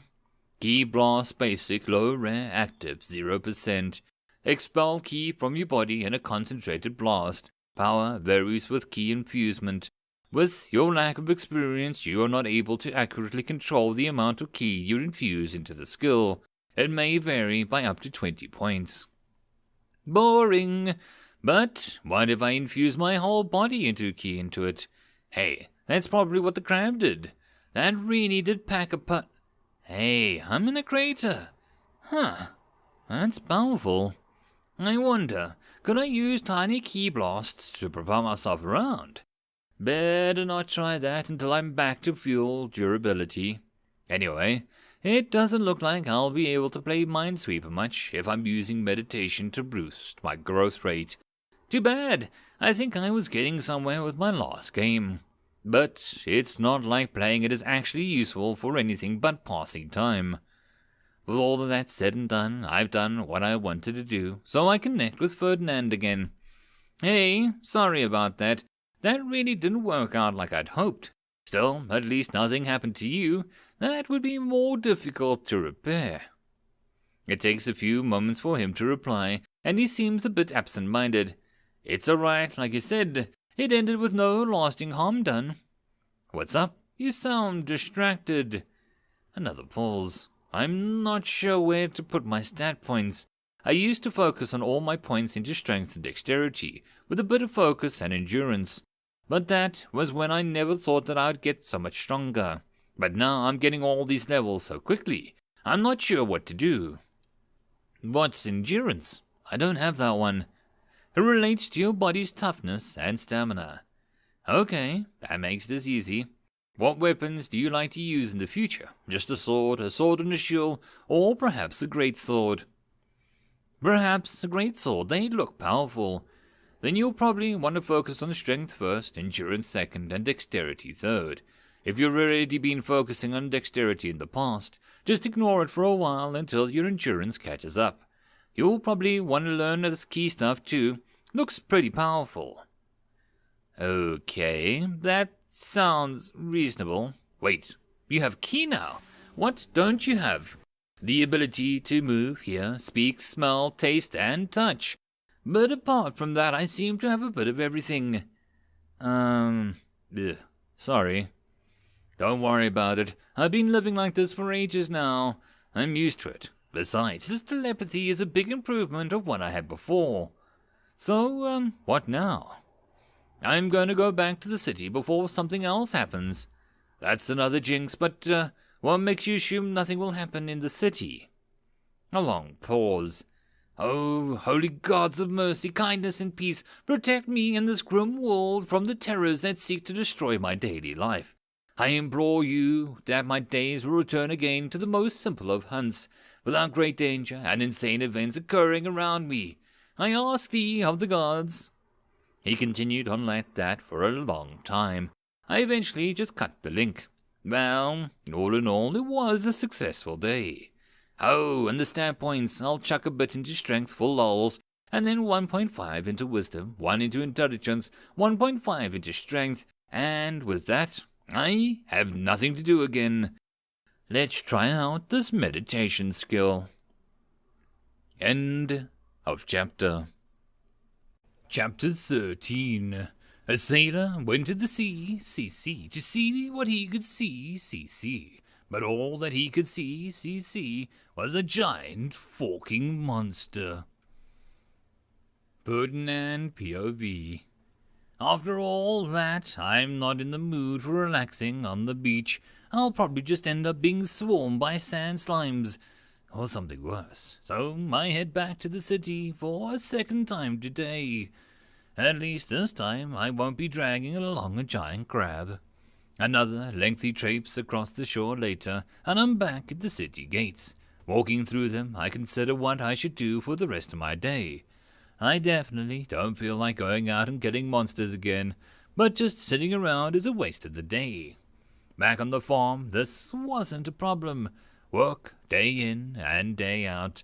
There was always something to do. Too many, in fact, to do in a single day. It was painful, hard work. How I miss those days. Hello, would you like to become one of our Lord and Savior? A voice came from my right. Without even moving my head, I say, no thanks. His voice came again. If you ever change your mind, we'll be here. I stood back. I can't believe the same guy is still standing here. He was there when I first came to the city, saying that same line every time someone passed by. Every day. I've never seen him move so much from there.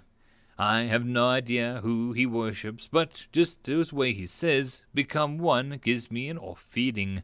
Still, he's not causing any trouble, so the gods leave him alone. Frankly, I think he just creeps them out, too. Most people here just ignore him. Now, perhaps some light training will relax me. Yeah, that sounds good, but after that... You know, how about I finally try out fishing? That should be relaxing. Yes, that's great. Feeling better already, I start whistling a tune as I walk off to the city. That night, near the gates, a man totters as he walks slowly along the road, bottle in hand. A voice calls out to him, Hello, would you like to become one with our Lord and Savior? The drunkard stops, blinking blaringly as his eyes try to focus on the man standing in front of him. Slurring his words, he speaks, But what's that? The man stands there, his eyes staring in without flickering of movement at the drunkard. He doesn't blink, he stares again. Hello, would you like to become one with our Lord and Savior? The drunkard scratches his head and takes another swig of the bottle, tilting his head far back and taking deep gulps. Then he looks into it and turns the bottle completely upside down, but nary a drop spills from the opening. Is mente. He tosses it aside, it doesn't matter, but clatters loudly against the paved road. The only sound apart from that and the ever-present wind and waves. He looks back at the man who is still looking at him, unblinking. "What's that mean?" he said. The man smiles, and the drunkard smiles back. Were he sober, he would see that the man's smile was only a movement of his mouth, almost as if it were just his imagination of a smile. "I'm glad you asked. There are 2 options for those who wish to join our Lord." He raises one arm, sticking up 2 fingers. The rest of his body is completely still. The first is the most popular. If you're not already, you will be raised to level 20. On top of this, each of your stats will be permanently buffed by 5. As a payout, however, 80% of all your experience you gain from now on will be given to our Lord. And if you ever be in a deadly situation, you will be automatically changed to a second option. He speaks in a pleasant but flat voice. He starts to continue, but is interrupted by the drunkard. That's crazy. Where do I sign up?" The man continues to look at him. "Are you sure?" he says. Yes, I am a poor fisherman. Level 20. Level 20. What do I have to do?" The man's smile grows wider, and he holds out his hand. "Just shake my hand. The buff will take effect in half an hour. As for the levels, just keep pressing yes." The drunkard shakes his hand, and a few seconds later, a message appears in front of his eyes. "You have been invited to the party. Do you accept? Yes or no?" Dubiously, he hits yes. Then another one comes up, and then another, then another, then another, and then many, many more. Every one of them are party invitations. He frantically hits yes on all of them. Then other notifications appear, this time for enemies killed. Then, level up, you are now level 9, 2.5 stats gained. Level up, you are now level 10, 2.5 stat points gained. Level up, you are now 3.0 stat points gained. Level up, you are now level 20, 3.0 stat points gained. The man stares back in shock as he's seeing, rubs his eyes and looks again. Pinches himself, looks again. It's still there. Then more messages come flooding in. You have been kicked from party. And many more like it. Level 20 within just a few minutes. You are now one of us. Enjoy your strength. Fervently he thanks the man and then happily walks off, pondering where he put all his points. He never did find out what the second option was. Gerald, POV. You know, it has come to my attention that I am not utilizing my status as a fork sufficiently in humor. And as we all know, that is just unforkivable. Thus, I will forthwith be adding lame fork puns to my list of priorities. Anyways, I should stop procrastinating. It's been 7 days. Well, technically 6.5 since the incident with the hermit crab. Not much major happened during that time. A bit of training, a lot of meditation. It's pretty much like how I am normally, except my mana sight becomes sort of like background. I stop noticing it, and I feel more focused on what I'm thinking. Shame I have nothing constructive to really think of. I only took me a day to get advanced, and now it is bordering on expert. Meditation, advanced, mid-rare, active, 83.17%. Enter into a state unburdened by the worries of physical world. There is only you and your thoughts that exist in this world. While in this state, mana regeneration is multiplied by 2, psi regeneration is multiplied by 2, and ki regeneration is multiplied by 15, the normal rate. My stored ki is around 2.5k by now, but I haven't gotten an opportunity to test it out. so I'm looking forward to that. Ferdinand has been hunting on and off, of course. Unfortunately, my luck seems to have run out because the things I've been getting have been mostly useless. Waterproof, minor, water, and many water-based fluids will slip from your surface with great ease. Featherweight, minute. You feel lighter as a feather that weighs slightly less than you ordinarily did. That is 1% weight reduction. So, yeah. And the amount of EXP I've gotten is minuscule, with a grand total of 233. But on the plus side, since I've got that regeneration boost from meditation, self-repair went up a bit faster than I'd previously anticipated. Self-repair master low unique at active, 8.85%. By expanding a type of energy available to you, you can repair your own durability and recover your original form. Current energy is able to be used, mana, psi, and ki. Exchange ratio 5 mana to 0.1 durability, 10 psi to 0.1 durability, and 10 ki to 0.1 durability. So, I can repair myself with mana, psi, or ki now, but since I want to stockpile ki until it maxes out, I need psi for telepathy. My only real boon for me right now is the slightly decreased cost. They really are being stingy with that now, and my experience gain has dropped even further to 0.01% pure durability. I have nothing better to do, so the math of that, long story short, is 20 days. Okay, this is more than just a bug. This is a game-breaking bug. This is like farming iron daggers for smiths living in Skyrim, one of those dupe glitches in Minecraft, or using an angel goat to compete against your friends, getting the most points within the time limit in Goatsim. But since I'm benefiting me, I don't really care. One last thing of note before self-repair. It is slightly reduced cost allows me to do 4 repetitions in a cycle. How does that affect anything? It doesn't really, but hey! It means that I can repair more in one go. In fact, I can now repair more in one go than I have durability. So, that's nice. Since what happened in the last city, I haven't been attracting monsters. Instead, I've been screwing around with small animals in the city, driving them away from food carts, wells, and that sort of thing.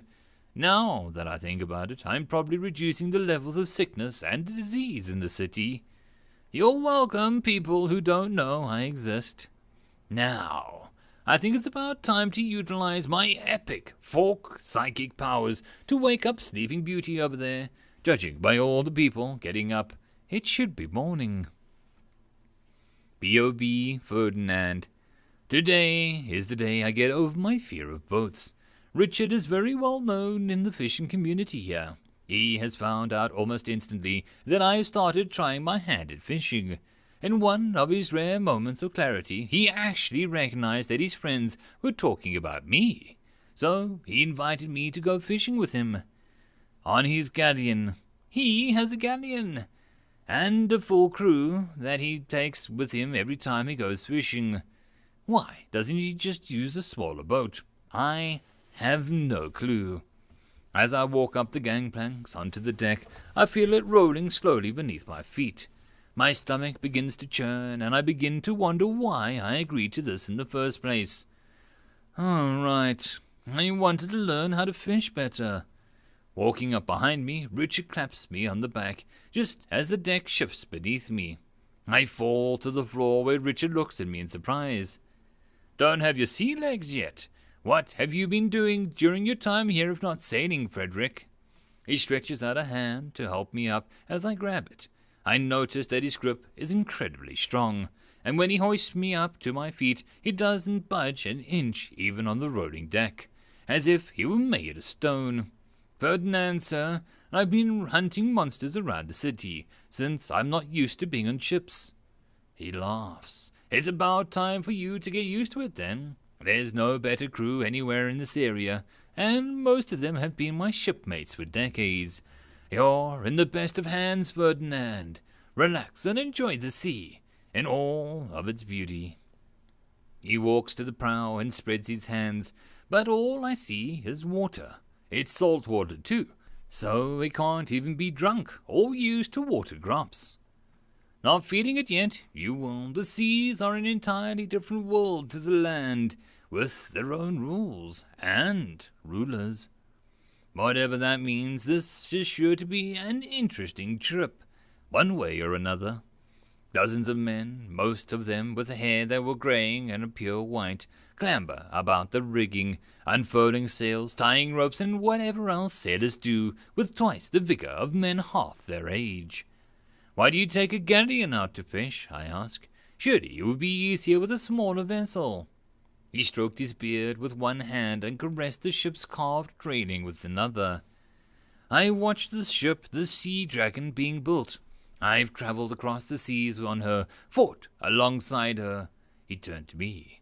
"This ship is almost as close to me as my wife used to be. I can't move on to another woman, and even if it would be easier, and I can't sail another ship." I can scarcely recognize him from the forgetful old man, selling fish in a stall by the side of the road. He looks alive, almost as if he's grown a few years younger, just by being on the ship. The sea is mysterious indeed. The sailors untie the mooring and pull up the anchors and row our way out of the harbour and into the sea. We are off. Now, if you excuse me, I need to empty my stomach. Violently. A galleon bobs up and down on the waters as smooth as a sheet of glass. Looking around at the sea is like looking into the sky. It seems as if one will fall for eternity if they fall overboard. A cloud drifts slowly across the sky, blocking the sun. A gargantuan shadow slowly shifts across the surface of the sea, providing shelter for the working sailors. Meanwhile, several men sit at one end of the ship, poles held loosely in a net of strings and drapes down into the water, causing a tiny ripples on the otherwise smooth surface where they meet with it. The men are quiet, still, relaxed, but watchful as they wait for a bite. The oldest one there speaks quietly to the youngest there. "You have patience. Usually men at your age are rushing about here and there, but you seem content to sit. I like that. If a man won't wait to live, they won't wait to die. There is no point in rushing when you don't need to move in the first place." Exhaling, Ferdinand replies, completely relaxed. "I used to be a farmer. Plants could take months to grow if you lacked the patience and the harvest before its time. All you would get is chaff. A farmer without patience is a poor farmer." After that, they sit in silence, the only sounds of the occasional splash of the fish being pulled out from the water, accompanied by the warm smile of its catcher. Most of the fish are caught by Richard, and very few are caught by Ferdinand. Still, the fact that he catches any at all says something about both his talent in fishing and Richard's skill as a teacher. And it can't be forgotten that they are in a location picked by Richard himself. With his experience and skills, picking a location rich in fish is a matter of course. As the day draws on and the buckets grow fuller, Ferdinand opens his mouth again. "Thank you for bringing me with you today, sir. I really appreciate it." Richard smiled very fondly. "Don't worry about it, lad. Old men like us, we feel happy just having someone to talk to. That's why we all go fishing together so often. Right, men?" "Yes, sir." "Now, who caught the biggest fish?" "You did, sir." "That's right. I did." The shadow moves over the surface of the water again, just like any of the other times the cloud passed over the sun. But this time, Richard's gaze suddenly brows sharp, and he throws the pole to one side where it clacks and rolls against the edge of the deck, falling with a plop into the sea. Standing, he roars, "Battle stations, it's a big one!" All the sailors rush about, loading shot and powder into the cannons, fetching bows and ammunitions, closing and latching doors and hatches. Meanwhile, the surface of the water near the ship bulges upwards, waves surging outwards at something enormous surfaces, complete with a glassy orb of the size of a human head. "Target the eye!" Richard yelled, preparing his own weapons. A volley of arrows fly out with impeccable accuracy, going directly towards the eye of the beast. In a motion that looks almost ponderous due to its size, it slides its eye shut and the arrows bounce off the rubbery flesh. A low boom echoes out and a chunk of flesh is torn from the eyelid, the beast issuing a wailing shriek as the cannonball continues into the eye behind it. "Cut me a path, men!" Richard's voice booms once more, clear even over the deafening screams of the beast. Another volley is loosed, but the difference between this and the first is akin to that of a lake and an ocean. Flying in perfect arrowhead formation, each arrow glows with a blue light, emitting a sharp sound as they cut through the air. But they never pierce the beast. No, they never even touch it. For as they approach, the flesh of the beast distorts and tears before them, each moving and creating deep trenches in the body of the beast. They pass by the beast, continuing into the water behind. The water parts at their behest and they vanish into the abyss. Boom! Another cannon blast rings out and another beast reels in pain, water and blood slipping from it and the sea below, creating waves and staining on the area around it in red.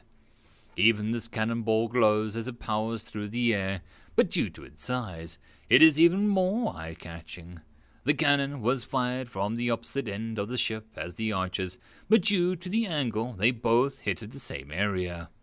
Another, even larger furrow is carved into the flesh of the sea monster, leaving its set of cuts, and one small spot where they all intersect, leaving a particularly deep wound.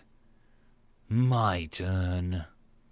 With a savage grin, Richard grips his weapon and takes a bounding leap overboard, sending him soaring 10, no, perhaps even 20 meters above the surface of the water, leaving him directly above the beast. Tensing all his muscles, both weapons and wielder began to glow dimly as he stretches with the breaking point. Then he flings it down, and the weapon disappears amidst the massive shockwave that radiates even through the surface of the water and creates a series of ripples.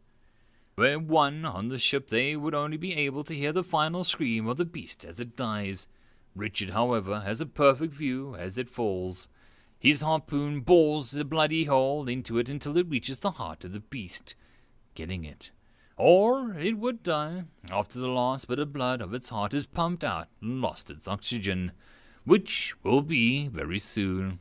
In the meantime, Richard spins in the air, entering a smooth dive. When he hits the water, he slips into the smoothly as a fish, with nary a splash. Beneath the water, he swims faster than many can run, moving around as easily as a hawk in the high winds.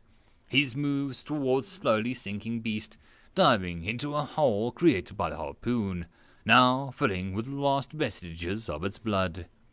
With a titanic pull, he wrenches his weapon from the heart of the beast and swims back to the surface. Grabbing a rope ladder, he climbs up quickly and effortlessly. Reaching the deck, he raises the bloody harpoon high and proclaims his victory. POV Ferdinand. When that thing fixed its gaze on me, that glassy, emotionless eye, I honestly thought that we were dead. But the way they dealt with it, they almost made it look weak. And while all of them were out fighting, all I could do was keep my footing. With all the rocking the boat was doing, this mounted and tilted. How did it not capsize? I wonder if one day I'll be able to fight like that too. I just don't think it's possible. Richard walks over to me, breathing heavily. "All right there, lad. Your first sea battle. That was a doozy," he said. "But I didn't do anything," I said, ashamed. "I could barely keep myself aboard." "But you did," he laughs, "and that's more than most people can say, I can assure you. I think you do well as a sailor, in fact." I lift my head, happy at the praise, and yet unsure if it really is something praiseworthy. "Oh, my back, he suddenly, and he bends over, thumping himself on his back with his fist. "I really am getting old to be having such trouble with a child like that." My eyes bulged. A child! It was bigger than the ship. He glanced at me. Oh, sure, adult killer whales can grow to twice that size. Now, if you'll excuse me, I need to steer us clear of these waters before one of the parents come along. I follow him with my eyes in disbelief. The sea really is a different world. The thing was even bigger than a spider matriarch, and it's only a child. Still, I don't expect its level was that high. That would be insane. POV Richard. Shifting the wheel in one hand, I glanced at the notification hovering in my vision. Level 42, was it? It must have been a very young one indeed. Dismissing it, I focus back on the water. It is only here, out in the deeps, that I feel truly alive. It's partly because of my skills, I'm sure, but even so, just breathing in the sea breeze reminds me of better days.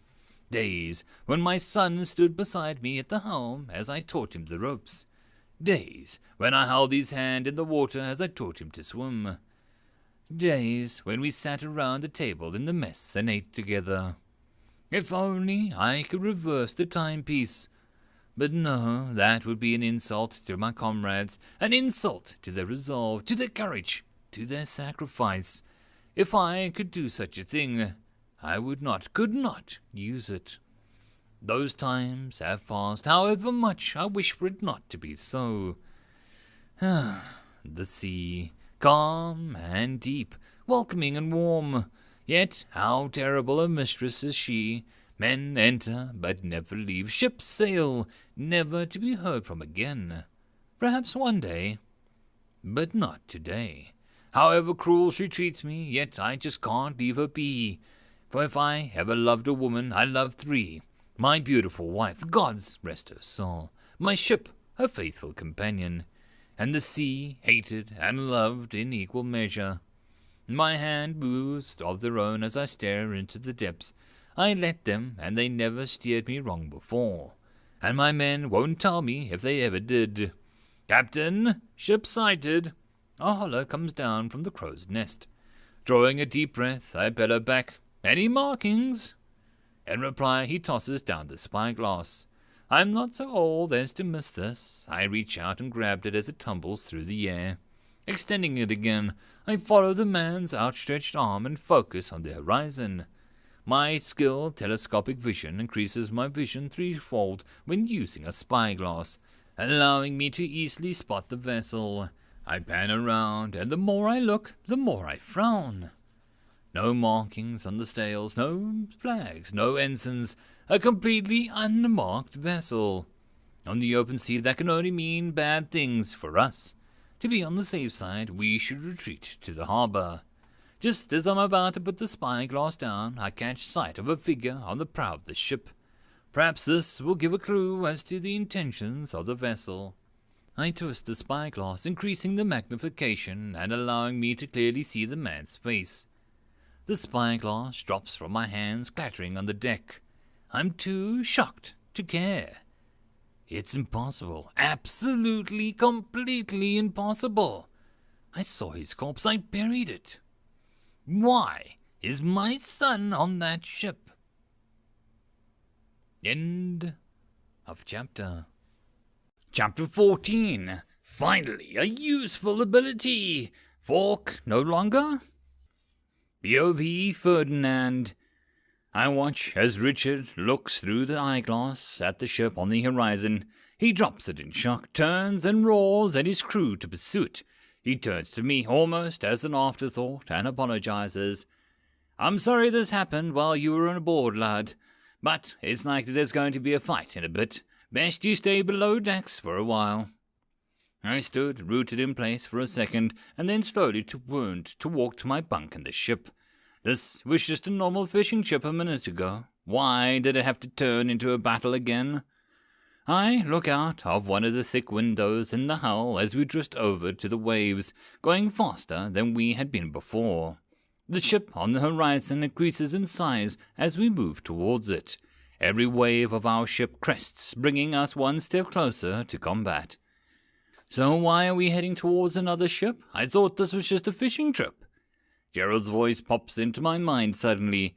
His light-hearted voice was only worsening my grim mood.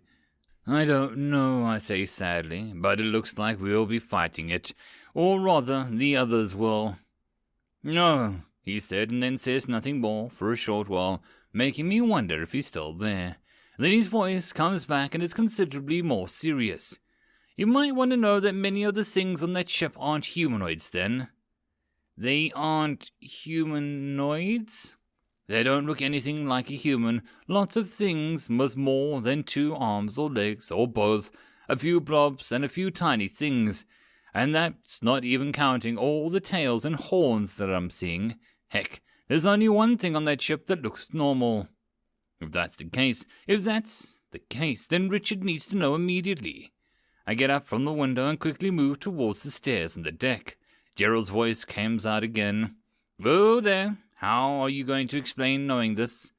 He has a point, but I can't just not warn a friend about something like that. I struggle for a moment to think up a suitable solution, and then realize that I don't have to. If they all die because they don't know this, we will be dying along with them. What point would there be to have some caution? "You're right, but stop anyway. I'll tell him with telepathy. That way, at least, he won't know where to start looking." It was a reasonable suggestion, and besides, Gerald knew more than I could tell them. He speaks again. "He's the one with the steering wheel, right?" "Right," I think back. Then he is gone again, leaving me to wonder what I should do now. I go back to the window, peering through it at the approaching ship. It's close enough now that I can see the sails and rigging. Strangely, I can't see any figures moving about, and it's a strange ghost ship. I shiver at the sight. That wasn't one of those jinxes, was it? All right, I'm done. He was surprisingly talkative for someone so angry. Gerald's voice came out of nowhere again. I'll never get used to that. Angry? I thought in reply. Why would he be angry? Yeah, angry.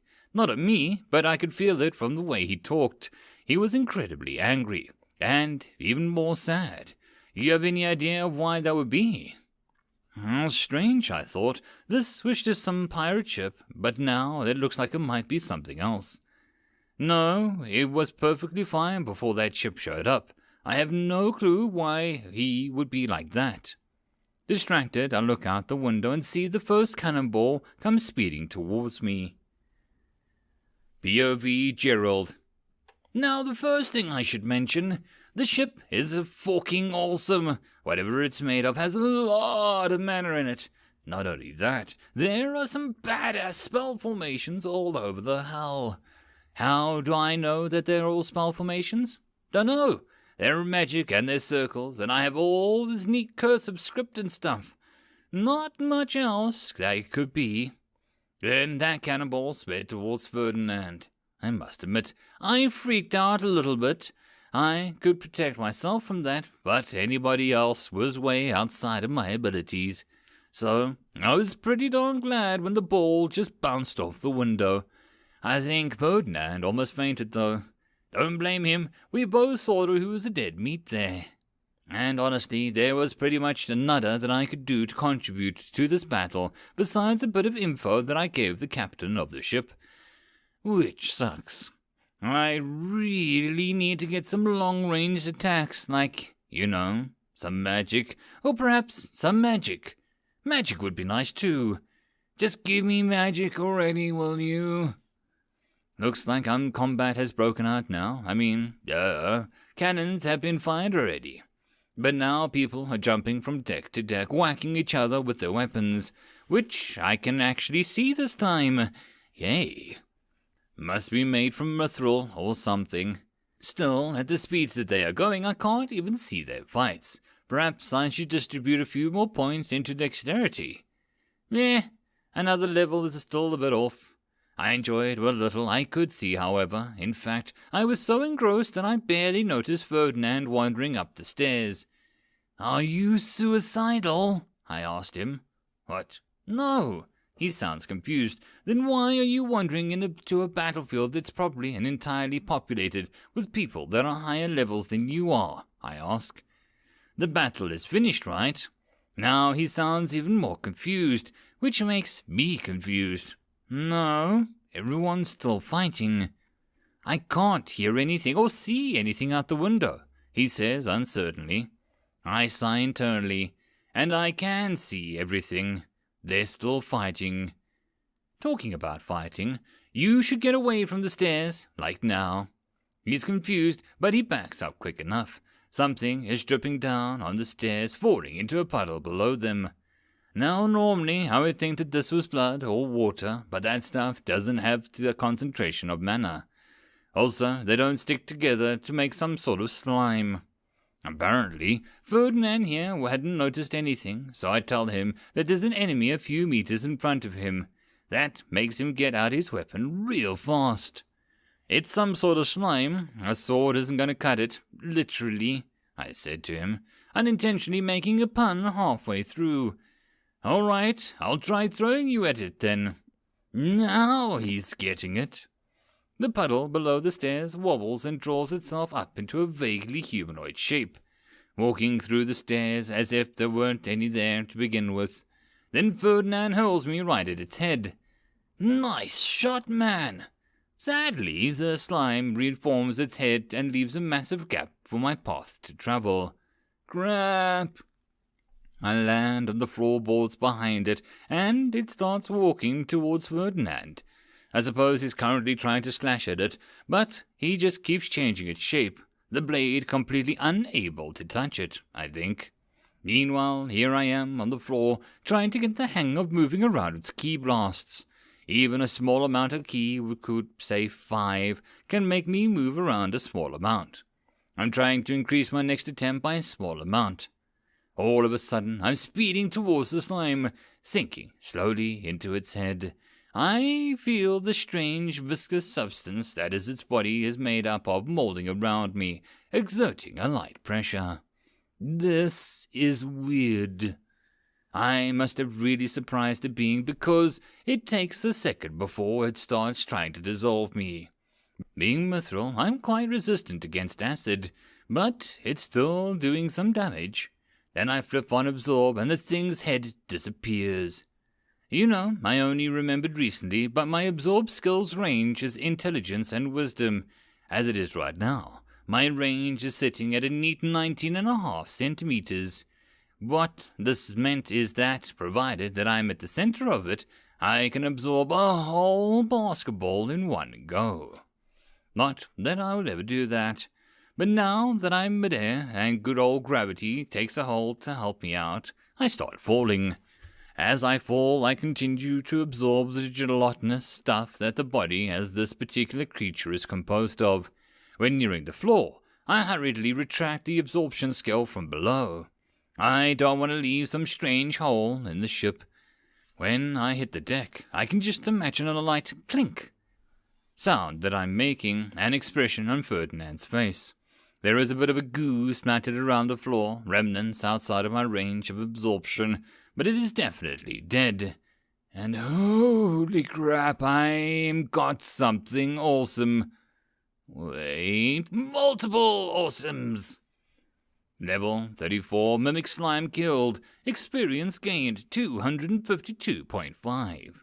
Fluid, level 34, Mimic Slime absorbed. Experience gained 5,050. Durability recovered 0.31. Skill proficiency increased. Absorb 0.21%. Mana sight 62.38%. Exceeds 100%. Reduced to 43.29%. Skills gained. Mana sight expert. War manipulation self basic. Traits none. You have leveled up to level 29.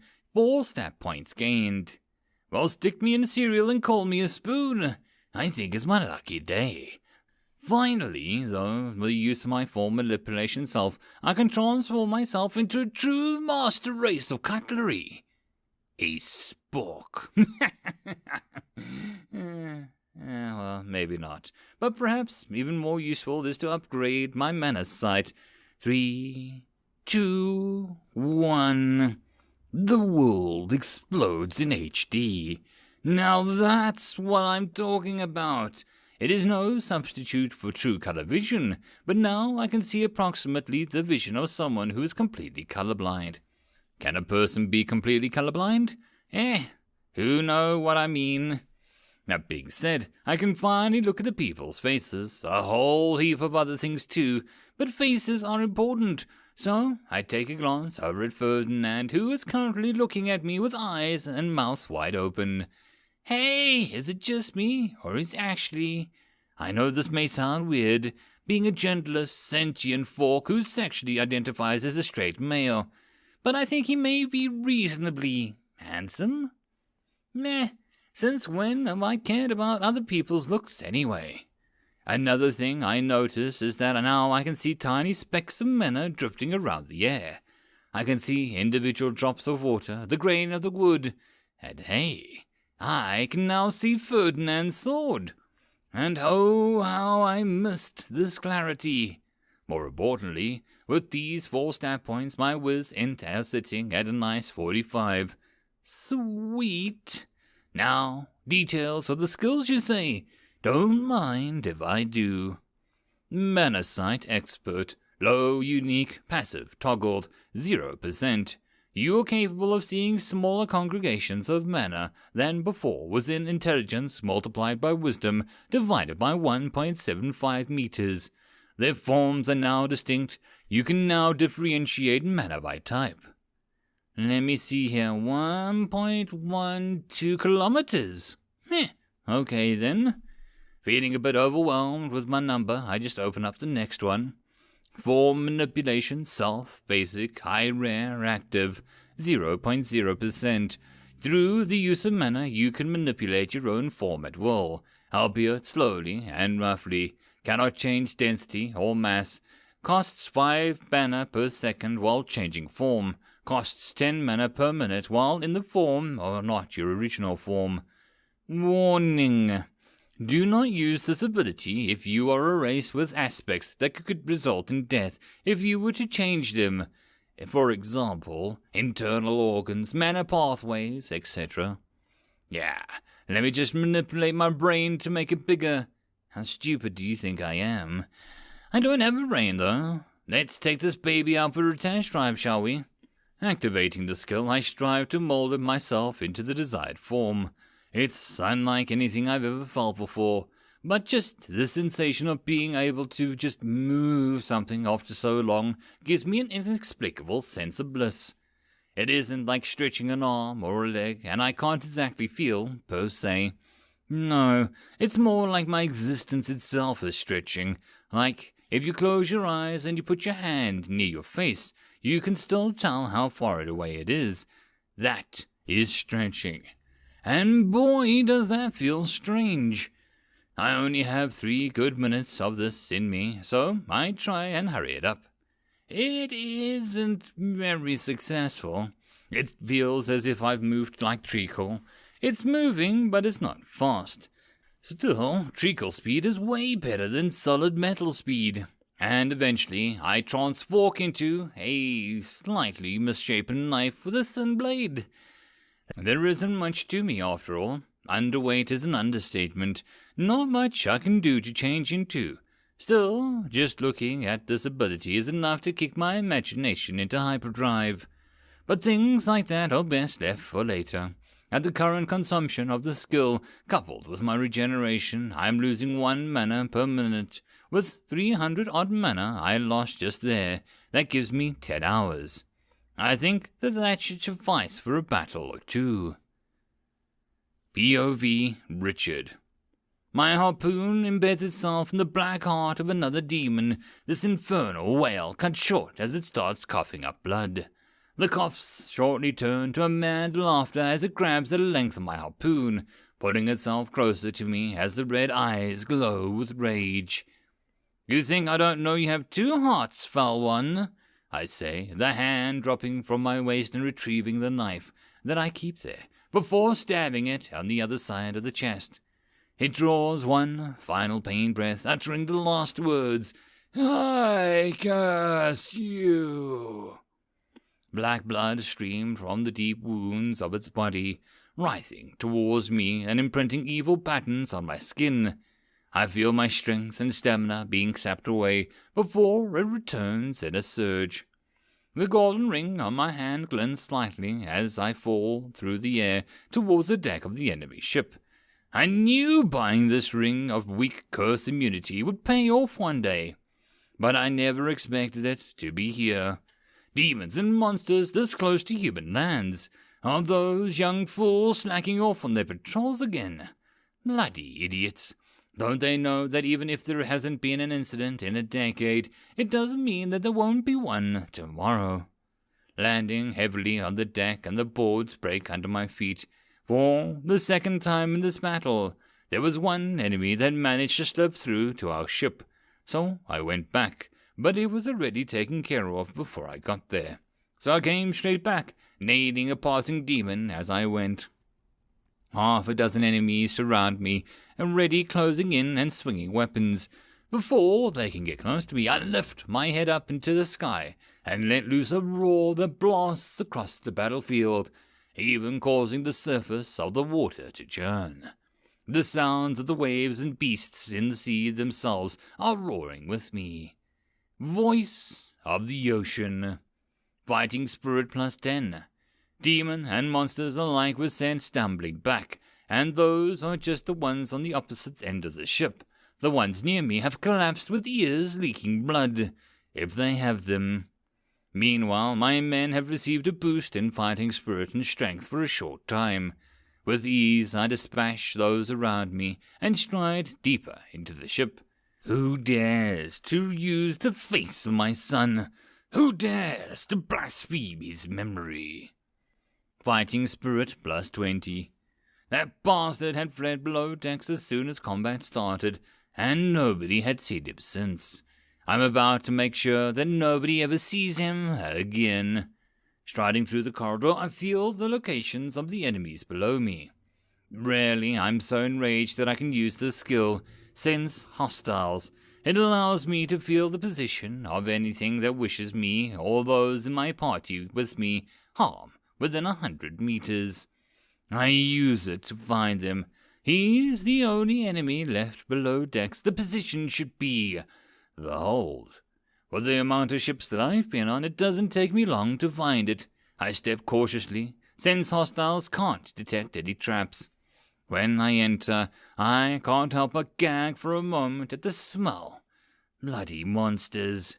Fighting spirit plus 20. The hold is littered with corpses of various races. At a glance, I can spot humans, elves, dwarves, halflings, and lizard men. The list goes on.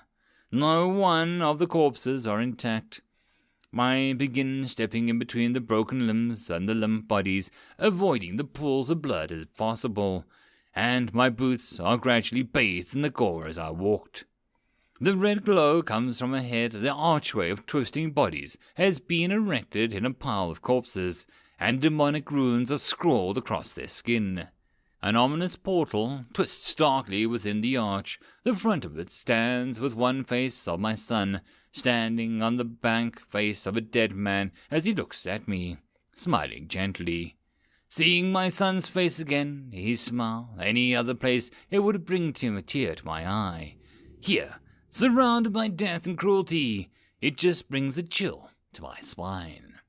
Hello again, it says. It's been a long time. However, I'm afraid. He turns around and walks towards the portal.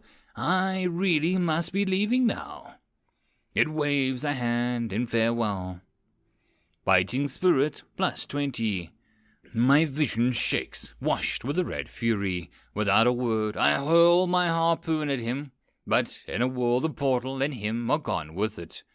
My harpoon pierces through the hull of the ship and into the water, slicing a trail of the waves as it speeds off into the distance.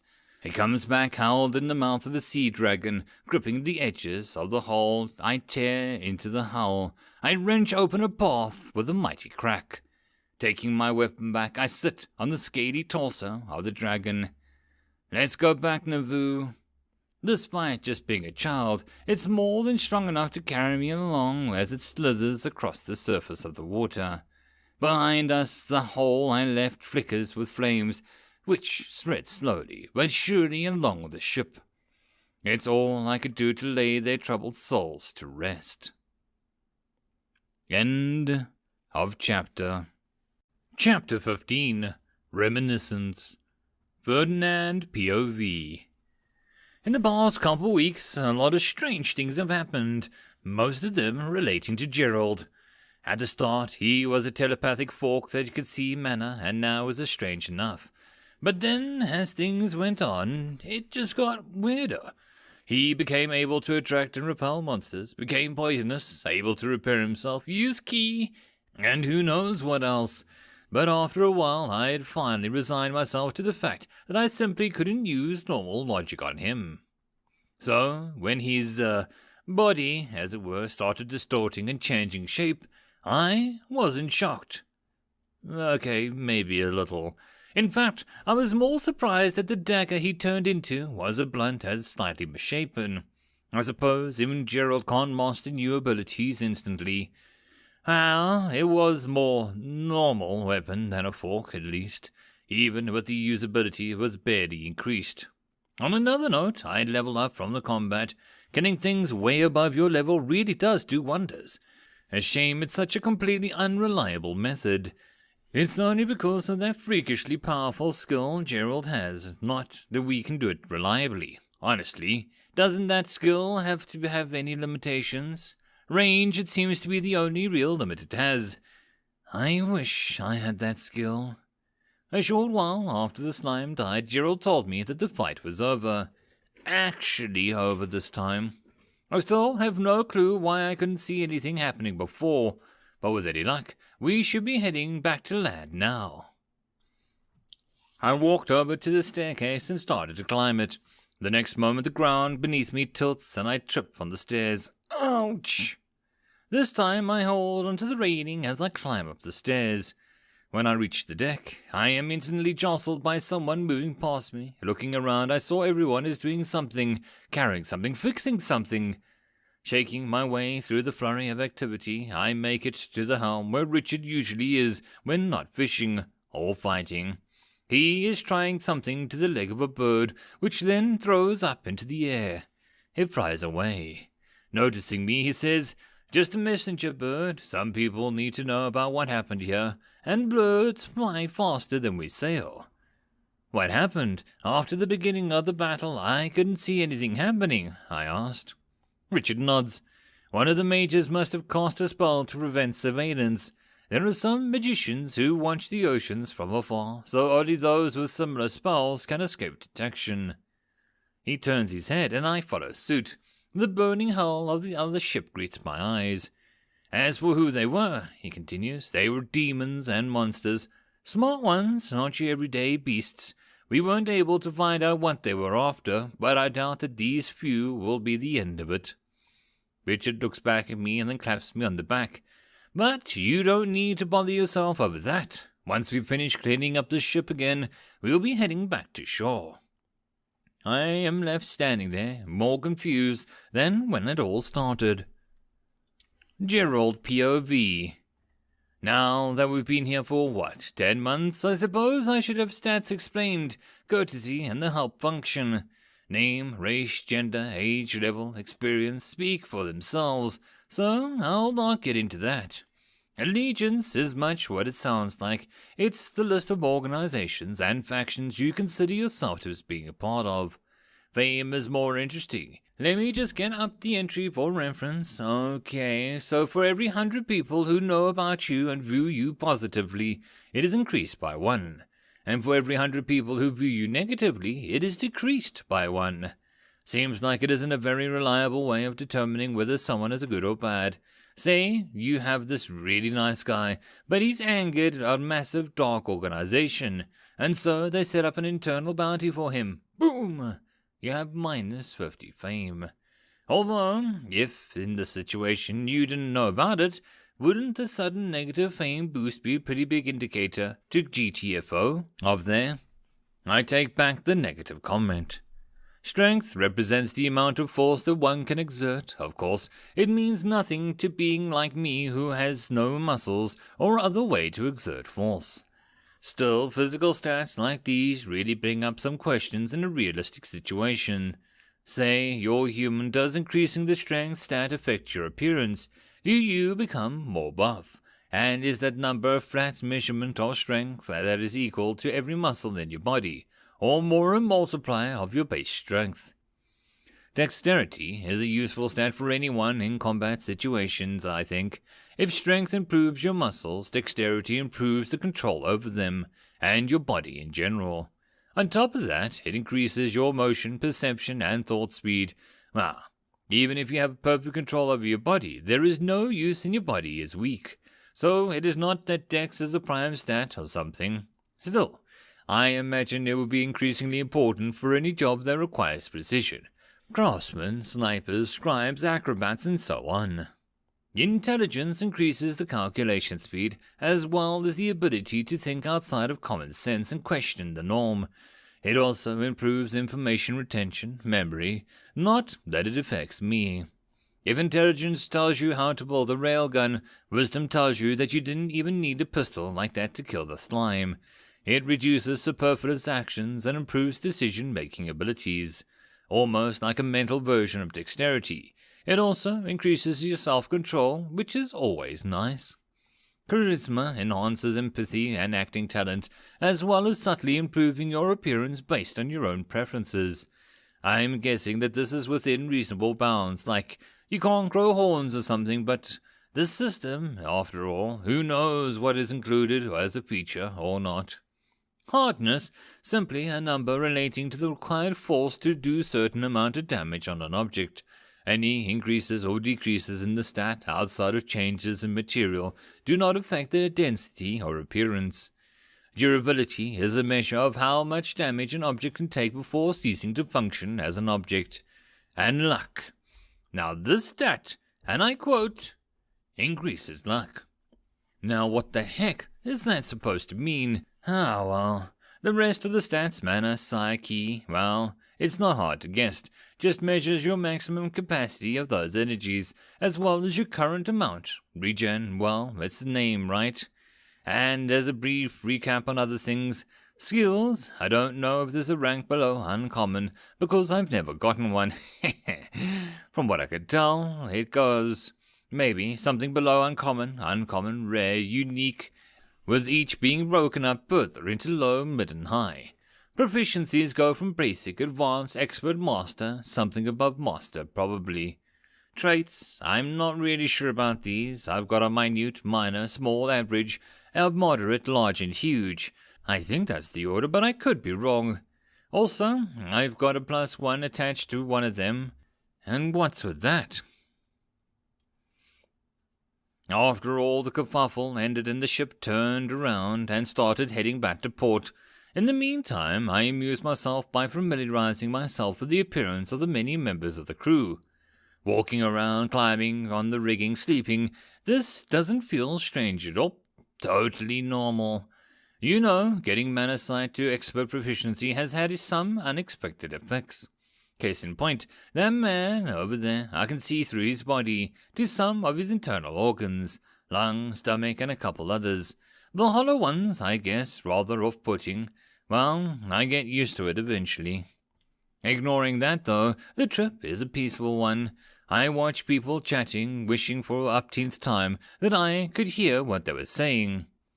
Then I realize I may not be able to hear what they are saying, but maybe I can see what they are saying. Time for this fork to learn how to lip read. Richard POV. The voyage back home is without incident. We must have used up a year's worth of bad luck in the last few days. If anything more happens, the world has gone mad. I see Ferdinand off at the box, laughing as he stumbles around for the first few minutes. After I organize everything on the ship, I step down on the gangplank onto the pier. My strength drains away, thoughts moving slow as if I was in taffy. An ache pulses dully through my lower back. It feels as if I've aged 10 years in 10 seconds. This is the worst part of sailing for me, I think. The landing, the loss of vitality, of usefulness. This is how I am on land. Old. And this is why I go fishing so much. With my blessing of the sea skill, I can feel young again at sea. With a sigh, I stepped slowly towards my house. It wasn't always like this. Cradling my newborn child, I gazed at him lovingly. Hearing the hoarse whispers behind me, I crouched down behind my wife, placing him gently in her tired arms. As she held him, I saw in her eyes a love so deep and pure that my heart could not help but skip a beat. He still exhausted from the labor, she spoke softly. "He's a boy. His father should name him." I had been thinking of names for weeks, months even, and her words had still turned my mind into a mess as I frantically tried to remember them. Harold? No. Richard? That's a good name. Wait, no, that's my name. After about a minute of looking like I was carefully thinking, but really being in a panicked frenzy of thought, I finally managed to remember the name. "How about Rodney?" I said softly. She mulled it over for a moment and said, "Rodney, I like that. You know, I half thought you might name him something ridiculous, like Richard Jr."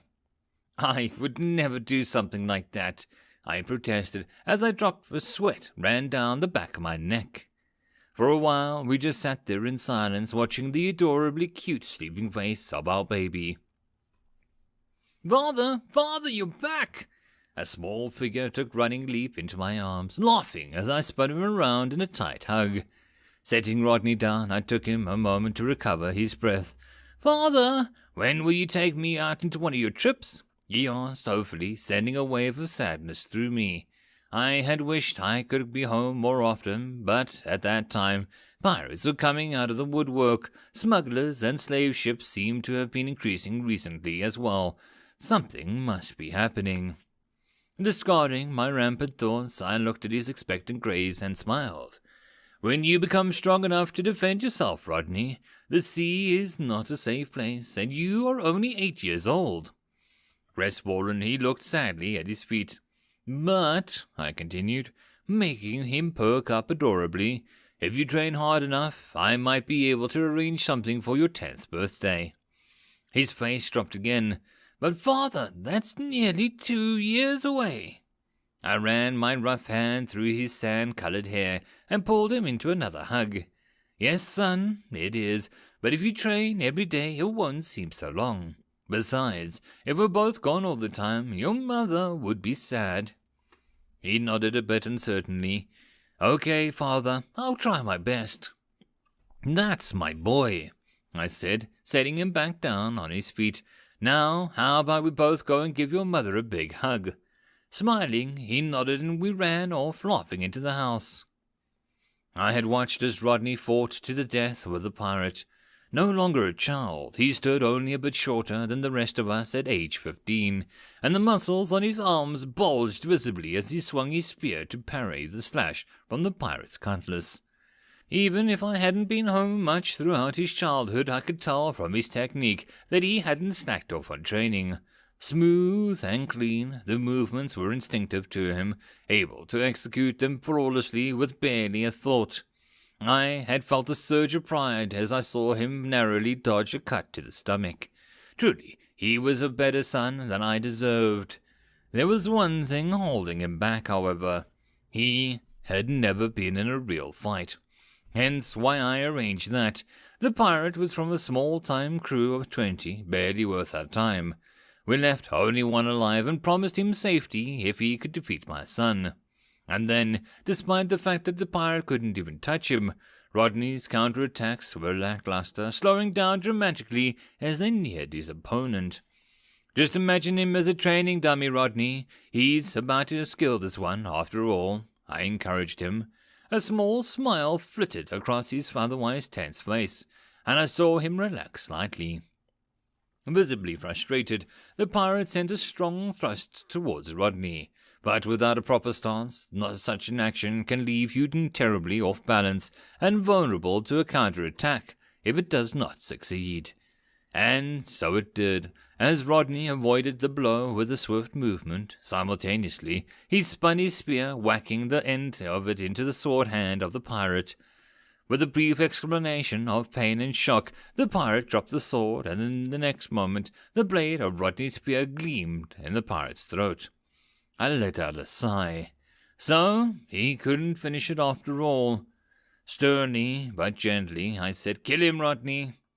"But he's unarmed, father," he said, head turning towards me. His grip on the spear relaxed slightly and the tip lowered a few centimeters. The pirate's eyes gleamed. "An unarmed man who was just about to wrench your spear from your hands to kill you with it, yes," I admonished.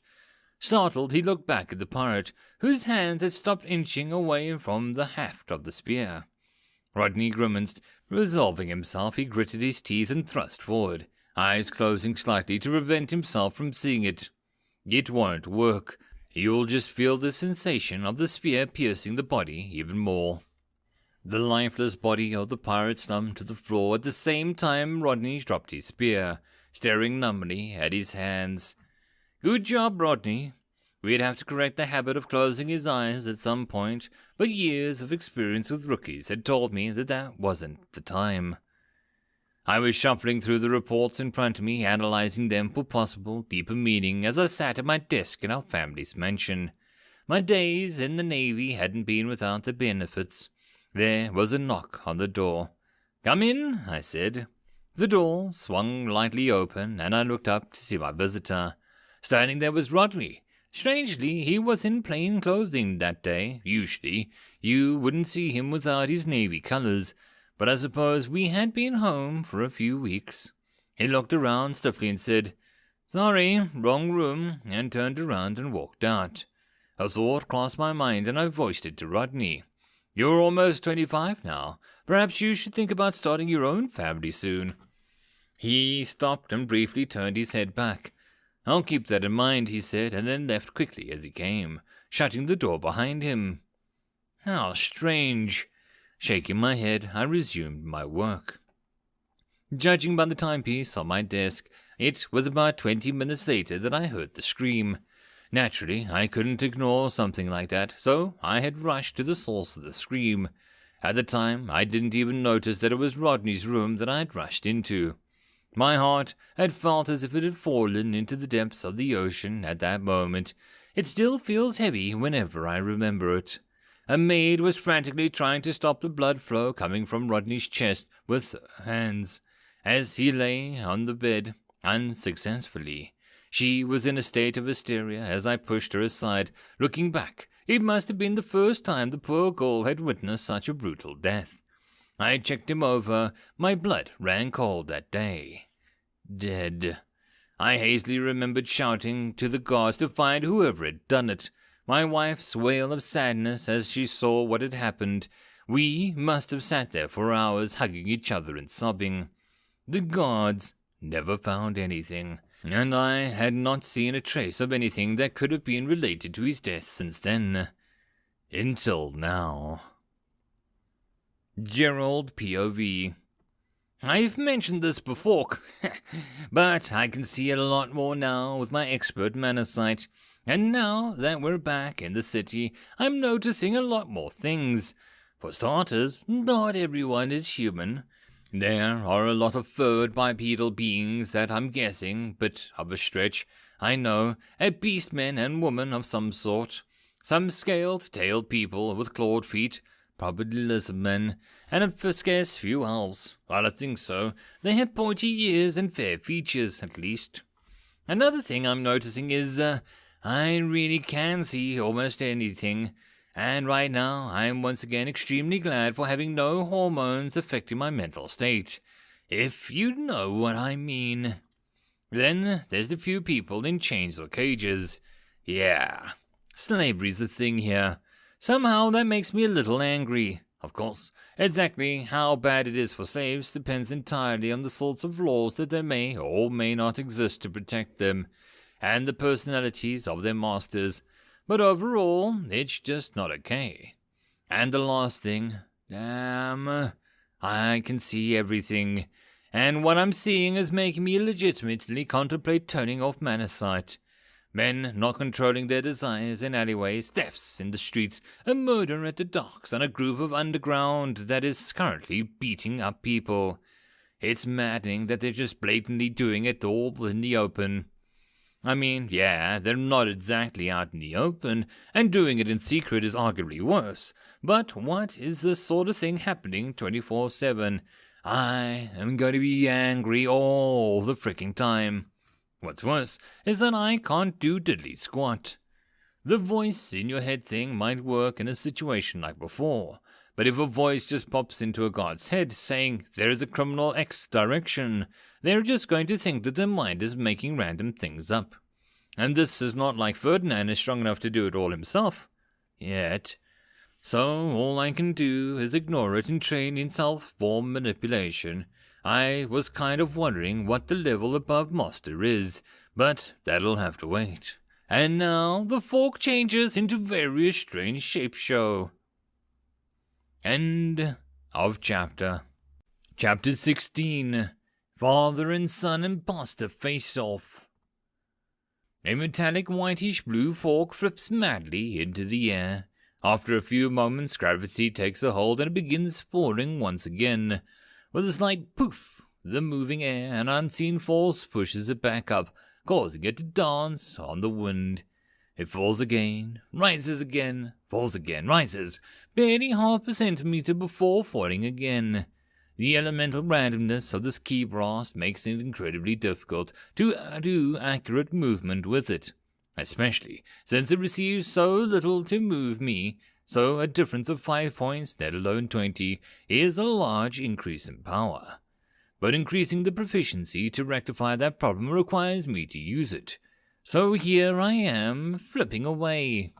Still, movement is a pleasant new experience, even if it is a bit randomized. Key Blast Basic has evolved into Key Blast Advanced due to 100% proficiency. Key Blast Advanced Mid-Rare Active 0%. Expel key from your body in a concentrated blast. Power varies with key infused. With your lack of experience, you are not able to accurately control the amount of key you infuse into the skill.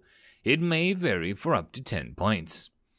Better, I want 0 variation. I can't trust range. Well, back to it, I suppose. I seem to be stuck. I really should have guessed that I might fall tines first. Let's see. How about 20 key?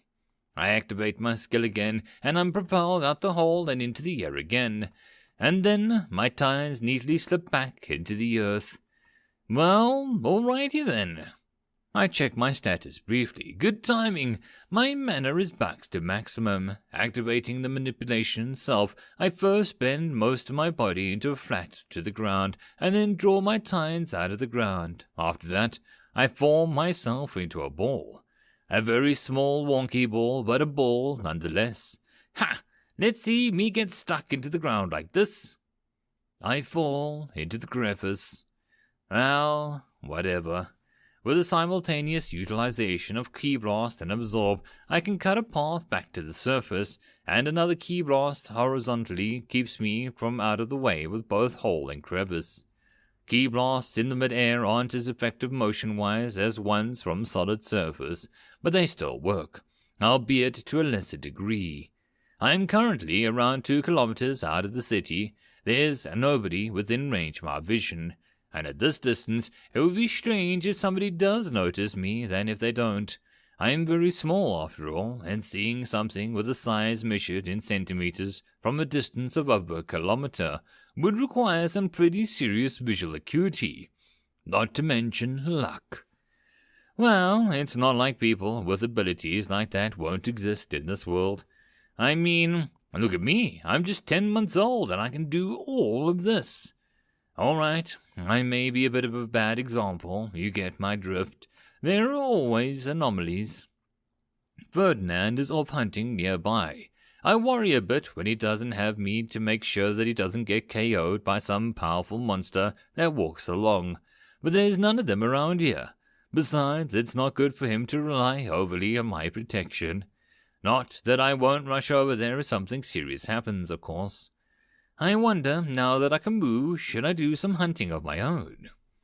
Days pass as we leisurely train and hunt. It almost seems as if all the crazy events of the past week or two were all a dream. Until... Richard POV.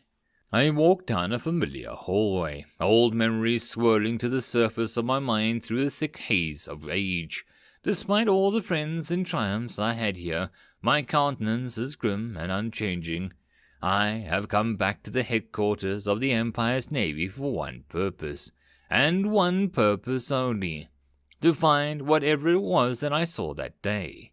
It is doubtful that they would have any intelligence on it precisely, but I think back to the piles of corpses I saw in the hold of the ship. That many people don't go missing without people noticing.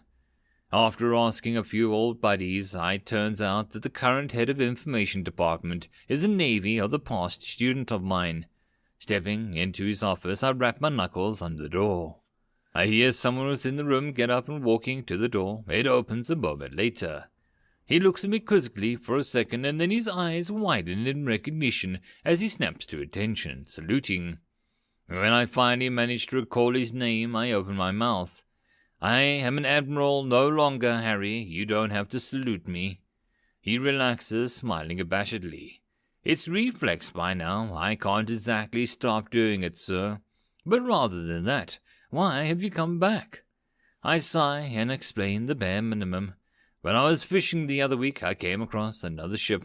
It was filled with demons and monsters and corpses. Harry tenses, looking furtively down the corridor. Seeing the complete lack of any other people, he sighs briefly in relief and beckons me inside. I step in, and he quickly closes the door behind me. I frown. Why all the secrecy? Harry sits down at the neatly arranged desk, hurriedly taking out a few documents. If I'm right, this could involve some very powerful people. Do you remember the old abandoned mansion out west?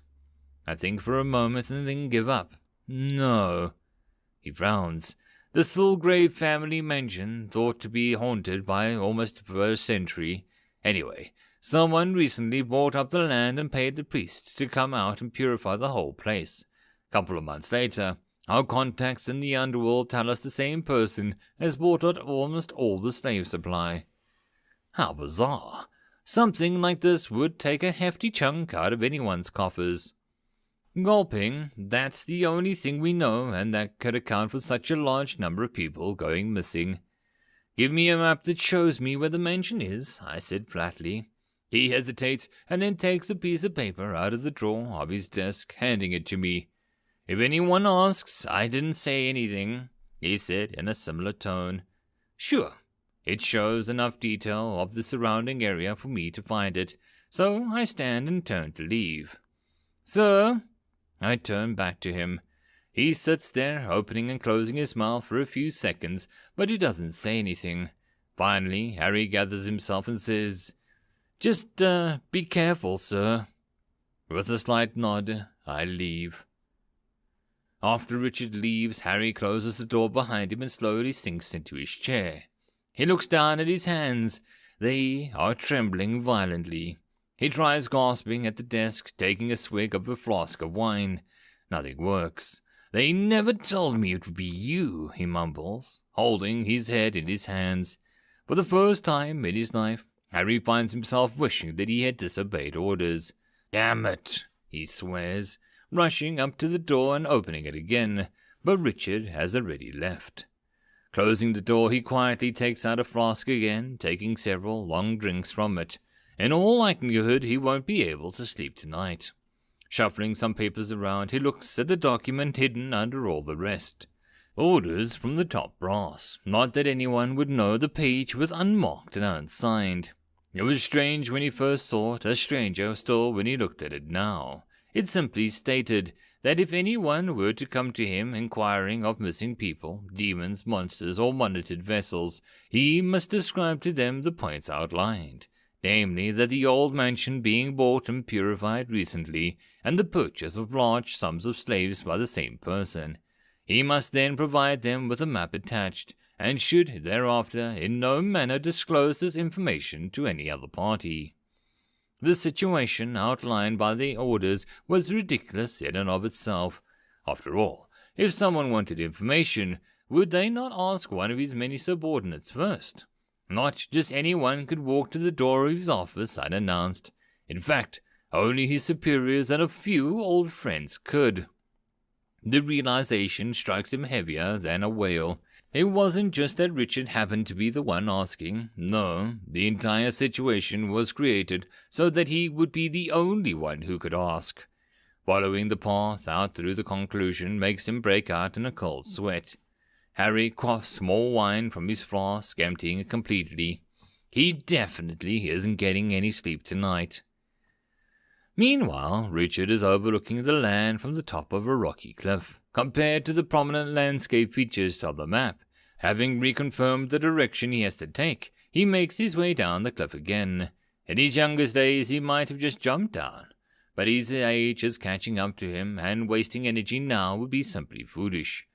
Normally, even walking around would be to use a dull pain to radiate from his bones, but not today.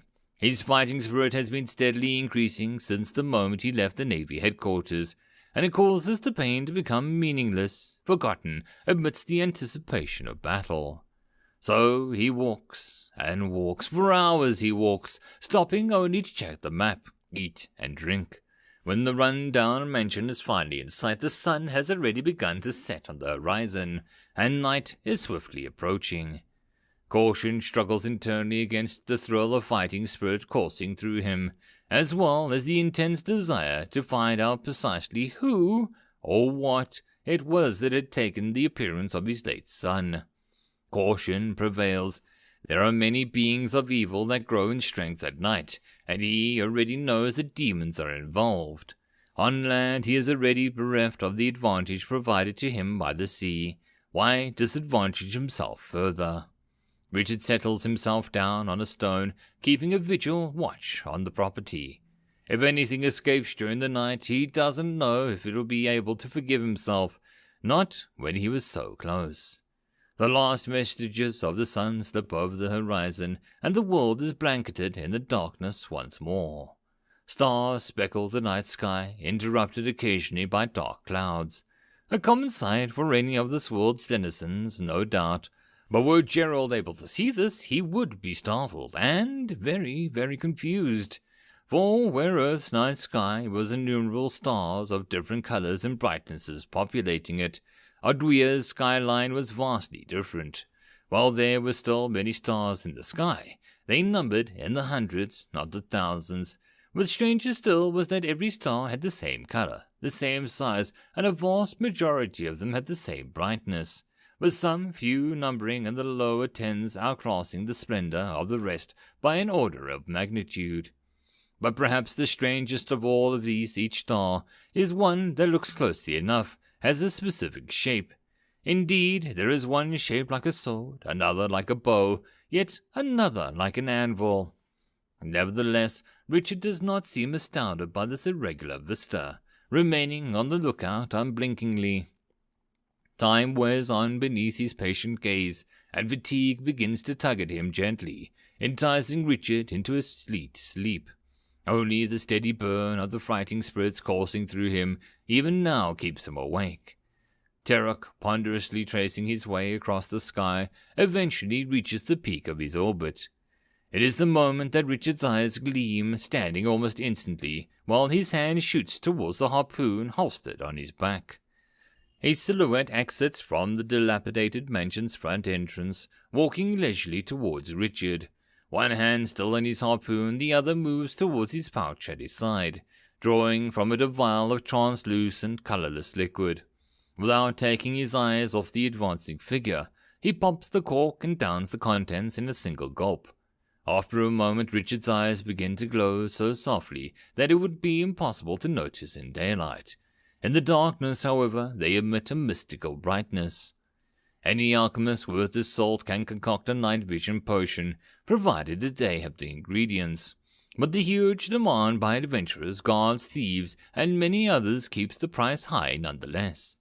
If you can't see in the dark, such things are indispensable. Richard's eyes sharpen, focusing on the figure. It's him again. His body is concealed by the voluminous cloak, but the face is unmistakable. Richard hates everything about the situation. He is going to be completely blind, metaphorically speaking. He doesn't know his enemy's fighting capabilities. He doesn't know if they have allies in the hiding. Hell, he doesn't even know what his enemies are. The ground is completely bare without a single blade of grass covering the baldness. The dry ground grates against his boots as he calmly takes a stance, taking care that his every muscle and tendon are exactly as they should be. It is silent, completely unnaturally so. The only sound for miles around is the slowly approaching footsteps of the impostor and the steady breaths of Richard as he composes himself for the inevitable conflict. A small circle of dust is stained with a dark brown with a sound softer than that of a feather landing. The spot is joined by another just a step away, and then another, then thousands as the rain begins in earnest. Richard doesn't flinch and the moisture coursing down his body. If anything, he welcomes its touch to an old friend. Water holds no secrets for the long-time man of the sea, and it does not hinder him in the slightest. The two grow closer, 200 meters, then 100, 80, 50, 30, 20. Again, Richard's hand shoots out into his pouch and then forward, sending four shapes streaking out towards his opponent. With a flash and a series of dings, the impostor skillfully deflects the projectiles, a spear held relaxedly in his hands. "Is that how you treated your son? How terrible," he drawls, his voice smothered heavily in the roaring downpour. Richard hears it clear as day, and he says softly, "What are you?" As much as a question as it was a probe of his opponent's abilities. The impostor raises his hands to his shoulder height on either side of him, shrugging and shaking his head as the spear lolls dangerously in his grip. "Now that would be telling, suffice to say, I'm not your son." He looked Richard in the eye, smiling, "But you wouldn't believe me even if I said I was, would you?" Richard doesn't reply, but neither does he break eye contact. His hand moves yet again to his pouch. This again! The impostor laughs. He readies himself for combat. Richard tosses another string of blades. So slow. With a slight tremble, Richard disappears from where he had been standing, momentarily leaving a space void of rain, and he reappears behind the impostor, sending a flurry of stabs towards him. Almost contemptuously, the impostor deflects each strike with a twirl of his spear, smiling gloatingly as he brushes the last one aside. An instant later his smile freezes and he quickly dodges to the side. Frowning, he picks a dagger up from what is lodged in his back. Clever, but it won't do you any good. Shedding his coat reveals the black leathery armor that hugs his body. Flames flicker in and out of existence all along the surface of it, creating a constant hiss as the contestants against the rain. "Do you like it? I personally killed the nightmare this was made from." Then they are at it again, whirling in a swarm of thrusts and slashes, their feet moving almost as fast as their weapons, send water flying in the puddles around the ground as they shuffle about, each trying to get an advantage over the other. Richard's eyes widen slightly, then become even more determined as he utilizes a heavy kick to blow the impostor backwards. He is unharmed, but he skids backwards over a dozen meters into the slippery soil. In the meantime, Richard quickly accesses his pouch again, drawing from it a vial after vial of colored liquid, each of which he downs with careful haste. Some he drinks simultaneously, tossing the empty vials aside. He barely downs the last one when the impostor darts in with another attack, tossing the last few vials at his face that shatters them with a backhand, sending glassy shrapnel flying. Leaning to one side to avoid the cloud of projectiles, the impostor stabs forward at Richard's stomach, but hurried twist of the harpoon by Richard deflects it. But not enough. The sharp spearhead pierces through the air towards Richard's side, but after cutting through his clothes, it skids across the empty air. Caught in Richard's shirt, the spear tears a gaping hole into the coarse fabric as it returns to his side, revealing a scaly armor underneath it. "Do you like it?" Richard grins savagely. "I personally killed the giant sea serpent that this was made from." The impostor curses. "Bastard! How about we get serious now? Richard's eyes narrow. Gladly. Try not to die too quickly if you can. Both jump back from the melee, and both Richard's hands move into his pouch where the imposter tenses, a bloody aura leaking from his body and condensing upon his weapon, painting it crimson. The imposter leaps back into battle soon after, and Richard's hands return from his pouch, now garbed in a pair of scale gloves. Spreading his hands out into the sky, 10 glints of light fly out. The airborne harpoon tilts mid-air, shooting towards the imposter. He slams it away, but it curves around, back again. Eyes widening in desperation, the imposter jumps backwards in a graceful arc, landing on his hands and flipping backwards again onto his feet. The harpoon embeds itself in the ground, wire uncoiling from its shaft. "You're bloody joking." The wires arc towards him through the air, cutting off all paths of escape. Gritting his teeth, the imposter missed a burst of ki, blasting the wires backwards. But a moment later they correct the course once more, streaming towards him uncannily, unable to repeat the burst so quickly. All he can do is dash to one side, warding off a few of what he can with his spear. The imposter feels the light impact, as if something hit his armor, and then he suddenly feels as if he was hit with a hammer, and something digs through the armor and into his skin. Yanking it out, he looks at it incredulously for a moment. A fishing hook! Then the hook slips from his grasp, flying at his face. Hurriedly, he lets go of the sharp wire now slicing across his armored palm and dodges the best of his ability. The hook misses him, but it turns yet again and a hook into the back of his neck. Another impact leaves it embedded there, causing the imposter to gasp for breath before again creating a burst of ki, which expels it from his body and repels the other 9 wires almost upon him.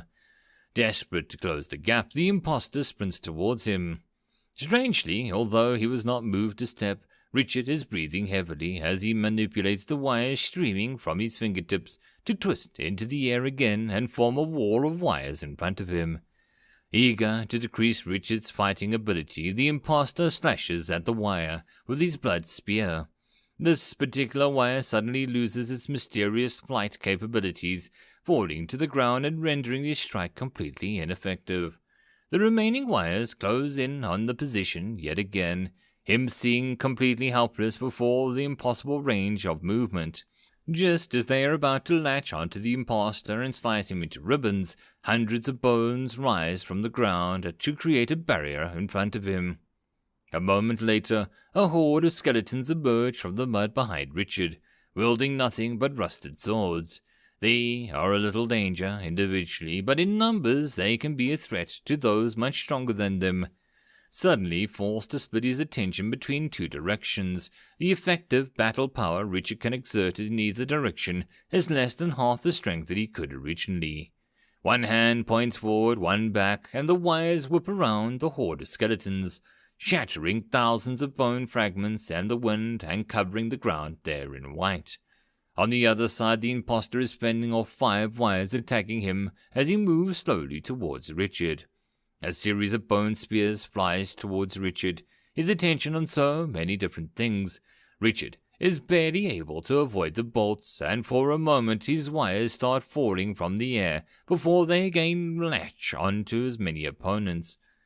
Within the skeletal army, 2 dark shapes rise from the ground. Snorting, steam rises from the nostrils of the 2 dark horses, and the stench of death surrounding them despite their apparent life. Upon each of them seated an armored warrior, wielding one hand and a large sword, and the other holding aloft 7 heads. They charge towards Richard without a care for whether the mud or their fellow skeletons that is crushed beneath their hooves. Pressured more with every passing second, he has no choice but to take a risk. With an explosion of steam and air, and the wire slashes out at blinding speed towards the skeletal foes, bisecting every skeleton in its path. The wire swiftly reaches the 2 Dullahans. The first blazes its blade in an attempt to block, but the wire cuts straight through the sword. The Dullahan itself and its steed fell in one motion, before continuing on to the next Dullahan. It also raises its blade, and this time it looks as if it is successful. The wire cuts through half of the width of the weapon, and then moves no further. But in another rush of motion, the wire starts moving again, cutting through the second Dullahan as well. Richard's mouth curves into an exhausted smile. Then his face freezes, and he looks clumsily down at the spear protruding from his stomach. His face distorts in pain. Roaring, he clenches his teeth, making perhaps the final movement. Still impaled by the spear, he reaches down with his pouch and upends it completely. Clothes, food, various items spill from the opening endlessly, without any regard for the laws of space. Potions also fall out. Tens upon tens of potions kept on raining for days. With a final breath, Richard steps on the vials, crushing them and causing the contents to mix uncontrollably. Oh, the imposter doesn't even wait to finish his words before rushing backwards as the alchemical mixture starts pulsing with light, exploding in a massive green fireball. After the initial detonation, the fire keeps burning on the ground, unrelenting even under the heavy rain and without fuel to feed the blaze. The imposter slowly gets up from the mud where he was thrown by the blast. His face was a horrific mess of burnt flesh, and even some parts of his armor don't escape unscathed. Taking off his armor piece by piece, he reaches into his garments and fetching a vial of red liquid. Downing it, he grimaces as the liquid traces across the scorched flesh and the lips and throat. His lesser wounds heal, and he stops bleeding, but his face is still torturously painful. He downs another, then having used up all his healing potions, yells out, "Old man, do you have any healing potions on you?" "Of course not. Don't you know they only hurt the undead?" The voice came from the cloaked figure wielding the tall wooden staff that looked as though he'd been burned black. "And why the hell didn't you help more?" the imposter screams. The cloaked man says amiably, "Every skeleton that dies is a terrible loss to me, you know. It'll take me a while to train some new Dullahans." The imposter sneers at the cloaked man, the expression almost the stuff of nightmares due to the partially formed, partially burned skin on his face. "Yeah, right, you wanted me to die so that you could take all the credit." The cloaked man chuckled happily as the pouring rain washed away the last vestiges of blood and ash, and all that was left on the battlefield is a single harpoon stuck in the ground. POV Gerald. Until one day, 2 weeks later, after the events on the ship, one of the members of Richard's crew bumps into Ferdinand as he makes his way through the city. They start chatting and eventually he breaks the bad news. The ship's crew has a few magic casters, and one of them had given the captain a notebook before he left. The notebook was magically linked to his own, so that they could exchange messages across great distances. The notebook had spontaneously turned to ash the other day, which means that Richard... "I suppose that you'll want to find out who did this," I asked Ferdinand telepathically. He looks somewhat despondent, but I can tell that he'll be able to come back from this. Yes, I will. He was an old friend of mine and much higher level than me. I can't imagine who could have... He pauses for a moment. But even if we could find out who did it, there's nothing we can do. I shrug internally. Perhaps not. I think it's time to get serious in my training. Training all day, every day isn't serious, he retorts. Indeed, it is time to stop treating the system like a game. End of chapter. Chapter 17. Fork Gets Skills. Gerald POV. At first glance, the status window looks like a menu in a game, at second and third glance too. But the thing about a game, you see, is that everything is pre-programmed. Sure, there are AIs and all of that, but even they are limited. In their search options, the different animations and how they act looked at the time long enough, and things begin to repeat. Now, I'm not about to say that the people here are AIs or something. That'd be stupid. But menus are the same way as well. All your stats have limits, upper and lower ones, and there are a limited range of skills and abilities you can obtain. The titles are generally only obtained from quests or by performing special feats. Also, they are pre-programmed, and the descriptions and skills themselves are programmed to do certain things. Now, while in a game says there's a fireball spell and a firebolt spell, generally you can get one without the other, and only relation between the two is a similar effect. Here, though, everything is caused by something. It's not just cost X skill, Y mana deducted. The mana actually goes somewhere and carries out the skill. And the descriptions, some of them almost feel tailor-made for specifically me. Enough of that. What I'm getting at here is that the energies, mana, psi, ki, they all go do something when I use telepathy skill or ki blast skill or whatever. And that's mostly automatic. But it doesn't have to be. I can cancel it or direct it however I want. And if I'm going to do that, doesn't it mean that I'm manipulating the energies themselves? And if I can manipulate those energies, why the heck am I restricted to the few skills I know? It's not like the first mages got taught magic, or the warriors were born with their skills. So here I am, trying to figure out how to use my energies in a different way as my skills dictate. Right now, I'm trying to get a feel for how telepathy works, to sense how the psi moves when I use it. I can feel almost like an energy between me and Ferdinand. I can't control it, but something I do disrupts the skill, and with the little I can sense is faint. Well, right now there's only one way I can think of using psi. Brute force for the win. I grab some psi and I push it out, controlling it and push it against the back of the wooden chair. Skill gain telekinesis basic. Through using a powerful energy and a highly developed mind like some savage barbarian, you have learned how to push things with your mind. Force generated various with psi used, currently very inefficient. See what I mean? That description can't be pre-written. I should have used less psi. The chair is currently lying on the ground, a few cracks running through it. Maybe I should do the other tests for the great outdoors.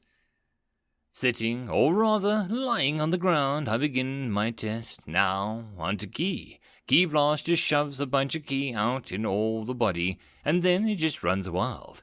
Now, what if I try and control it after ejecting it? This time I start small, 10 points of ki should be fine. I control it to rise to the surface of my body. So far, so good. Then I push it beyond, and the strain instantly magnifies 20-fold. I barely managed to handle on it, but I can easily imagine that had I used much more ki, it would have run wild. After a short while I get it in somewhat stable state, and I try to send it to attack a pebble. After floating for half a meter, it escapes my control and fizzles into a tiny burst of air. Skill gained, external ki manipulation basic. Most people use ki internally, wink wink, nudge nudge, but you have decided to use it externally with minimal success. Difficulty to control increases drastically with distance and quantity of ki.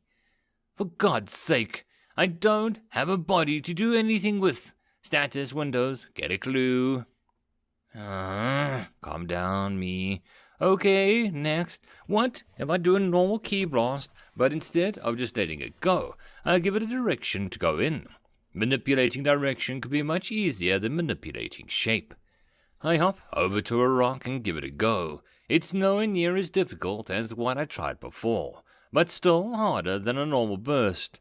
The beam of ki sends the rock, me flying in opposite directions. I check on the rock and it has a shallow hole bored into it. Nice. No skill, that's strange. I check through my skills and notice the proficiency of ki blast has jumped up around 30%. So, it's not just repetition to increase proficiency. I should have known.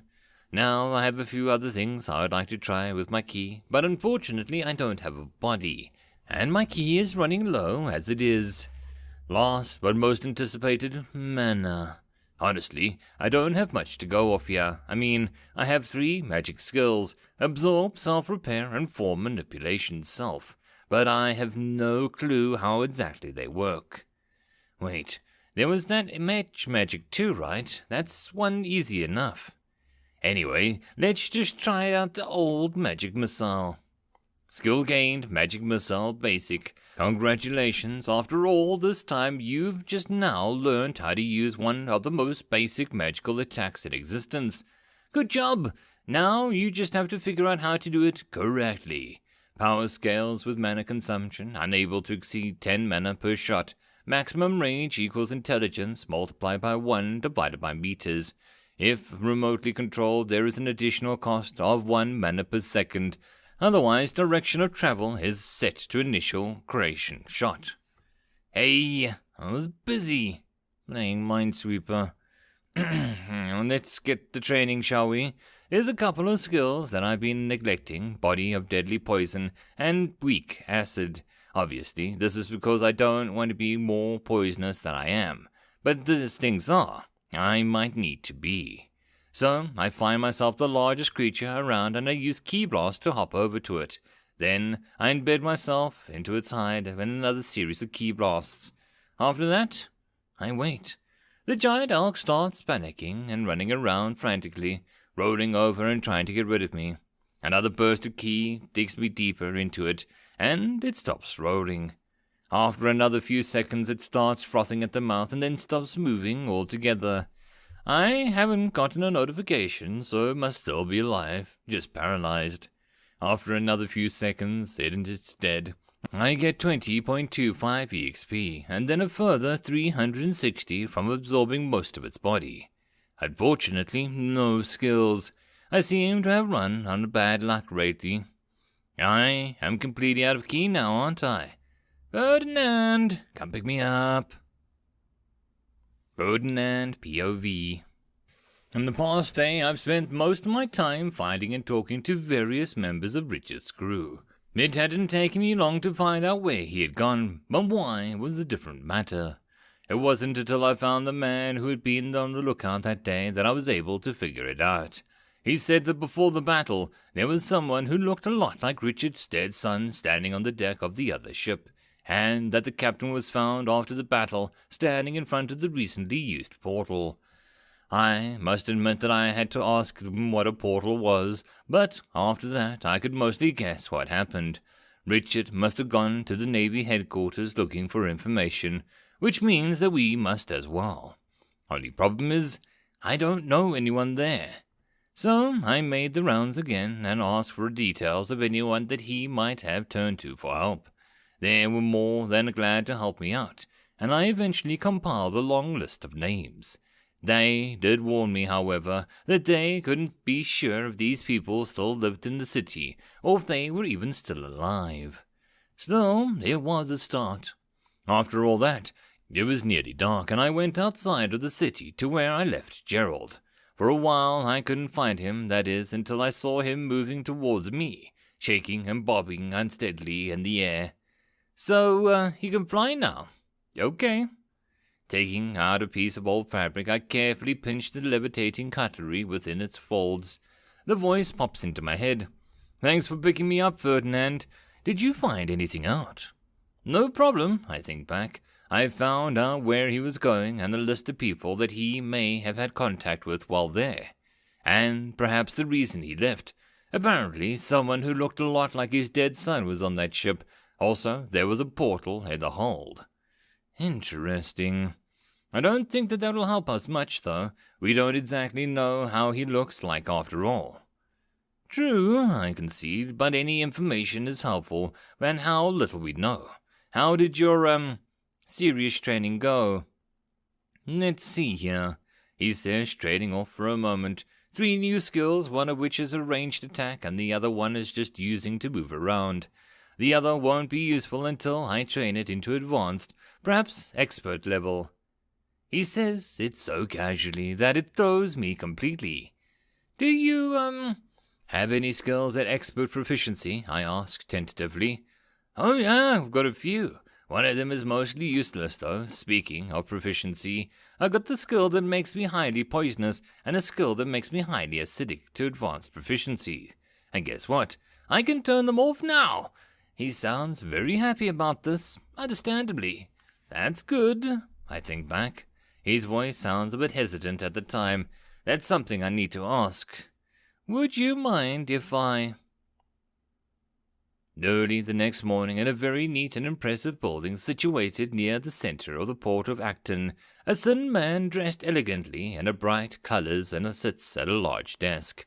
Ceaselessly he reads over scores of documents and reports piled up in front of him. Some he signs, some he makes alterations to, and others he puts to the side. People flit in and out of the room, taking or bringing papers. It seems a never-ending cycle. If the man looks over 10 reports and signed 11 documents, a similar number would replace within moments.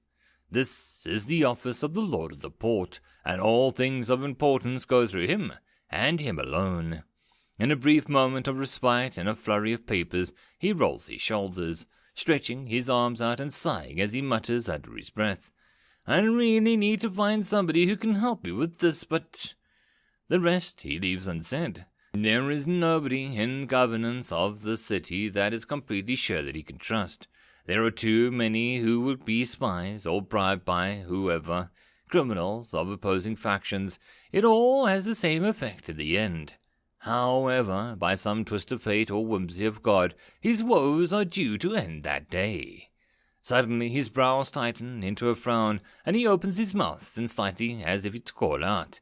Then his face turns pensive, and after a moment of consideration, he takes out a fresh sheet of paper and starts writing furiously. Names, places, descriptions, crimes, evidence, line after line of neat script printed across the page as his hand blazes back and forth, occasionally darting across the inkwell to smear more ink across the point of the quill. Finally, he reaches the end of the sheet and takes out another, again writing furiously. His eyes widen and continue to widen as the page after page are gradually filled with text. It was possible, of course, that every word of these pages were false. However, if they weren't, the city will likely be thrown into turmoil. The voice in his head disappears, and he begins to consider what to do. The first thing to do, he decides, would be to determine the validity of the claims. Flipping through the pages, he picks out a relatively innocent crime. He writes it on a separate piece of paper. He calls some of the city guards and gives it to them, telling them to search the location on it. Later, they came back reporting that they had found, well, exactly what the voice had said that they would find. In one hardly enough to ensure validity, however, he sends them out again and again as the day wears on, to different places, to different people. Each time his eyebrows furrow further as each and every single case is a success. At this point, he is thoroughly convinced that most, if not all, of the claims are legitimate, and this is only what that person had seen in the past couple weeks. He sighs heavily. It seems his work has only just begun. POV Gerald. Utilizing a combination of absorb and key blasts, I slid through the earth from where I had been for the last while. Not a meter below the man's feet. It wasn't so close. I would never have been able to use telepathy for so long as I had.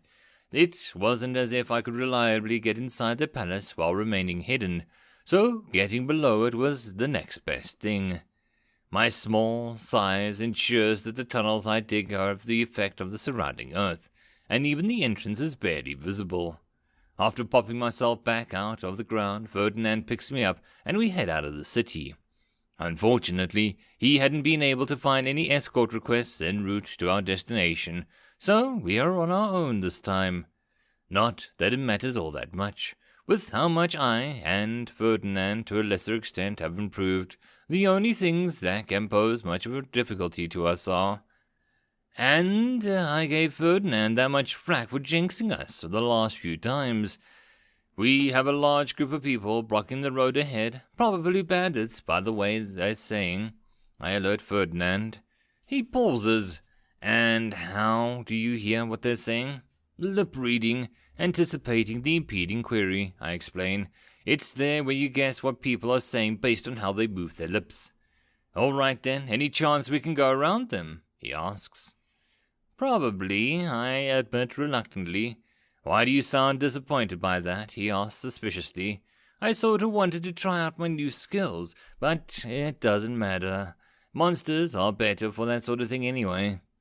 So we just give the band a group a wide berth, rejoining the road some distance behind them.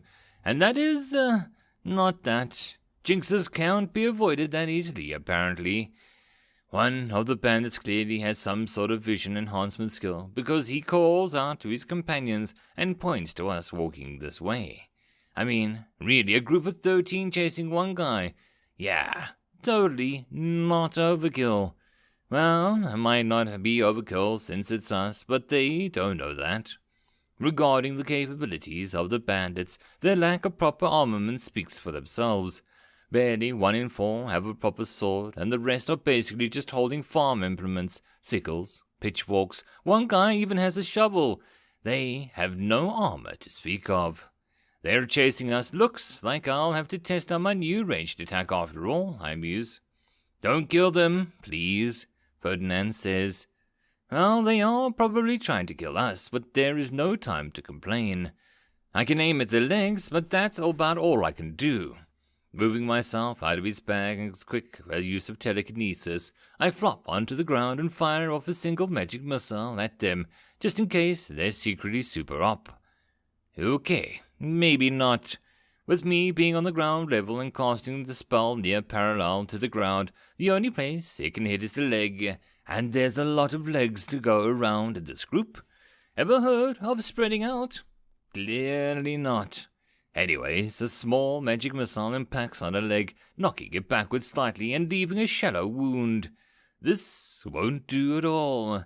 Improvisation time. Normal magic missile compressed into a needle. Fire.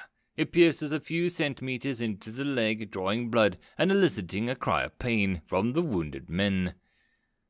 Sufficient power to disable. Engage! Rapid fire. I fire out a barrage of 20 magic missiles and the forest of legs, causing them to swerve to avoid them. Remember how I recommended you spread out? To the companions, basically making almost all of them collapse into a moaning heap.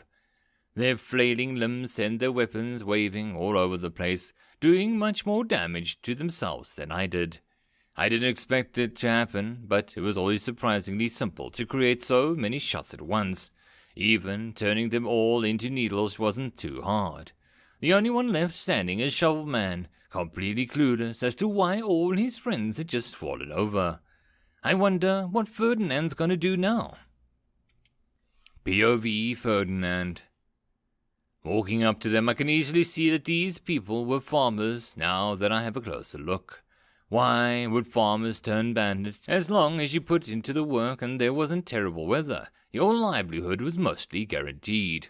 Which means that either of these men's fields had been affected by a plague or infestation, or something else that had forced them out of the village.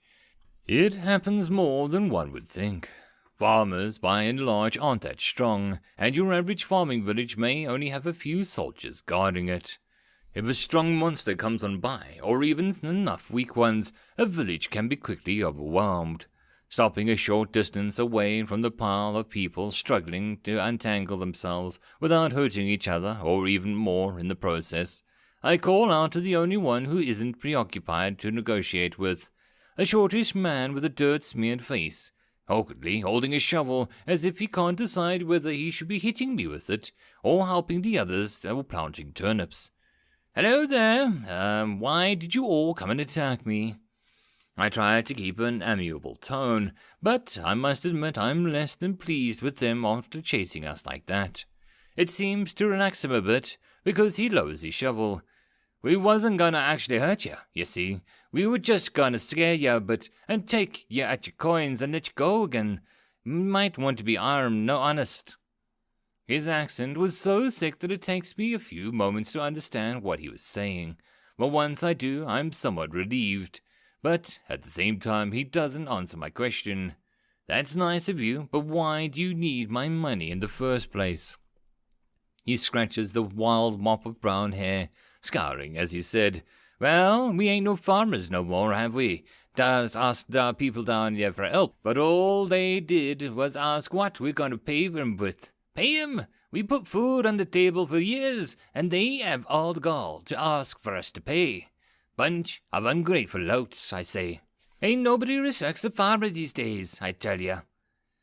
At these words, I can't help but think back to when my famine struck my own village. Nobody had sent help for us then, either. I felt a surge of sympathy towards the man, and after a moment of thought, decide to help him, if I can. If I don't, who will? How do you lose your farms? I ask kindly. His face droops in sorrow. They came in the night, they did. Got woken up by screaming, and I knew something was up. I went outside, and there were skeletons swarming the fields. Hardly managed to grab me shovel and fend off a while, but the missus got away. He shook his head, his voice hiccuping slightly. Some others didn't do so well. By these points in time, most of the others had managed to get themselves up, and have moved behind the shovel man to treat their wounds. Where's your village? He looks at me in astonishment. That there be the end of the forking chapter, mates. Chapter 18. Folk feels left out of Skeleton Smackdown. Gerald POV. I have no clue what Shovelman was saying in that whole conversation. Couldn't read his lips for the life of me, so I just get Ferdinand's side of things, which, judging by the amount of Shovelman's mouth moved, it's a woefully inadequate representation of the conversation. Nevertheless, I can simply ask Ferdinand what's up in a bit. For whatever reason, we're currently heading to the bandits' village. The only reason that I haven't asked yet is because I'm restoring my mana to face whatever enemies that I'm sure that we're going to be facing in the immediate future. It doesn't take long, only 8 minutes. At least that's what I calculated it to be. If I could use this skill in combat, it'd be very useful. 2.5 times mana regen is nothing to sniff at, after all. And at a higher proficiency levels, that will only increase. Anyways, so, what's happening? After a moment, Ferdinand replies, We're going to go help destroy the skeletons that invaded the village where these farmers used to live in. Did you follow the conversation with the lip-reading skill? I shrugged internally, which was much less effective means of communicating emotion than shrugging externally. But it is still somehow satisfying. Couldn't pick a word up he was saying. Did he speak with the same language? Yes, he was. Maybe it was his accent. He had a pretty strong accent. He said, shrugging physically. Likely out of habit, but I should probably get him out of it, if only during mental conversations. It could draw some strange questions after all. Probably the accent. So, skeletons. Any more detail on them? Thankfully, he responds on the affirmative. From what they told me, they shouldn't be too strong. Most of the people I talked to defeated 1 or 2 in the escape, so it's more the numbers than a problem. Ferdinand winces, putting a hand to his forehead and kneading his skin between his fingers. That's something then. Anything on who or what sent them, I ask. Ferdinand started to shake his head, but stops himself a moment later. Nothing, either way, didn't send skeletons there personally, nor none of them noticed him. Personally, Ferdinand cuts off, putting both hands on his head. His face contorts in pain, and he stops walking. A narrow trail of blood seeps from one of his nostrils, tracing around his upper lip and down his chin to drip onto the ground. Whoa, man, are you all right? I asked worriedly. I can fix myself up in an instant, but anyone else is outside of my skill set. If his health starts turning south here, there is nothing I'll be able to do. Telepathy hurts, he groans mentally.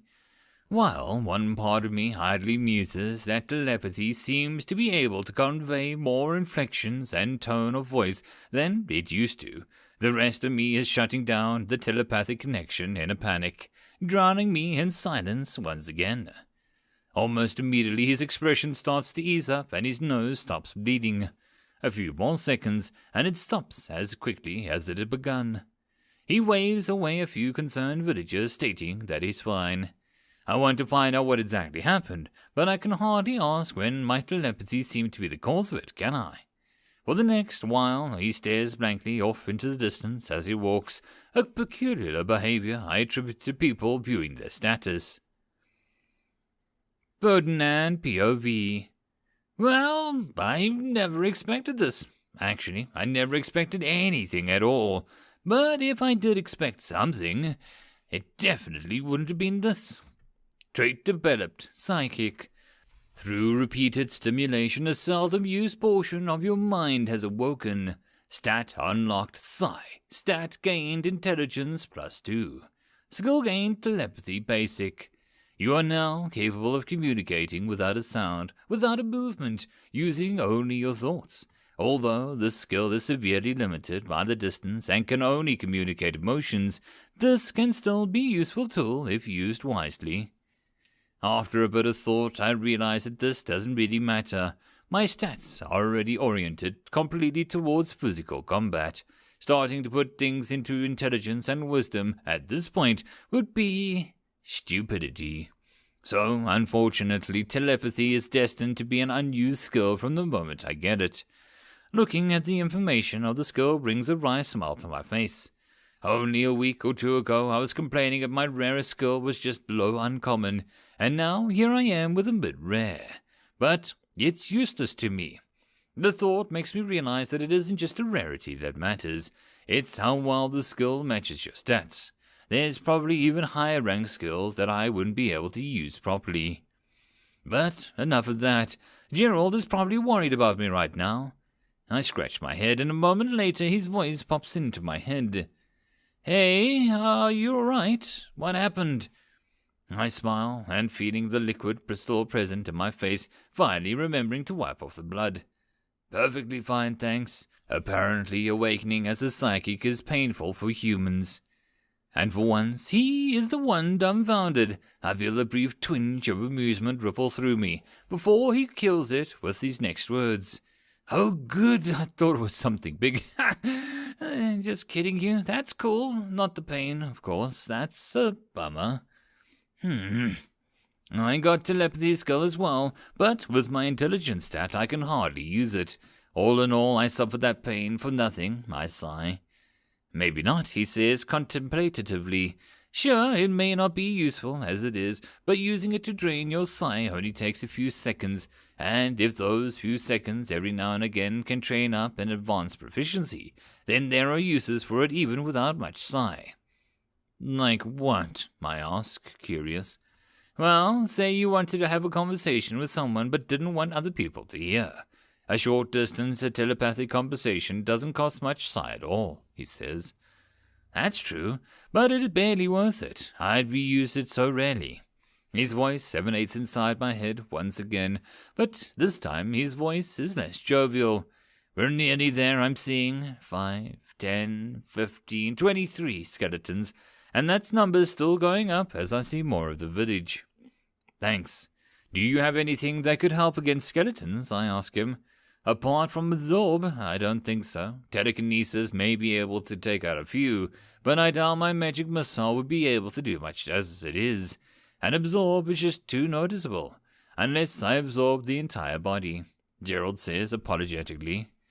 Sighing, I steel myself for a hard battle, possibly too hard for me to win. But I have confidence that, like before, if I was in any real peril, Gerald would ignore his fears and help me win. Well, even if I can't help directly, with me here nobody will be able to sneak up on you, says Gerald. Sorry that he can't offer more. Smiling, I say, don't worry much about it, I'll be fine. We continue walking along the path, and true to his word, the village is soon in sight. Final count, 67, not sign of any leader. Irregular skeletons, I don't suppose I can persuade you not to do this? Gerald says, sounding slightly hopeful. Not a chance, I say.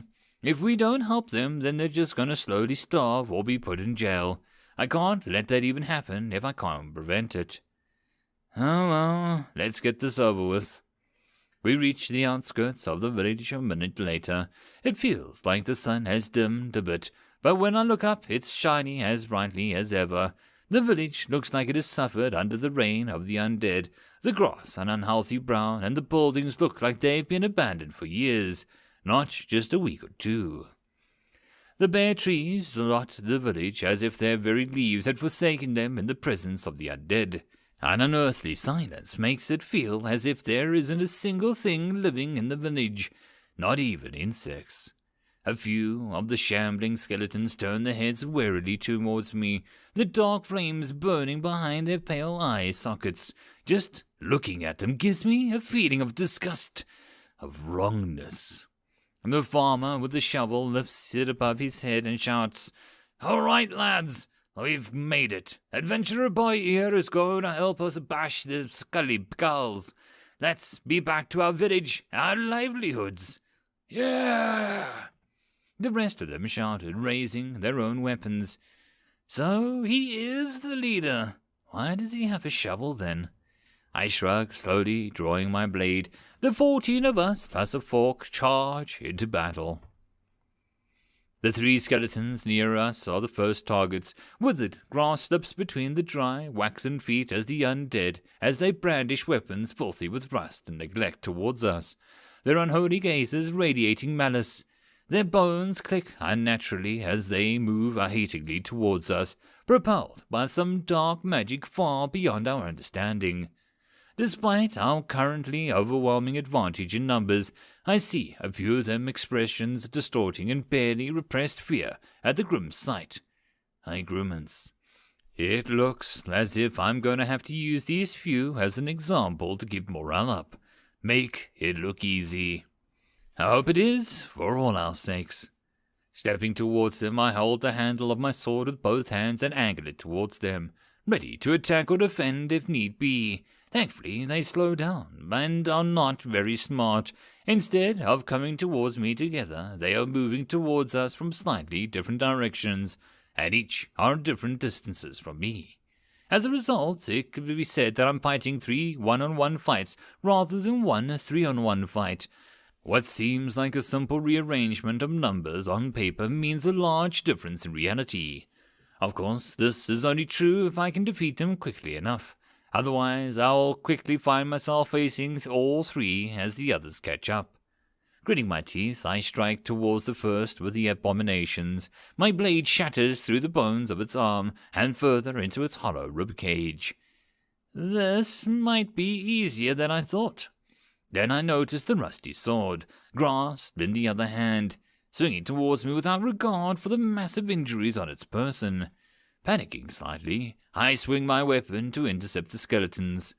Turns out I needn't have worried so much, as there was barely more strength behind it than a child.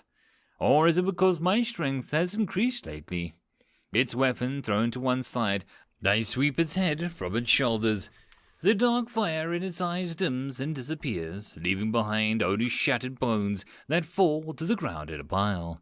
The next is only a step behind, crushing the remains of its predecessor beneath its feet as it moves forwards towards me with a toothy grin. Eager to test the bounds of my strength, I kick a booted foot towards its leg, snapping the thick bone in twain.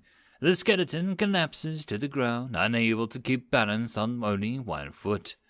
I almost start to get ready to fight the third skeleton, when I see the skeleton below me turn its fleshless grin up towards me again and lifts its sword off the ground. It starts flailing its weapon around, almost posing more difficulty to me than before because of the low angle. Still, it isn't difficult for me to trap its blade with mine and crush its skull beneath my foot, obliterating the ghastly smile forever. Raising my sword to block the downward swing on the third skeleton, I readjust my footing so as to not slip on the loose bones now beneath me before I decapitate this one as well. I take a deep breath and I recuperate from a flurry of motion and turn around. Before me is a small crowd of godsmacked villagers. See? Killing them isn't that hard. We'll just have this place cleared by sunset, I say, struggling to keep my breathing even and my voice stable as I say it. Combat done, I look at the notification window at their death. Level 2, 2, and 1. They were strong for their level. The sky darkens overhead, causing my sweat-soaked clothing to cool near frigid temperatures. Shortly after entering the village, every skeleton in the area started swarming towards us in a white wave of undeath. We were almost overwhelmed, but we managed to escape into one of the buildings and rest there for a while, minus one man. Eventually, though, the wall collapsed under the unrest assault of skeletons, and the gap was soon teeming with grinning skulls. I used up my mana there on the magic edge that cleaved through them and allowed us to make our way through. Another one of the farmers passed away soon after, a small wound he'd taken and rotted quicker than anything I'd ever seen before. Now we are holding them off at a gap between the two buildings. I'm not sure if this is my imagination or a result of tiring limbs, but the blows seem to be getting heavier and their movements faster as time wears on. "Come on, only 23 left," Gerald says during the lull of fighting. My heart falls at the revelation. It's a far cry from the original 67, but it's still far too many for us as we are right now. "Only," I say, too tired to say more. Gerald's voice comes again. "That was supposed to be encouraging. Be encouraged!" I groan in reply. Another group of skeletons moves towards us, so I roll the stiffness out of my limbs and ready my weapon again. Just before combat starts again, Gerald's voice comes into my head once more. "Somebody's coming. Looks like they'll be an ally, but watch out just in case." Great. Another thing to worry about. For the next few exhausting minutes I see neither hide nor hair of whoever is approaching. Then a holy light descends upon the group of skeletons, and they fall lifelessly to the ground. In that instant it feels as if the world has gotten just the tiniest bit brighter. After a few seconds, my eyes see what my ears were too tight to hear. A beautiful horse with a shining bay coat trotting around the corner and halts in front of us. After a second, I pull my eyes from the animal, at probably the cost more than the entirety of my family's farm, and focus on the rider. He is covered entirely in helmet to boot and gleaming iron armor. Its surface is inlaid with repeating designs of nature and wildlife, the meaning of which I know not. On his belt is a sheathed long blade, and the edge of a heater shield is visible behind his back. This garb generally indicates the wearer as a knight of some noble, but coupled with the magic earlier, holy magic, it means that this person is a paladin, one favored by the gods. "I've heard rumors that this village was overcome with undead, and I came as quickly as I could. Is everything all right?" His voice is muffled by the visor of his helmet, but it still rings clear in the deathly silence of the village. "Those of us here are fine, my lord, but we lost a few of the undead before you arrived," said the leader of the villagers, oddly well spoken in the presence of a paladin. "I am very sorry to hear that," he says. "The least I can do is heal you all before I start purifying this place of death energy." He raises a hand, and a light shines from his gauntleted hand onto us. As it hits me, I can feel the tension in my muscles bleeding away. The many scrapes and small injuries on my body stop stinging, and I can tell it's because they have healed entirely. As the light dims, I feel as healthy and energetic as I would after a long rest and a hearty meal. "Death energy?" I asked, sheathing my sword. Normally I would have to clean it first, but against skeletons, that is hardly a problem. His eyes flick over to me behind my visor. There is a sinking green. It pervades this place, no doubt, because of the presence of so many undead. As a wielder of holy magic, which gives life, I am naturally capable of sensing its opposite. "So can I. Wondered what that black mist was, but it didn't seem to do much to you, so I didn't say anything," pipes in Gerald. "And who are you? You don't look like the rest of these people here," the paladin asks. "Just a normal adventurer, sir," I say awkwardly, not expecting him to pay attention to me. "Hired help." There was an edge of distaste in his voice, and the unfair accusation makes it a bit angry. "No, my lord, he helped us out of his own accord. He didn't ask for nothing, unlike the people in town." The leader of the farmers practically whispered the last part. I am glad that there are people outside of the churches who help others without ulterior motives, says the paladin happily before flicking her reins and moving off to another part of the village. Wiping off the sweat still present on my brow, I sit against the wall of the building beside me. I may have been healed by fatigue, and after something like that, you really don't want to do anything but sit down and rest, do you? By the way, you were calling her a sir, and my lord and whatnot, but that was an elven woman, you know, says Gerald. What? Back in the same city where Gerald and Ferdinand first talked, the entrance to the alleyway at the side of one of the many streets in the city sits a man, much as his face is obscured by grime, but from the sheer quantity and depth of his wrinkles, any casual observer could determine that the man was old. Very old. His hair is grey, messy, and sparse, plastered to his scalp with oil and yet more grime, making it look almost black in coloration. The beard gracing his chin is similar, and it drops almost to his waist. The clothing he wears is even more dishevelled than he is himself, threadbare and worn to the point that all colour, if it ever had any, had completely disappeared. Despite being qualified to be very definition of the word beggar, his eyes are bright and blue as diamonds, clearer than even the crystal ball sitting on the dirty cloth before him. Raising his head towards the busy street, he yells out hoarsely, "Prophecies! Prophecies! Come get your prophecies! 100% accurate, 100% free! Come get your prophecies!" He clears his throat and looks around eagerly. Not one single person gives him so much as a glance. The glimmer fades slowly from his eyes, and he slumps down into the dirt again. "Weeks and weeks it's been since I've had a good prophecy to tell, and before that it was months." He groans to himself softly. "Met some interesting guys when I started this. Remember that little girl who could just become a goddess had she just followed my advice?" He appears to be talking to his crystal ball, and at this point people are outright avoiding him rather than just passing him by. But no, she wanted to ride ponies, so her pony tipped on a ditch, throwing her off and breaking her neck. Tragedy. A real tragedy. The crystal ball doesn't reply, sitting there motionless on the cloth. He sighs deeply and raises his hand to his head as he looks into the distance. When he does, it almost seems as if he isn't just contemplating, but looking at some distinct location. Perhaps I should do something different now.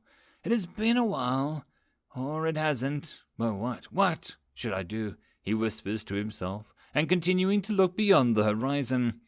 Maybe, he mutters, eyes slowly brightening again, maybe I should watch the legend unfold firsthand, rather than give gentle nudge.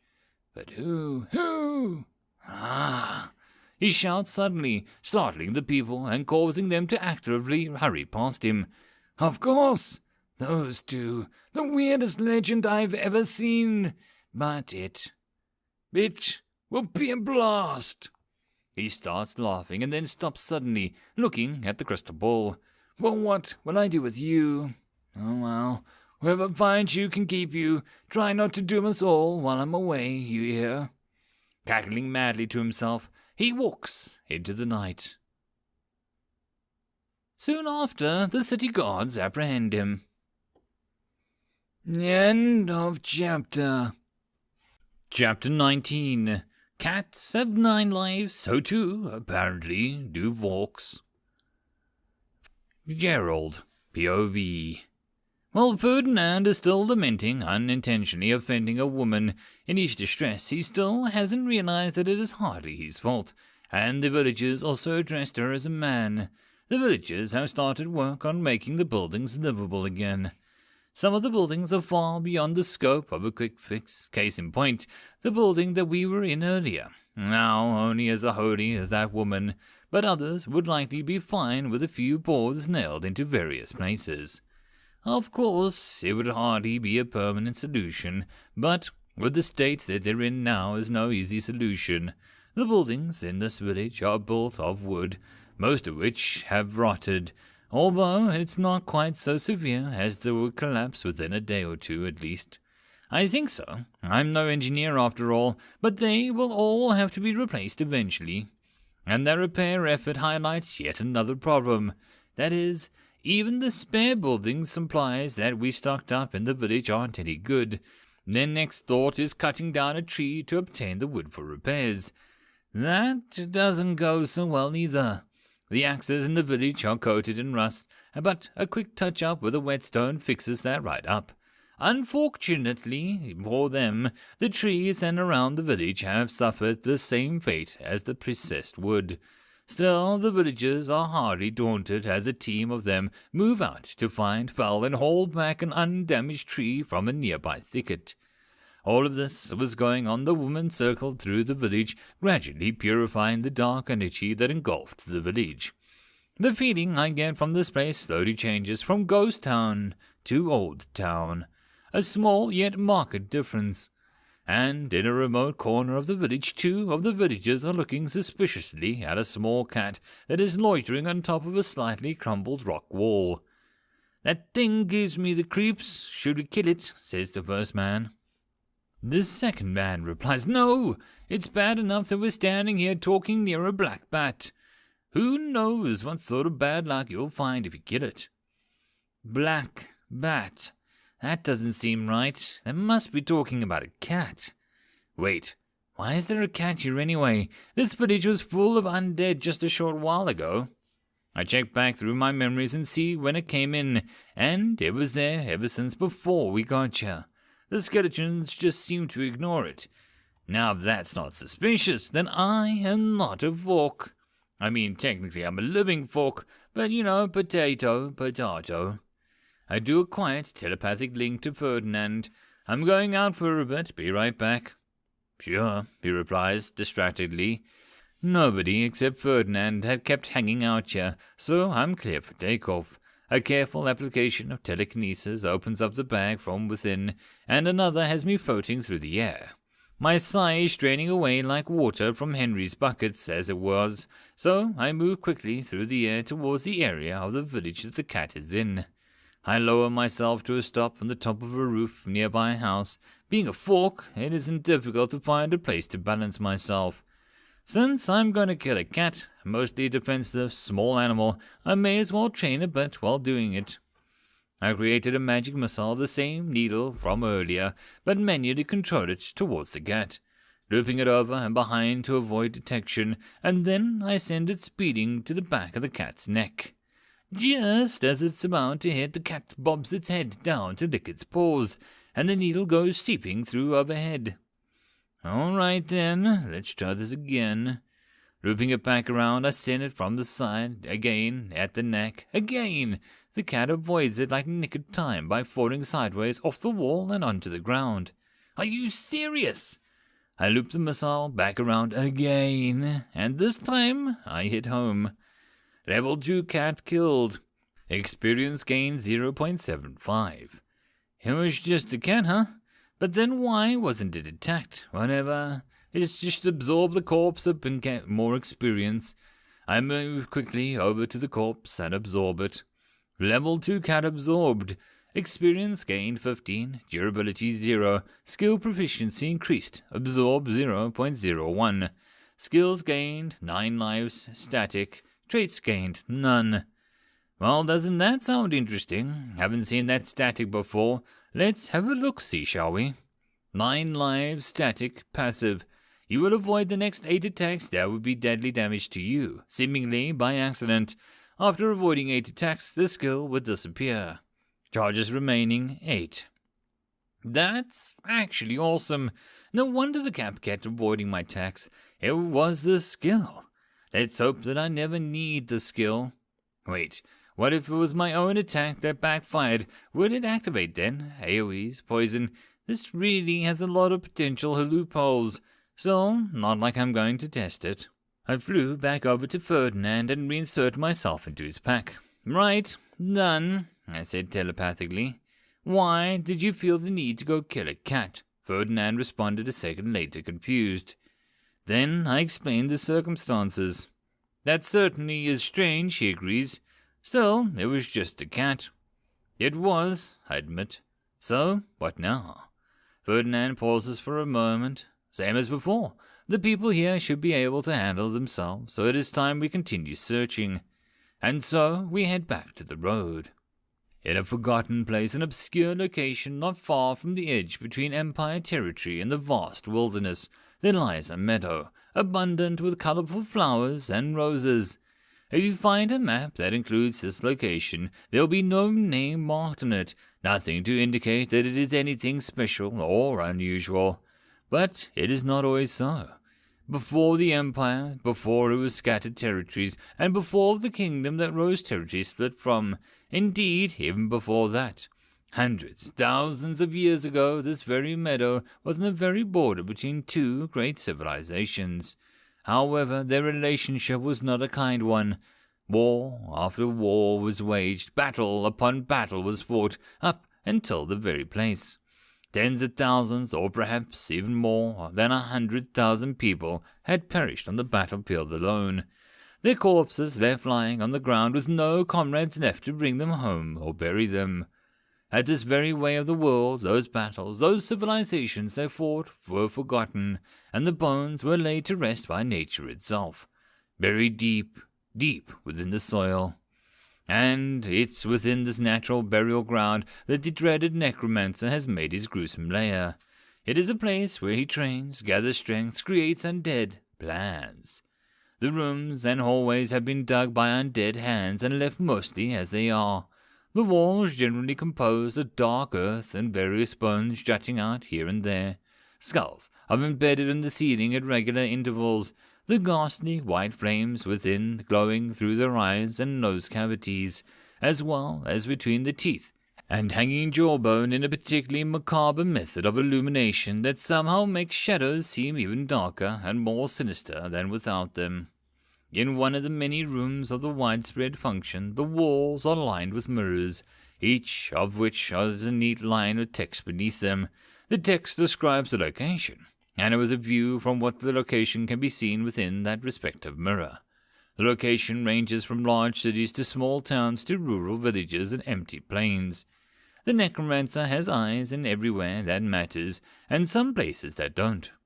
One of the mirrors is dark, reflecting nothing but a light from the skull lamps in the room around it. The necromancer walks in, every part of his body, save for his hands, which are wrinkled and mottled with age, hidden within the folds of a long, dark cloak. This cloak does not look grand or impressive. In fact, it looks very old and tattered edges.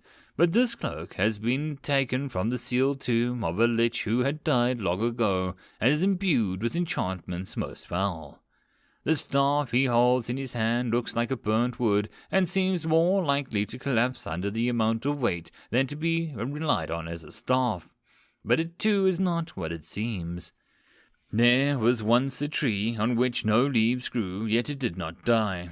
Upon this tree one hung the disease, the curse, the scorned, left there to die in suffering. Their blood, their pain, and their very hatred seeped into the soil, and the tree fed on it, becoming something strange, something twisted and dark. Then, as to prove that there could be no more evil a tree in the lands, it was scorched by lightning, and the necromancer fashioned his staff out of the cursed wood.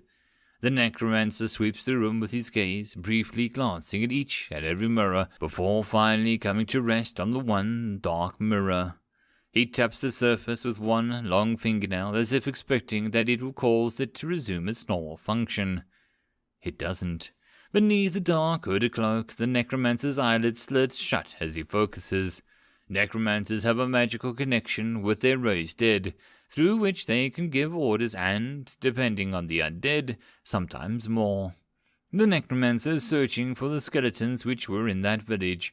After all, he has hundreds of undead. It can be difficult to find particular undead unless their strength stands out, and it can be even more difficult to tell whether one has died.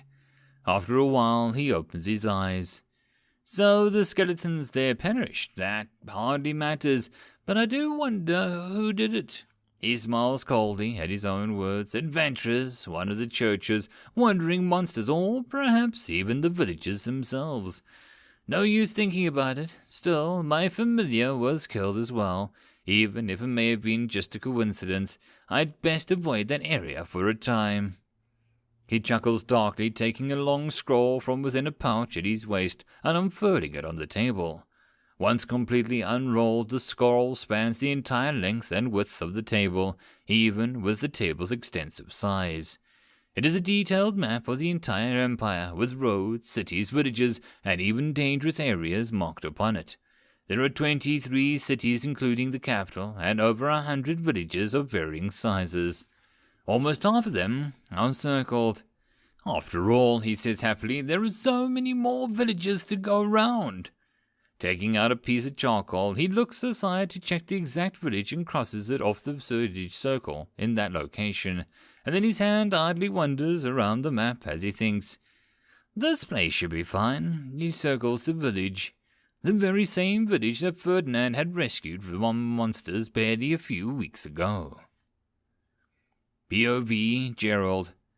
We rest for the night at Vacom City, or more accurately, Ferdinand does. I lie there in his bag, awake as always, witnessing the night and all the dark deeds that came with it. I think that anyone, if they saw this sort of thing every day and night, would try and do something to stop it.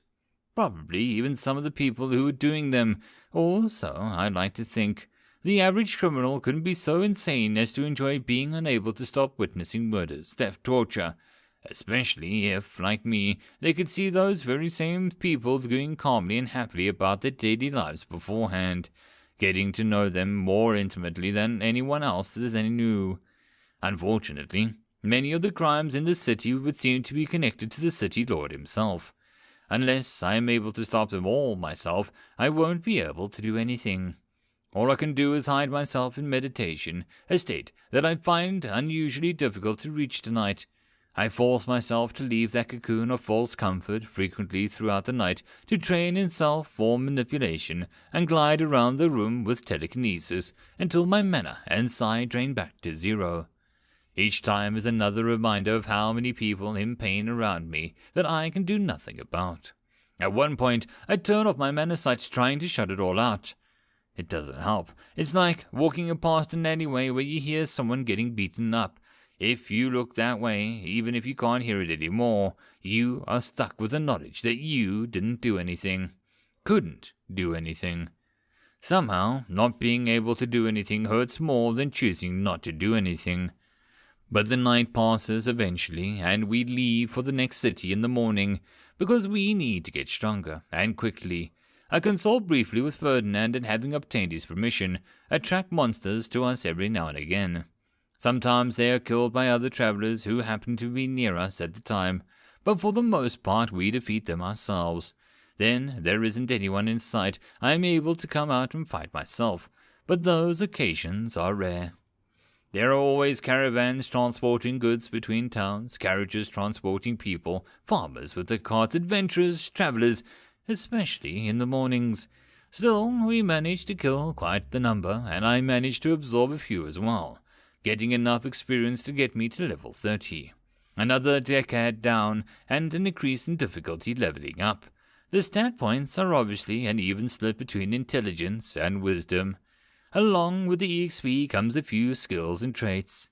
Power Stab, Basic, High Common Active, 0%. Multiplies the speed and power of stab by 1.1. Cooldown 5 minutes. Got this one from a bicorn boar. My first skill with no cost, just a cooldown.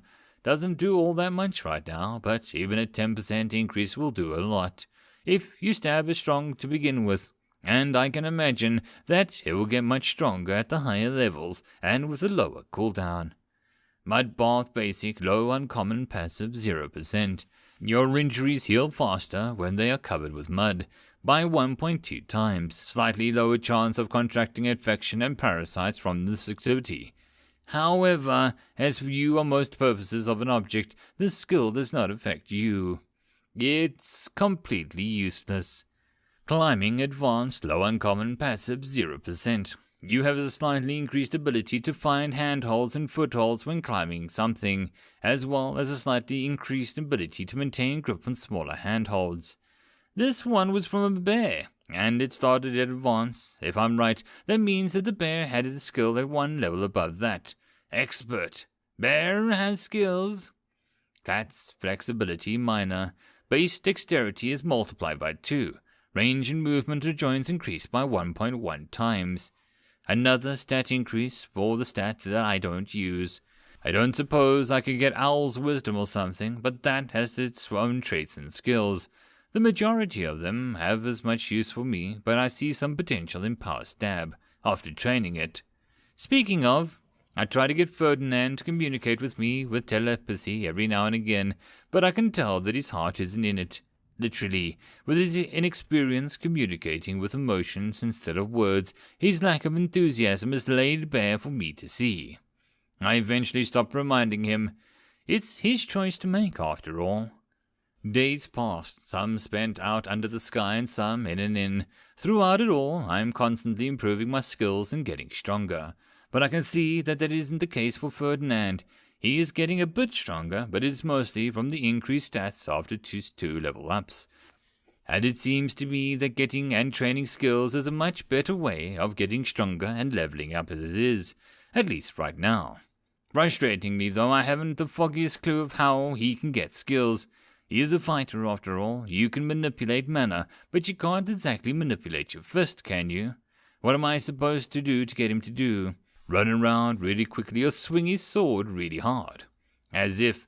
I'll have to find some sort of teacher. Problem is, though, the longer we take here, the harder it'll be to pick up any clues on Richard. Then again, nothing we can do if we're dead. I suppose we'll just see what happens when we get there.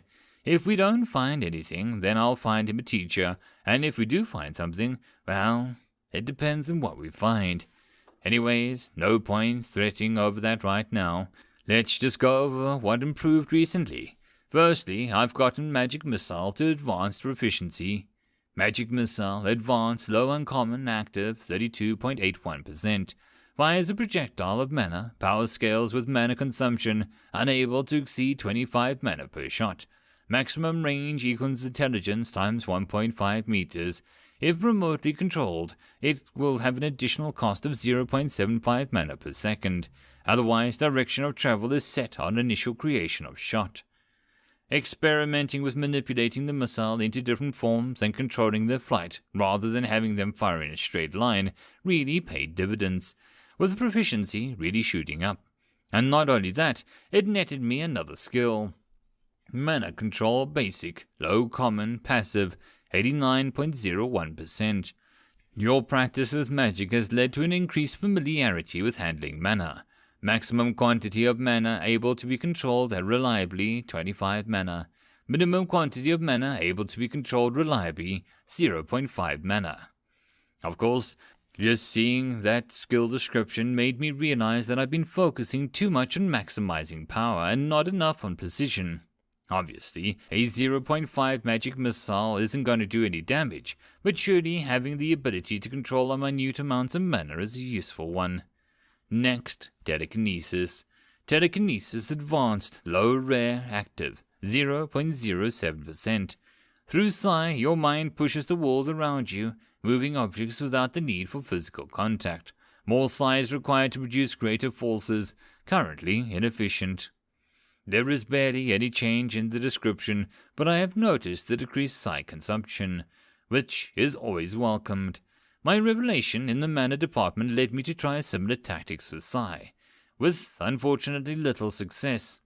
And last, but most definitely least, lip reading has gotten to advanced.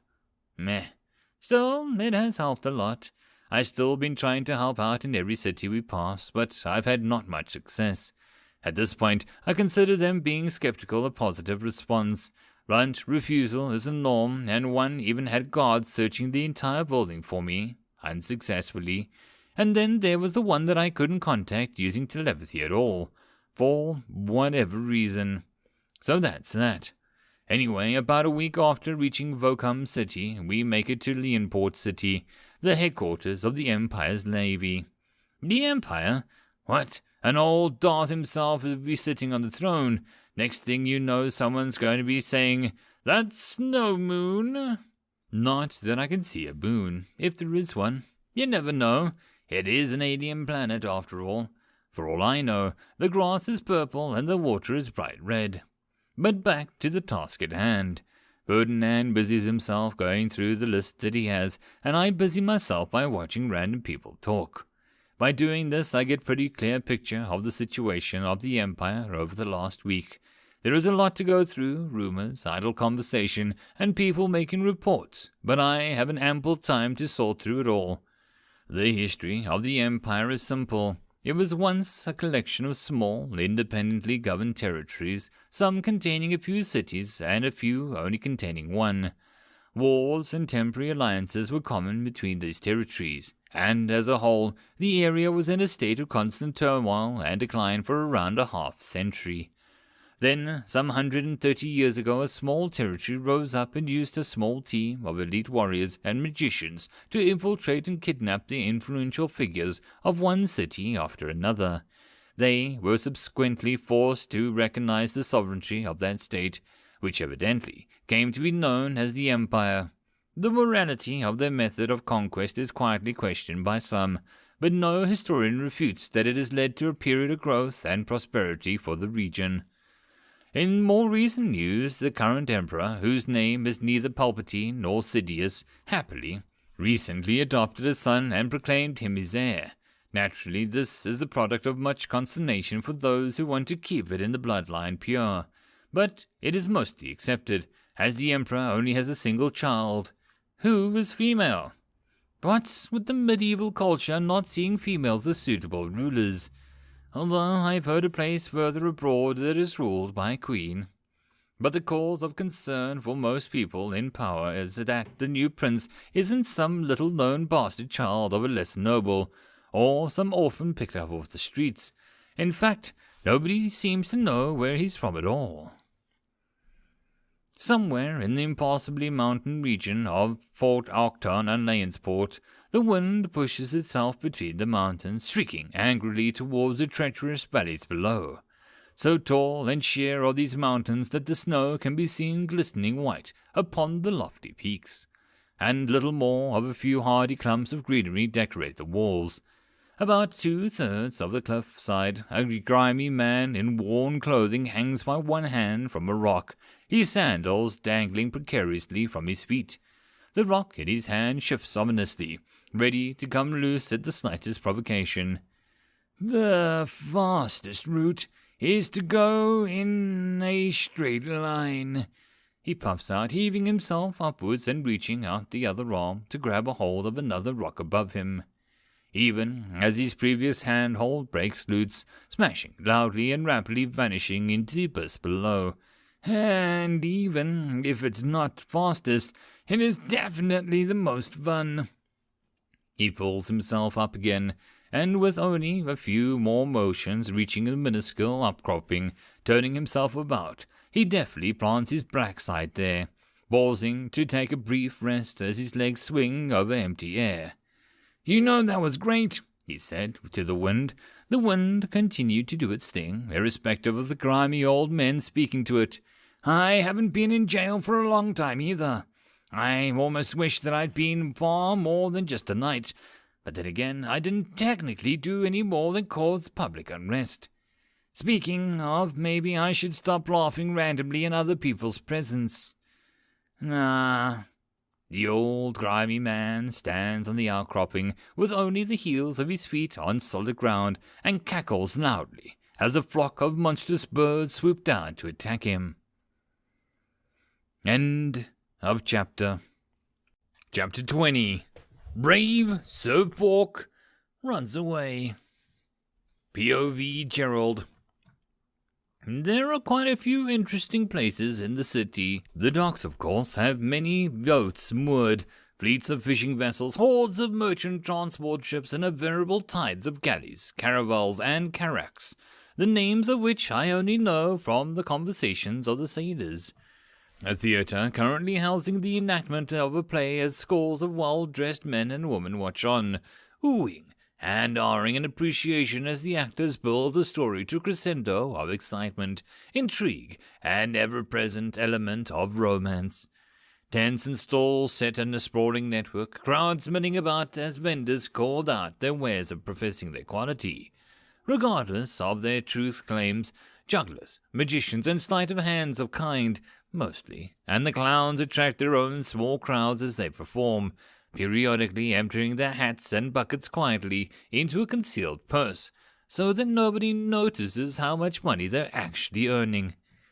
Bars and taverns slowly filling in and growing more raucous as the day wears on, men emptying their pockets and their stomachs with equal frequency as they laugh or cry over games of chance, games of skill, and exaggerated stories shared between friends and strangers alike. Then there are those too busy working to enjoy those, the blacksmiths pounding metal with their hammers even after the sun has set, the jewelers inspecting, cutting, and polishing precious gems, the guards watchful and cautious as they patrol the walls and the streets of the city, carpenters, masons, architects, laborers, judges, historians, mercenaries, soldiers, adventurers, travelers, tourists, citizens, and more, too many to recount. But perhaps the most interesting places are the last two, the headquarters of the Navy, which is many people organizing the protection of the Empire's waters, as well as the wealth of information to be processed, resources to be organized and moved, and political machinations that come with it all. And the most interesting is the Mage Tower that overlooks the whole city, standing tall and covered with various magical patterns. At first, I thought I might be able to use the mana site to look inside and lip-read people learning magic, but it's not to be. Much of the studying and learning that is being done inside the tower in its magical tombs, and while the mana site is now an expert level, I can't tell the difference between ink and page. The conversation is a little better, most of the topics being debated are too advanced for me to take anything from.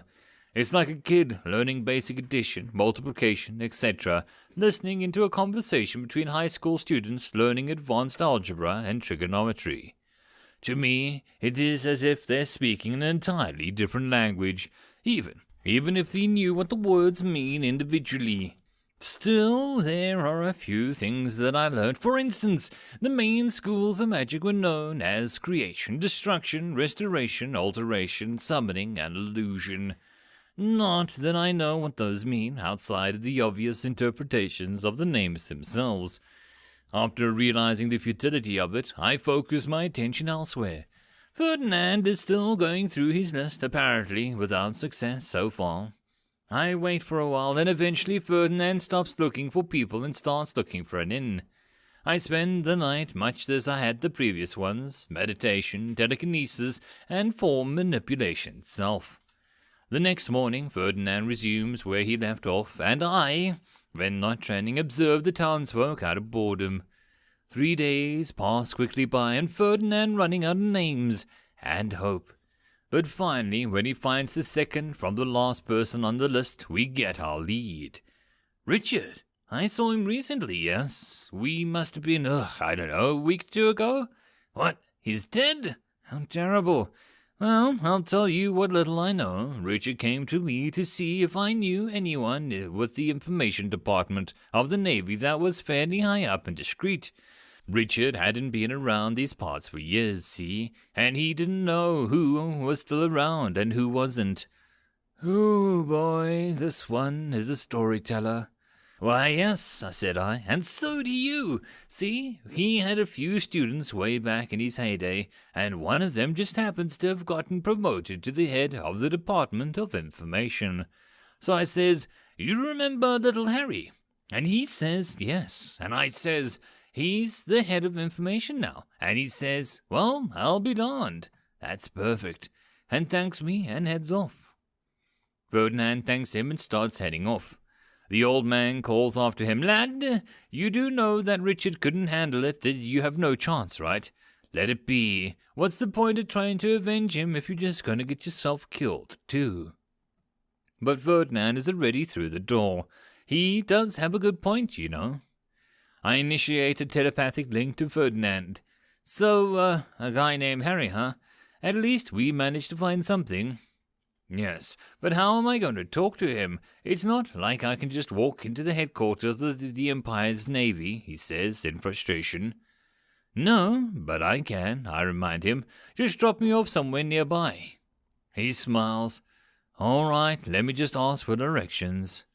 Turn left at the next intersection. After walking down the street for 100 meters, turn right. Your destination will be on your left, I say. Seeing his speechlessness, I ask, What, did you think that I was doing nothing while you were looking for people? I've already found this Harry guy, you know. You really have some powerful skills, don't you, he says. In some circumstances, yes, I admit. In others, I'm useless. After all, I can't even move without sigh or key, or fight without mana. Ferdinand drops me to the ground at the entrance of the alleyway nearby the headquarters. In a motion now familiar to me, I tunnel through the ground towards it. I'm just reaching the edge of the property when things go wrong. The earth around me compacts and solidifies, encasing me in a solid block as it starts to rise to the surface. Caught completely off guard, it takes me a second to realize what's happening, and the block is almost above the ground by the time I come to my senses and absorb my way through the bottom of it and further down into the earth below. I angle myself down and away from the area as I make my escape, and then return to the surface once I deem myself far enough away. Well, that was unexpected. These people have measures against underground infiltrators. Sheesh. It looks like I'll have to use an alternate method. Flying is obviously out, so I'll just have to use telepathy from further away. I take a look at the place and figure out the closest I can get to him, without actually being on an area of the headquarters. It's about 30 meters away. At that distance, I have half a minute or so of talking. That's not going to be enough, is it? Still, I should give it a try first before resorting to more dangerous ways. But for now, I contact Ferdinand and instruct him where to find me. After a short time of waiting, he walks into the alleyway and picks me up, stowing me in his backpack again. They have some sort of magic protecting the place, so I wasn't able to find anything, I admit. Ferdinand frowns. What do we do now, then?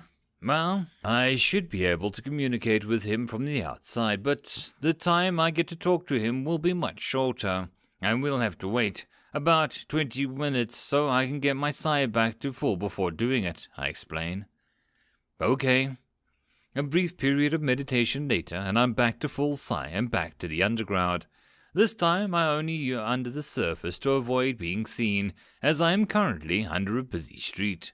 I find my target and initiate telepathy, briefly sighing with relief when it works. I had wondered if they might have defenses against this sort of thing too. But apparently not. Hello, do you know how Richard died? I asked, trying to keep it concise. Who? Harry starts to ask before stopping himself. He died then? Yes, and I'm trying to find out who did it. Meet me at the Tipsy Sailor tonight if you can. I can't keep this up for much longer, I say, naming one of the bars in the city. I'll be there, he says, just before the psi cuts out. All right, let's see what the night holds for us, shall we? Harry POV. The voice confirms the suspicion that I'd been growing in my mind ever since the day I saw Richard. If he was still alive, I would have heard something, but I never did. My sleep only became more restless as time went on, to the point where my wife started asking me whether someone was wrong. But I couldn't tell her. I love her, but she just isn't any good at keeping secrets. Ironic, considering my job. I can hardly trust a psychic who didn't talk to me for even a minute, but I don't think I'll be able to forgive myself if I don't go. The Tipsy Sailor isn't a bar I've been to before, but if I can't find something as simple as this, I may as well resign. Stepping out of the flickering glow of the street lamps and into the noisy interior, I scan the people inside, trying to figure out who exactly I'm supposed to be meeting. The table in the corner, the voice speaks into my mind again. Which corner? I ask back, hoping he's still there. In front and to your left, he says, which is rather odd because the person there isn't even looking at me. But I walk over and I sit down. If things go south, I am more than capable of getting myself out. Sailing isn't the only thing that Richard taught me. The person opposite me is young, but there is a certain ruggedness to him which you don't often see in city folk. That, and the sword on his belt, tell me that he's a warrior by trade, mercenary or adventurer. "Hello, you're a Harry, Richard student," he says. Definitely an adventurer. His eyes aren't cold enough to be a mercenary. "Yes, and you are?" I asked inquisitively. "I'm—" He pauses. "A friend of Richard's. I'm trying to find out how he died and avenge him, if possible." The voice already said as much earlier. It is likely that the voice and this person in front of me are two separate people. Not that it makes much difference. I pull out a map from my breast pocket and unfold it. "This is where he went, but other than that I don't know anything," I say, pointing to the marked location on the map. He picks it up and stows it in his backpack. "Thanks. Are you sure you don't know anything else?" "Well, you'll probably die if you go there," Richard did. "What makes you think that you'll be any different?" I say. "If the person who killed Richard is too strong for me, then I'll wait until I become stronger and find him again. But I can't do that if I don't know who it is in the first place." With that, he gets up and he leaves. Shrugging, I get up and start to leave myself. Behind me, the bartender calls out, "You could have at least bought something if you're going to use this as a meeting place." Well, maybe just one. I sit back down and order a whiskey. The bartender smiles and pours me a mug. As I slowly drink it, I listen to the conversations between the other people at the bar. Perhaps I can use this opportunity to hear the latest rumors. One man at the bar is telling a story of his friend. "But have you heard of the White Whirlwind?" "No." "Then let me tell you all about him. I heard this from a sailor that came from the ship from the foreign kingdom over the sea, see? So there's this war going on between this kingdom and this other place. You don't know all the details, but there's this mercenary." "Get to the point, will you?" says his friend impatiently. "I'm getting there, don't interrupt. So this mercenary, he doesn't wear armor, he just wears his pure white clothing," he says before his friend interrupts again. "But that's stupid, he'd be dead in a second," his friend says, clearly not believing a word of it. "That's the point. He entered into battle with a spear, and he gets cut through the enemy line quicker than blinking, but not a drop of blood gets on him. That's why they called him the White Whirlwind, see?" He finishes triumphantly. His friend frowns. "Sounds like you're trying to pull a fast one on me." The conversation after that degrades into a petty squabble and, disappointed with the lack of useful information, I finish my drink and I leave for home. POV Ferdinand.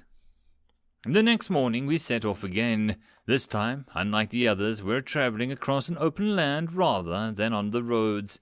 There aren't any roads or paths leading to the place that we're going, which is a bit odd.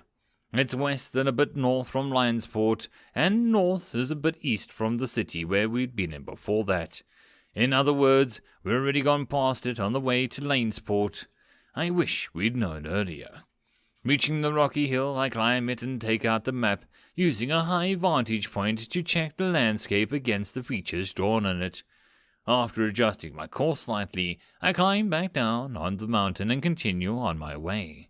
Despite the soft grasses folding underneath the tough soles of my boots, the pleasant breeze drifting coolly by, and the calls of the birds as they flow in flocks overhead, my heart is heavy as I walk. I do not deny the possibility, even the likelihood, that my opponent this time, whoever he may be, is much stronger than I am. But with Gerald's help, I should be able to at least run away, or even defeat him. But then again, maybe he's stronger than I thought. After all, not knowing how strong Richard was, I can't guess well how strong someone who defeated him may be. A level in the 40s? The 50s? It is so far away from me that I can't even begin to contemplate how strong someone at that level might be. How high can the stats be at that level? What skills might they have? I don't know. Stuck in the state somewhere between anger and fear, resolve and indecisiveness, I wrestle my thoughts as my feet continue to plod across the land. Before I can decide whether or not I want this fight, my legs have already decided for me. I look up from the ground, and there, not far in the distance, stands what could be called a mansion if you stretch the meaning of the word. The white paint is peeling so badly that it is visible from where I stand. That might have once been in 2 neat hedgerows now overtake the path between them in a mass of unkept greenery, and even the path itself has faded away into nothingness, replaced by the bare, rugged earth. This is a place that I wouldn't feel comfortable being in at night, and there is no going back now, or perhaps there is. Can I just turn around? A small voice whispers in my mind. But then Gerald speaks, shattering that guilty hope. One person in the mansion, and he knows that you're here. And he's coming out. Okay, I may be panicking a bit here. Calm down. Get me out and touch me to the end of your sword, Gerald says. All right, I don't get it, but okay. I fetched the fork out of my backpack and unsheathed my sword and touched Gerald to the end of it. His shape starts distorting, and soon the end of my blade is covered in a thin layer of mithril. This should give me the opportunity for a few surprise attacks, he explains. The door of the mansion opens and a man walks out. He is wearing loose clothing suitable for fighting and holds a spear in his side as he walks directly towards me. He stops about 10 meters away. Who are you? I wasn't told to expect you. Nobody expects the Forkish Inquisition, shouts Gerald rather suddenly in my head, startling me somewhat. And who are you? I counter. Are you the person who killed Richard? His mouth stretches into a cruel smile. Well, looky here. Sounds like we have a rat running around somewhere, and I think I know who it is, he says sinisterly. But to answer your question, yes, I am. And what are you going to do about it? I raise my sword in response. You know you're going to die, right? He asks lazily, twirling his spear in one hand. Oh, shut up. I run at him, swinging my sword down with his arrogant head. He leans to the side, and my sword passes alongside his arm. However, the swing, or the opposite of it harmless, a forearm drops to the ground, severed by the body by Gerald's absorbability. Taking a few startled steps back, he stares at me in astonishment and anger, blood spurting out of the place of his torso where his arm used to be. You know, he says slowly from between gritted teeth.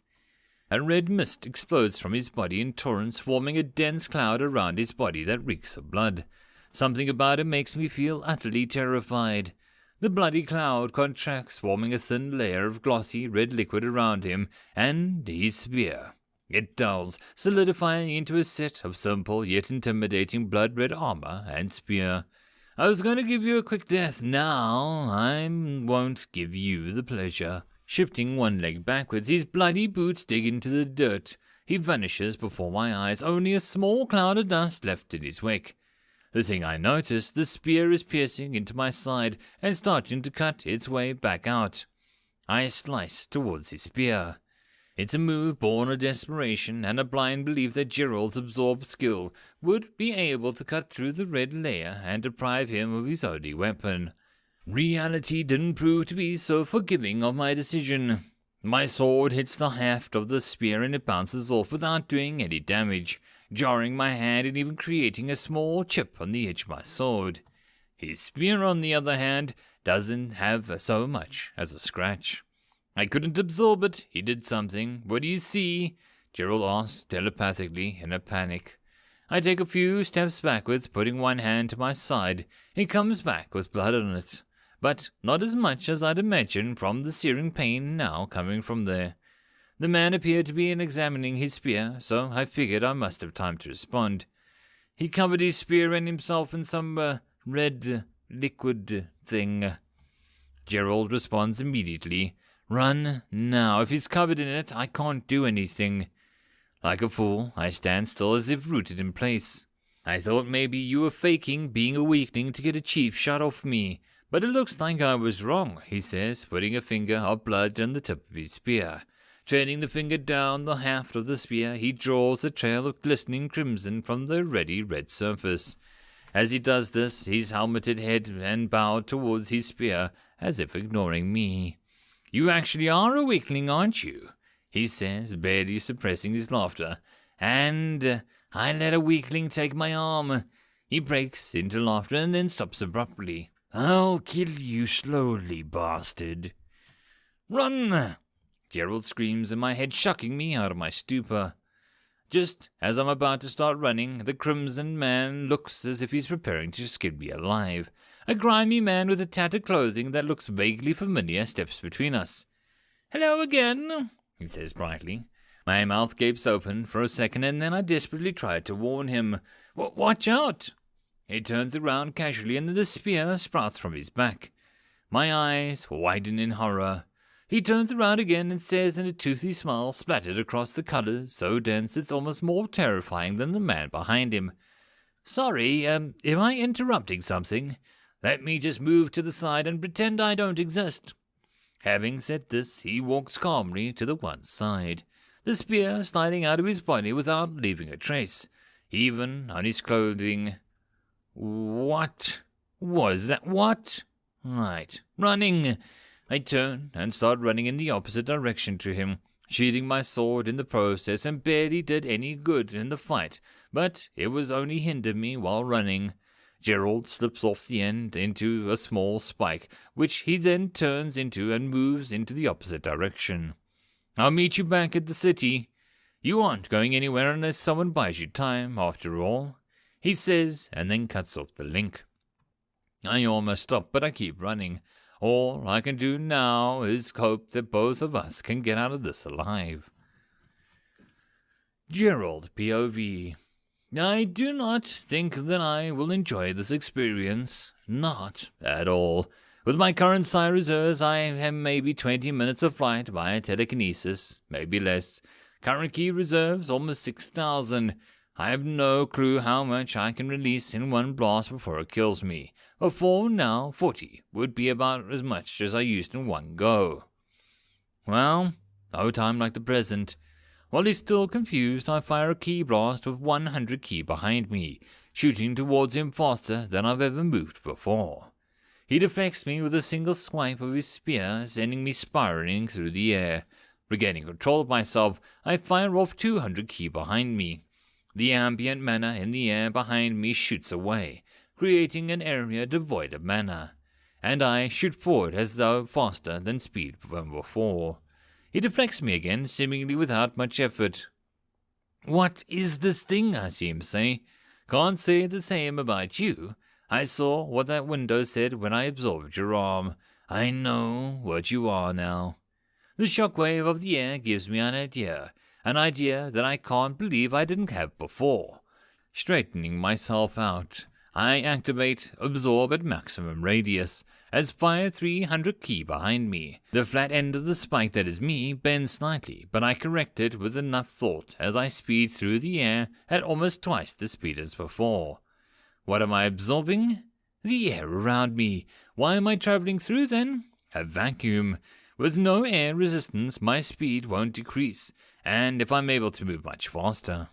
This time he only manages to deflect me at the very last second. 500, I even activate the power stab. I crumple into the shape close to a bullet after impact, but from the other end I am not able to straighten myself out, and my speed is barely higher than my last try. This time I hit him, but whatever that stuff is, it stops me dead in my tracks with little more than a slight stumble on his part. I'll have to try something else, and quick. Before he can react, I transform into a sphere to better withstand what is ahead, and I move again, but in contact with these, whatever it is. 1,000. You have lost 8.3 durability. We shoot in opposite directions for quite a distance, perhaps 50 meters, perhaps nearly 100. Distance is difficult to get a grasp on when your range of vision expands fairly often. From the looks of him, he's taken some damage from this. Is that a broken rib? Well, either way, it is nowhere near as simple as to fix the damage as me. Self-repair gained 8.3 durability. It may have instantly taken almost half my mana, but it is totally worth it. All right, Ferdinand looks to have gotten a suitable distance away. Tunnel after him? Yeah. End of chapter. And that, my friends, concludes this video. I hope that you enjoyed. If you did, please consider supporting the author from the link down below. Otherwise, if you wish to support this channel, there are numerous ways to do so, like liking, subscribing, and possibly even becoming a patron. Otherwise, the easiest way would be to share. And until the next video, I hope that you all have a good one, and I'll see you then. Cheers.